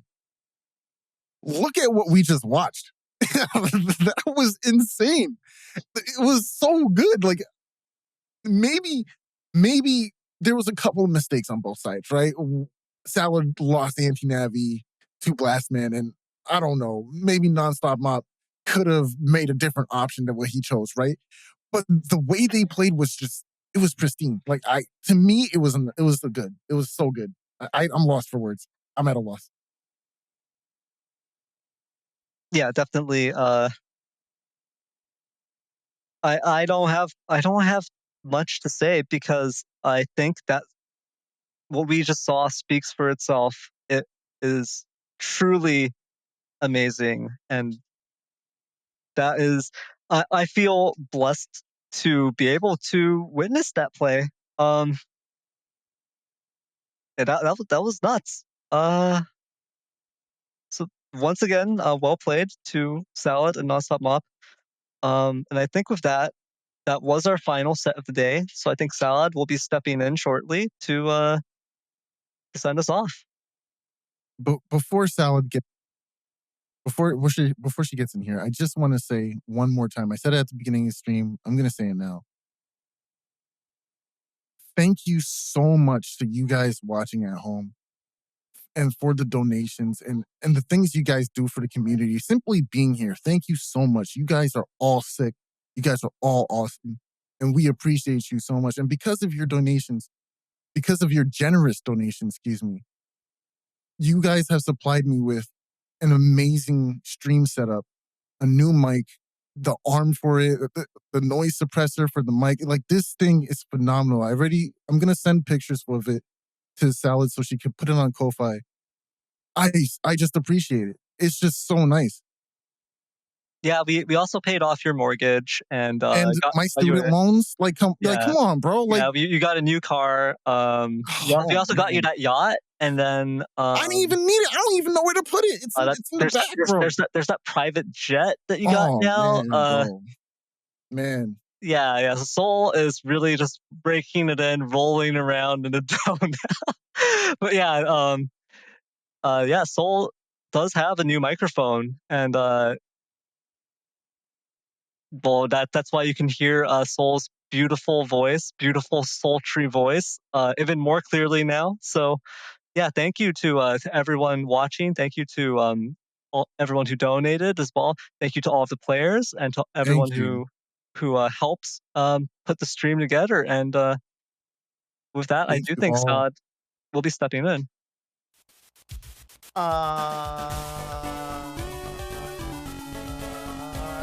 Yeah. So yes, I want to say thank you again to our one donation this stream, Yashichi, for their $30 donation. We really appreciate it. And in case you're not familiar with how these services work, higher amounts of donation do come to us with less of the cut taken by Ko-Fi and a Stripe and PayPal. So yes, if you do enjoy donating, then yes, combining it into a larger lump is a higher value for us. Why does this make me feel so sleazy to say? Or you can continue to do the $3 donations like Dorman and terrorize me with messages almost every stream. As you can see here, he said Morris is sus last time, and he is right, as we saw the stream. And yes, actually, the fun fact is that Soul's microphone swing arm actually came in the middle of the stream, so he set it up right away apparently when he was off cast, and with this last set that he cast, the Salad versus Nonstop match, he did have it for that. No! I mean, yay! Thank you! Email from Dorman with $3 attached. Ooh, what does it say? What does it say? Read it. 1 week later, Mars is still sus. So true. Yeah, Mars is perma sus. Let's get real here. Be real, Neryth. He was always sus before sus was even invented. He was the coolest sus. Yeah, he's the poster boy for sus. Yes, well, the casters already said it, but again, thank you so much for the donations. It helps us keep our lights on. We have mentioned it before, but we do have a wiki that has some pages that we are actually working on now. In fact, let me see if I can pull that up.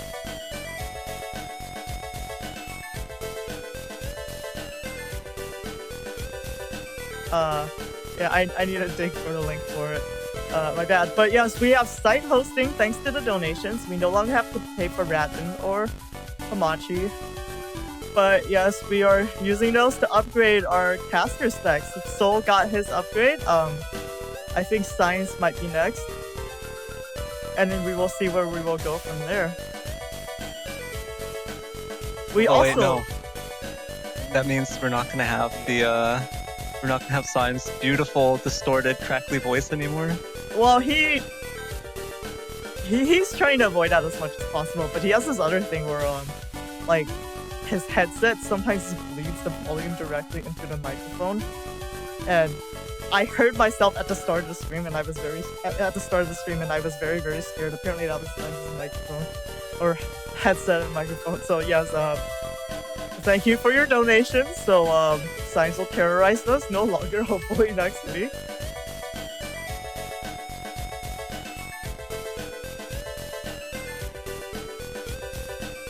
Other things we do want to use donations for in the future that we talked about before is the merchandise store, as well as prizes for participants. So yes, that's still stay tuned for that. Where am I? Okay, right. And with that, we are going into the credits. So thank you to all of our participants. Unfortunately, a few had to drop. We actually had our very first player from China attending us, but unfortunately, it was a bit tough for them to continue attending. The combination of time zones, the distance, and also just having to get around things to be able to like communicate with us.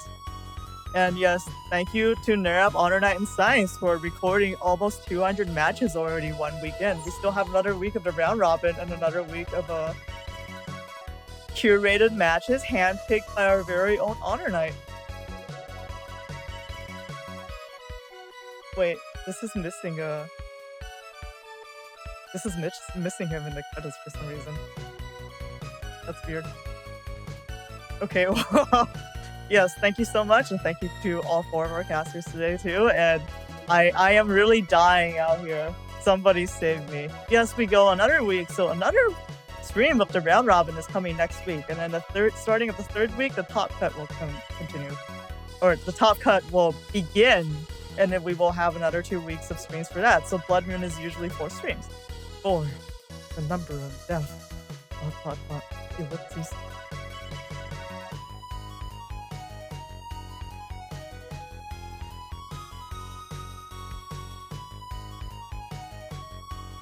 I see Yashichi in chat. Thank you so much for a donation again.